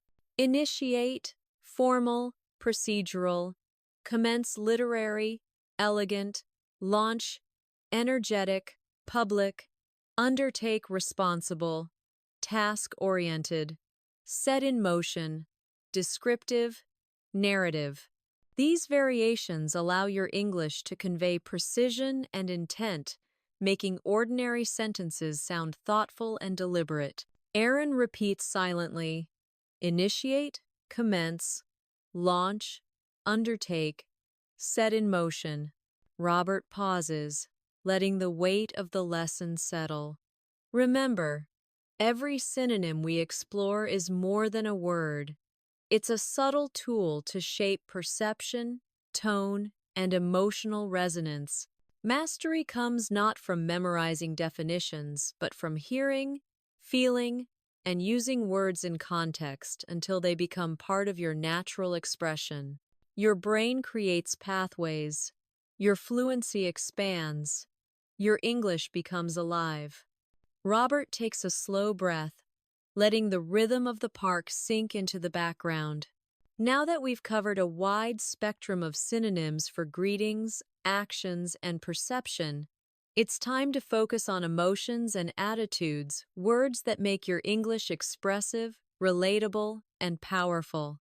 Think of emotions as the color palette of your language. Synonyms give you subtle shades to paint your feelings precisely. Aaron nods silently, eager to absorb the nuances. Let's begin with happiness and joy. Instead of saying happy all the time, explore delighted, thrilled, overjoyed, content, elated, or jubilant. Delighted, polite, warm. Thrilled, excited, energetic. Overjoyed, intense, exuberant. Content, calm, satisfied. Elated, uplifted, euphoric.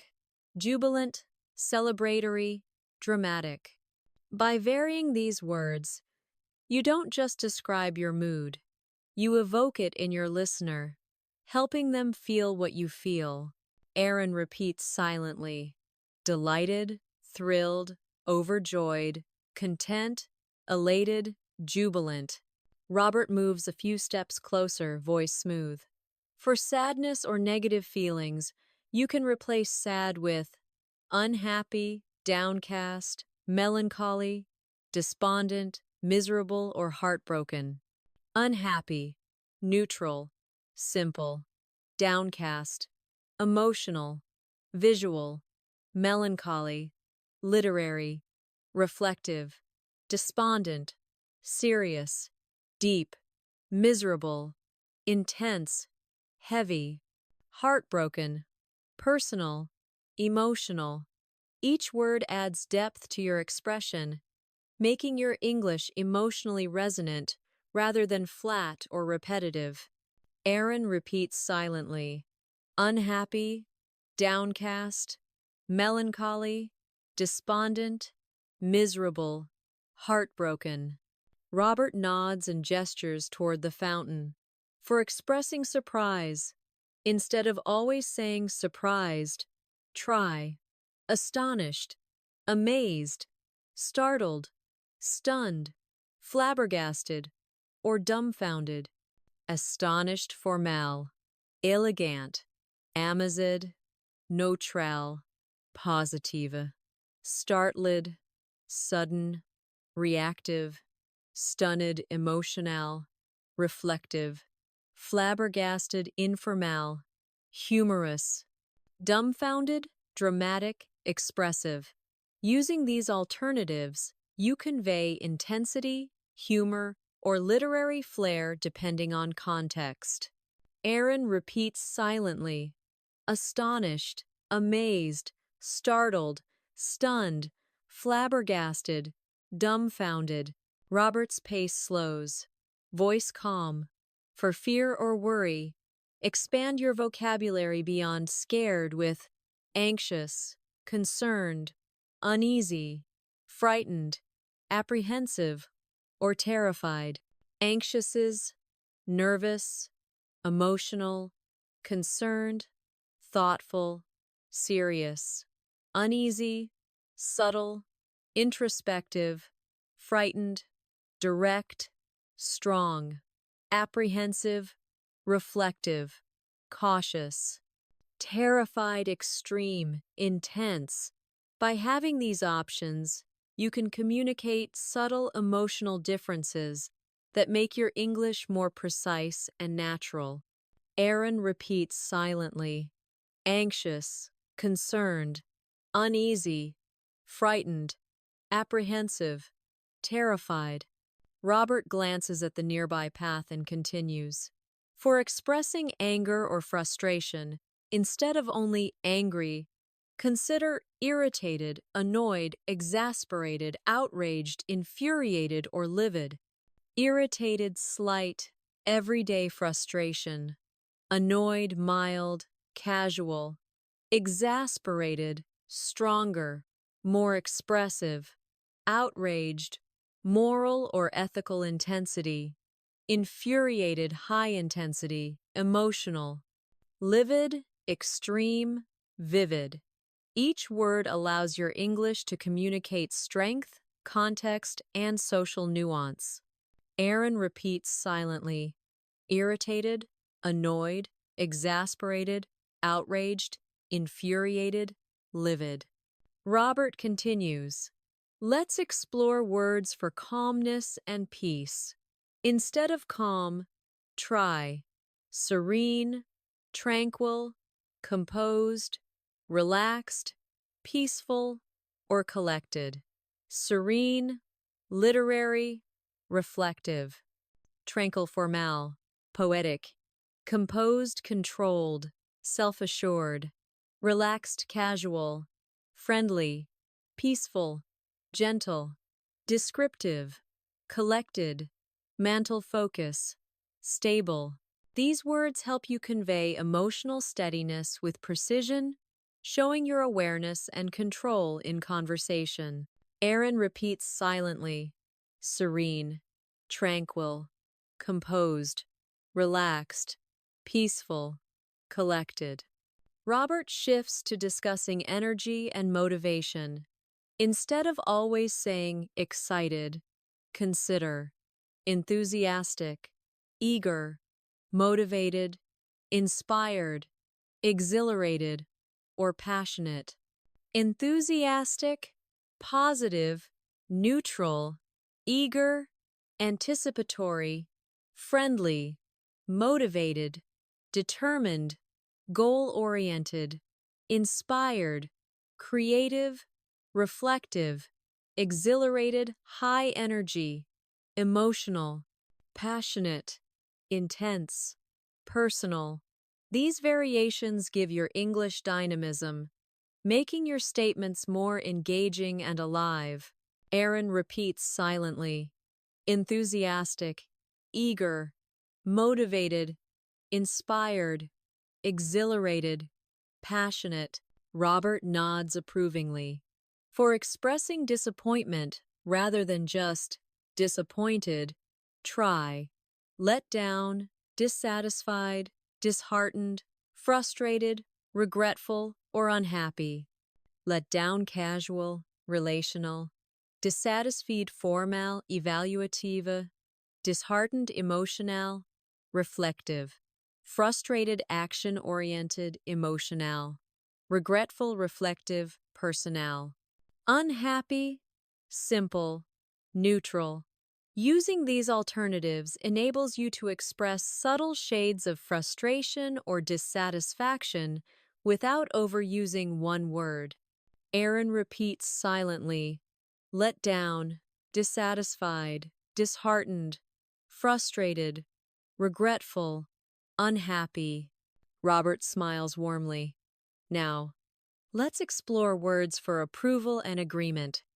Instead of always saying good or nice, you could say excellent, outstanding, superb, remarkable, wonderful, or exceptional. Excellent, formal, confident. Outstanding, strong, public praise. Superb, elegant, literary. Remarkable, observational, reflective. Wonderful, warm, friendly, exceptional, distinctive, professional. These synonyms help your English convey evaluation with sophistication, precision, and tone. Aaron repeats silently. Excellent, outstanding, superb, remarkable, wonderful, exceptional. Robert continues. For disapproval or critique, instead of always saying bad, consider poor, substandard, inadequate, disappointing, unsatisfactory, or flawed. Poor, simple, neutral. Substandard, formal, évaluative. Inadequate, analytical, descriptive. Disappointing, emotional, reflective. Unsatisfactory, formal, corrective. Flawed, critical, nuanced. Each choice signals judgment differently, allowing you to tailor your response to tone and context. Aaron repeats silently, poor, substandard, inadequate, disappointing, unsatisfactory, flawed. Robert walks a few steps, letting the lesson sink in. Let's discuss probability and certainty. Instead of always saying maybe, consider, possibly, perhaps, conceivably, likely, probably, or uncertain, possibly, neutral, tentative, perhaps, formal, reflective, conceivably, analytical, speculative, likely, probable, confident, probably, informal, confident, uncertain, reflective, cautious. Having these alternatives lets you convey levels of certainty naturally. Aaron repeats, silently, possibly, perhaps, conceivably, likely, probably, uncertain. Robert nods and gestures toward a quiet bench. For probability expressed with certainty, instead of just definitely, consider, certainly, undoubtedly, absolutely, unquestionably, assuredly, or without a doubt. Certainly formal, polite. Undoubtedly, strong, assertive. Absolutely, emphatic, confident. Unquestionably, literary, definitive. Assuredly, formal, declarative. Without a doubt, casual, conversational. Using these alternatives allows you to reinforce your points with precision and stylistic flair. Aaron repeats silently, certainly, undoubtedly, absolutely, unquestionably, assuredly, without a doubt. Robert's tone deepens slightly. Let's consider expressions for intention and future actions. Instead of always saying will or going to, try, plan to, intend to, aim to, aspire to, expect to, or hope to. Plan to structured, deliberate. Intend to formal, reflective. Aim to goal-oriented, direct. Aspire to ambitious, literary. Expect to predictive, neutral. Hope to optimistic, thoughtful. These alternatives give your English subtlety in expressing intent, making your statements more precise and natural. Aaron repeats silently, plan to, intend to, aim to, aspire to, expect to, hope to. Robert smiles, pausing to let the words settle. Finally, let's focus on ways to close conversations or finish statements gracefully. Instead of always saying goodbye or see you, consider, take care, farewell, until next time, catch you later, best regards, or talk soon. Take care, friendly, caring. Farewell, formal, literary. Until next time, polite, anticipatory. Catch you later, casual, approachable. best regards professional, written, talk soon, friendly, conversational. These options give your English flexibility and style, even in parting words. Aaron repeats silently, take care, farewell, until next time, catch you later, best regards, talk soon. Robert steps back, letting the afternoon sunlight fall across the fountain. Aaron, this is where the magic of synonyms comes alive. Each word is a key to nuance, tone, emotion, and style. You're not just memorizing definitions, you're learning to sculpt language, to express your mind with subtlety, and to sound like a thoughtful, advanced speaker. When you listen, repeat, and immerse yourself, these words stop being foreign, they become tools, instinctive and natural. Robert pauses, letting the warm sunlight highlight the rhythm of the park.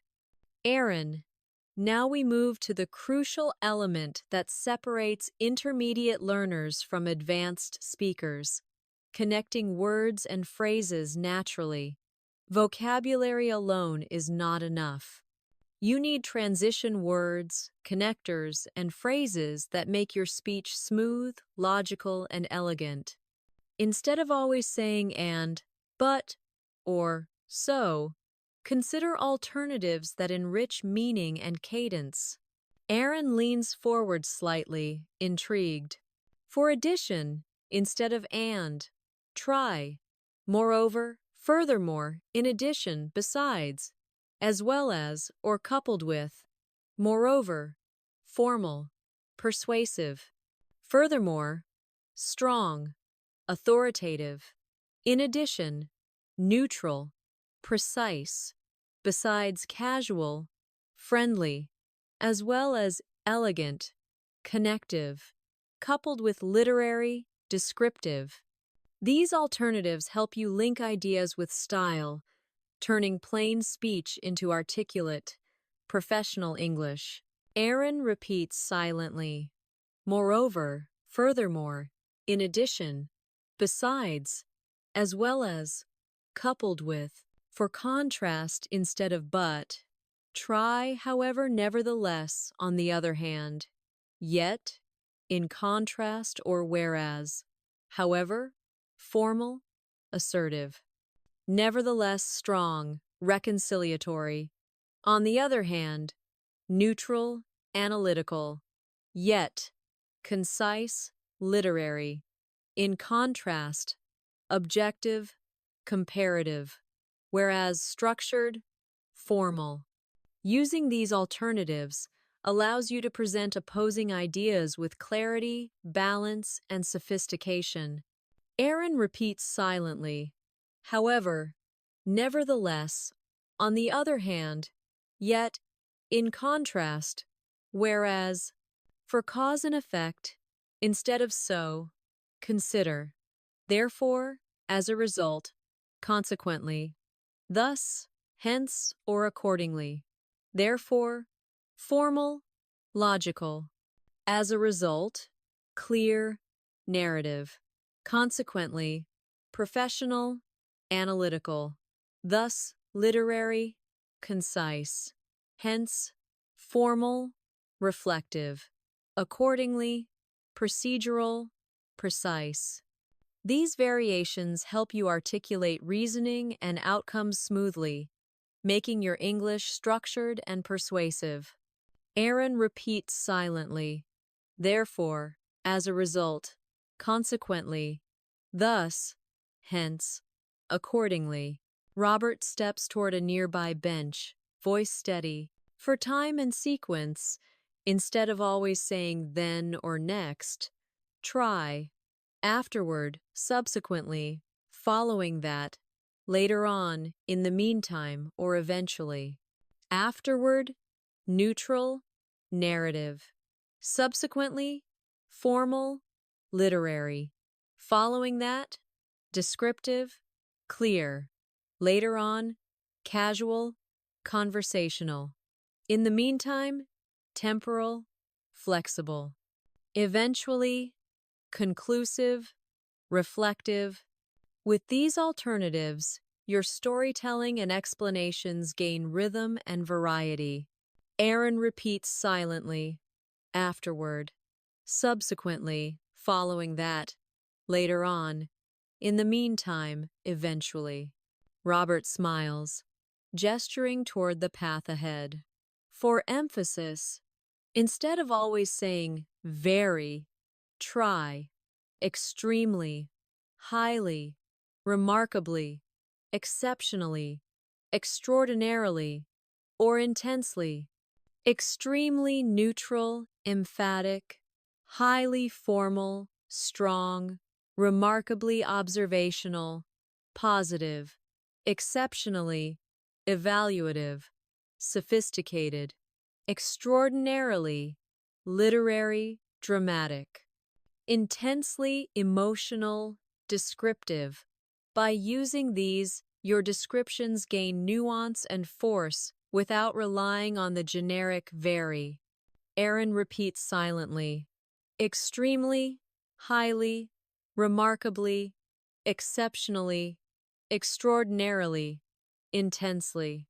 For probability, instead of always saying probably, try, likely, presumably, apparently, evidently, in all likelihood, or seemingly, likely, predictive, neutral, presumably assumptive, reflective, apparently observational, casual, evidently formal, analytical, in all likelihood detailed, descriptive, seemingly interpretive, thoughtful.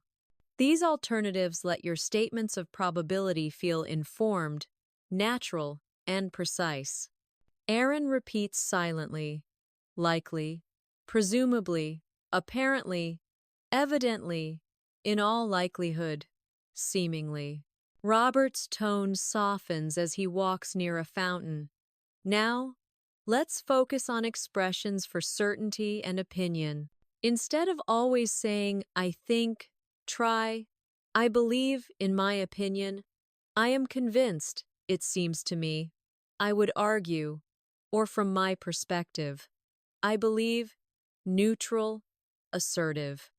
In my opinion, formal, reflective, I am convinced, strong, confident.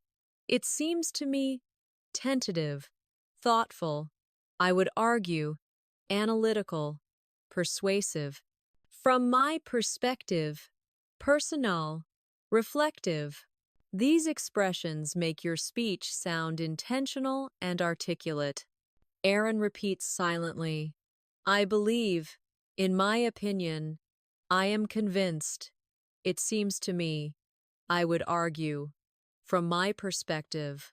For suggestion and recommendation, instead of always saying, you should, consider, I recommend, it would be wise, perhaps you might, I advise, you may want to, or consider.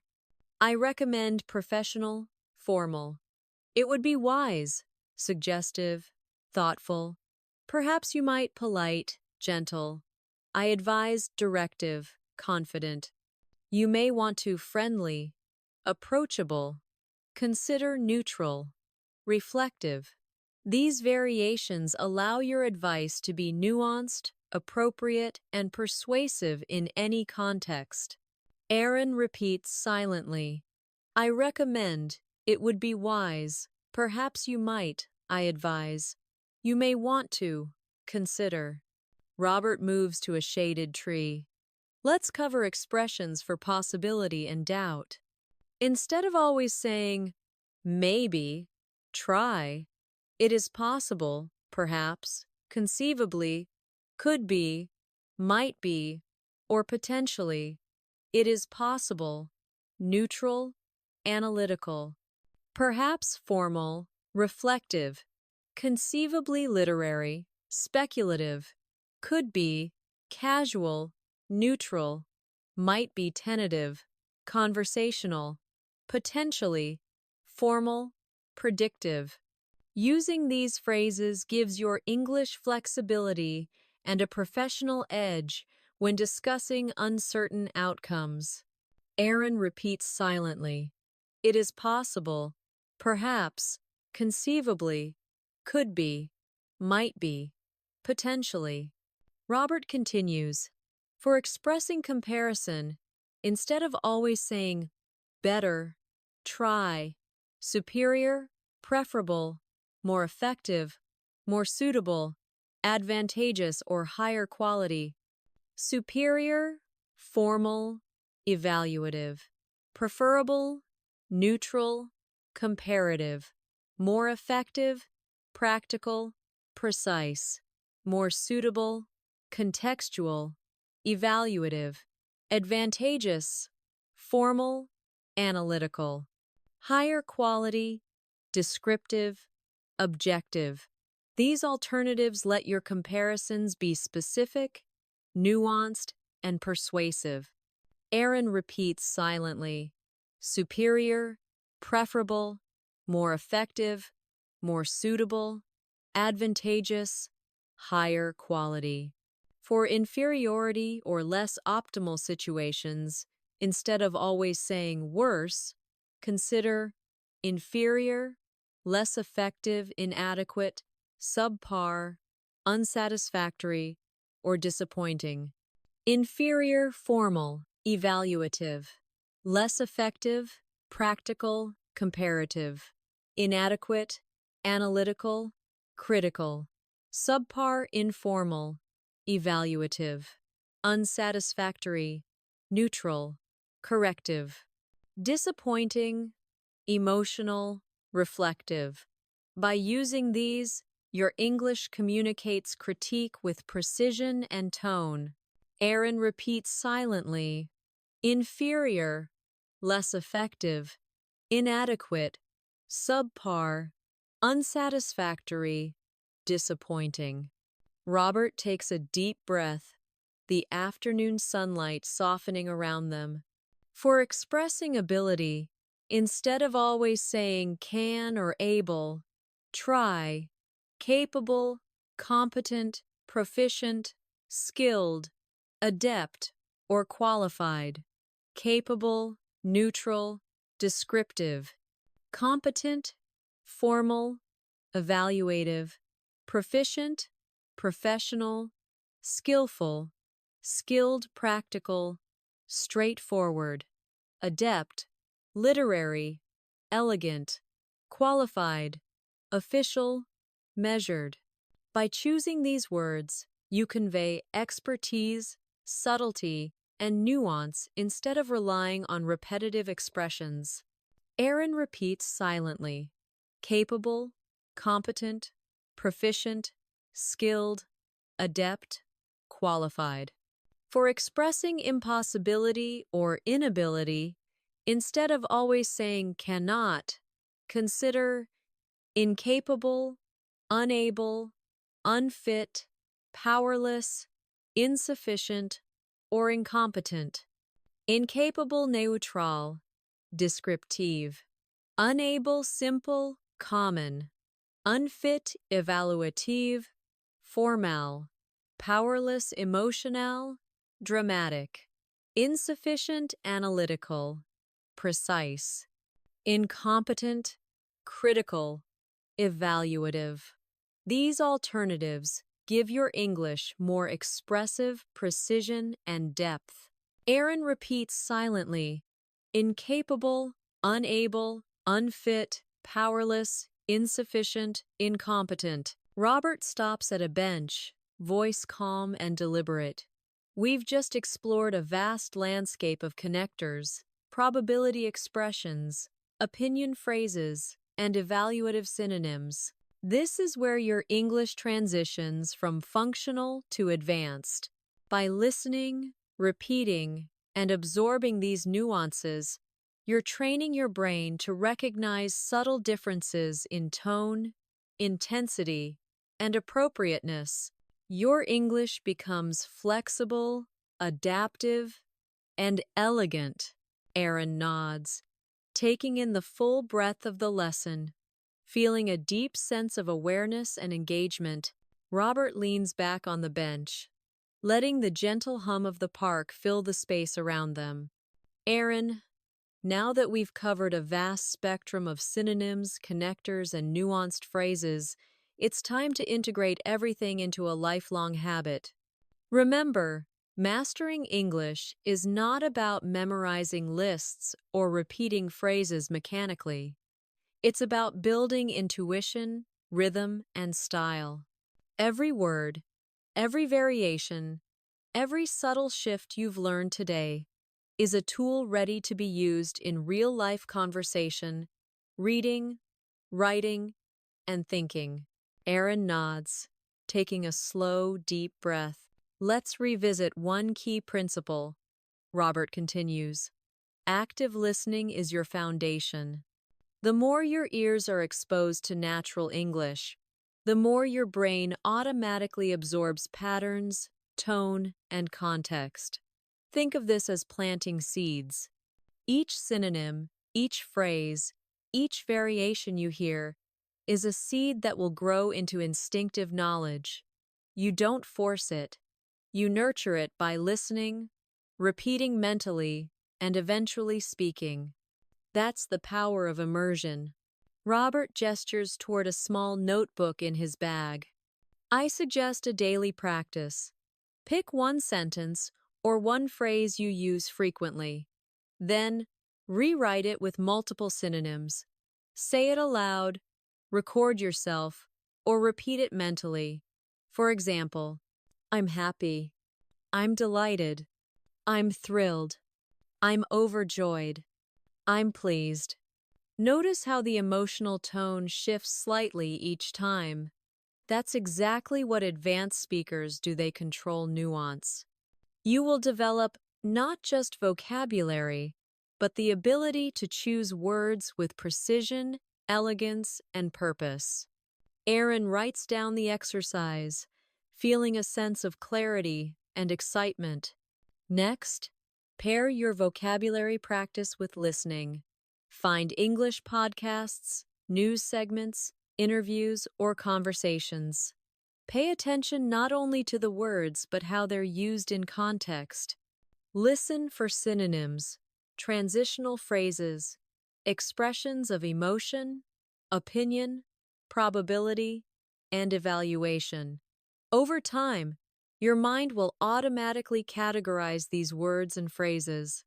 When you speak or write, your brain will naturally select the perfect expression. This is how fluency transforms from conscious effort into effortless skill. Robert stands, walking slowly along the fountain. Finally, practice speaking. Use these words aloud, in conversation, or even while thinking. Don't be afraid to experiment with tone, intensity, and subtlety. English is flexible, expressive, and layered. Every synonym you use adds texture. Every phrase enhances clarity. Every subtle adjustment improves naturalness. The more you use, the more instinctive it becomes. Aaron smiles, understanding the weight of the advice. Remember, fluency is built in small, consistent actions. Robert continues. It's built when you choose to listen, repeat, and use. It's built when you notice subtle differences in meaning, tone, and formality. Every time you choose delighted over happy or concerned over worried, you are practicing advanced English. Each choice strengthens your vocabulary, sharpens your intuition, and builds a confident, expressive voice. Robert pauses, letting the moment sink in. Aaron, one final reflection. English is not a collection of words. It is a living system. Each word you know connects to a network of meanings, emotions, and contexts. Synonyms are the highways between ideas. They let you travel with nuance, sophistication, and clarity. Your goal is not to use every word you've learned, but to have them ready when the right moment arises. Fluency is about flexibility, not volume. He sits back down on the bench.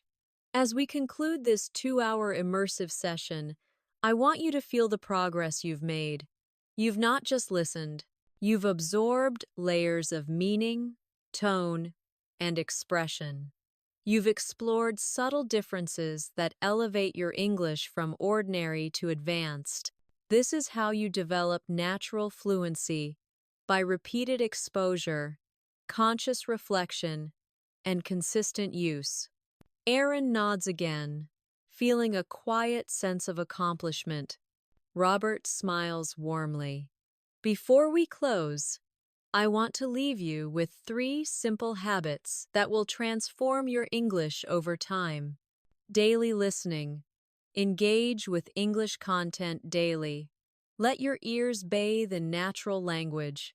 Notice synonyms, connectors, and expressions in context. Daily variation practice. Choose one sentence or phrase daily. Rewrite it with synonyms and express it aloud. Explore tone, intensity, and subtle differences. Daily active speaking. Speak aloud as often as possible. Try new words, substitute synonyms, and challenge yourself to sound natural and expressive. Record yourself, practice with friends, or even speak to yourself. Every effort builds instinctive fluency. Robert leans forward slightly, voice soft but compelling. Aaron, the moment you commit to these small, consistent practices, your English begins to evolve. Your voice becomes richer, your choices sharper, your expression more powerful. You stop thinking in translations and start thinking in English. This is the transformation every learner seeks. He stands, the sun dipping low, casting a golden light. And so, our journey in this session comes to an end. But remember, this is not the end of your learning.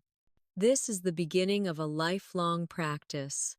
Every day, every conversation, every podcast, every book, every sentence you craft, you reinforce the habits we explored today. Your vocabulary is no longer a static list. It's alive. It's yours to use, mold, and refine.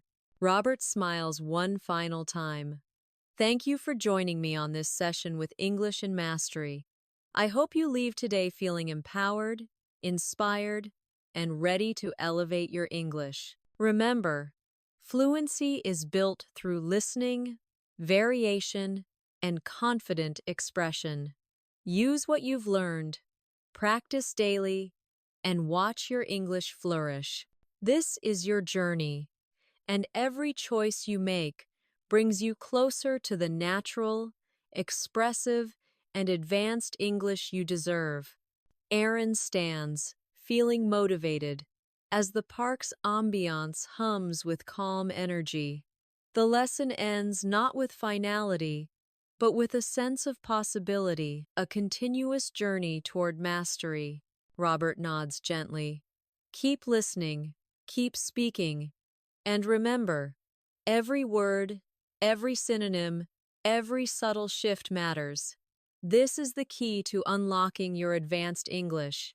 And always, continue exploring, questioning, and expressing. Your English is not just learned, it is lived. The session closes. A final calm pause fills the space, leaving Aaron and every listener with a sense of completion, growth, and anticipation for the next step in their journey.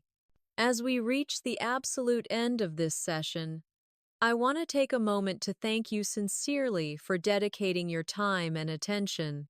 Learning advanced English, mastering synonyms, and training your listening skills is not something that happens overnight.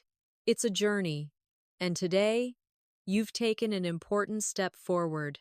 Remember, every moment you spend listening, repeating mentally, and practicing aloud is an investment in your fluency, confidence, and natural expression.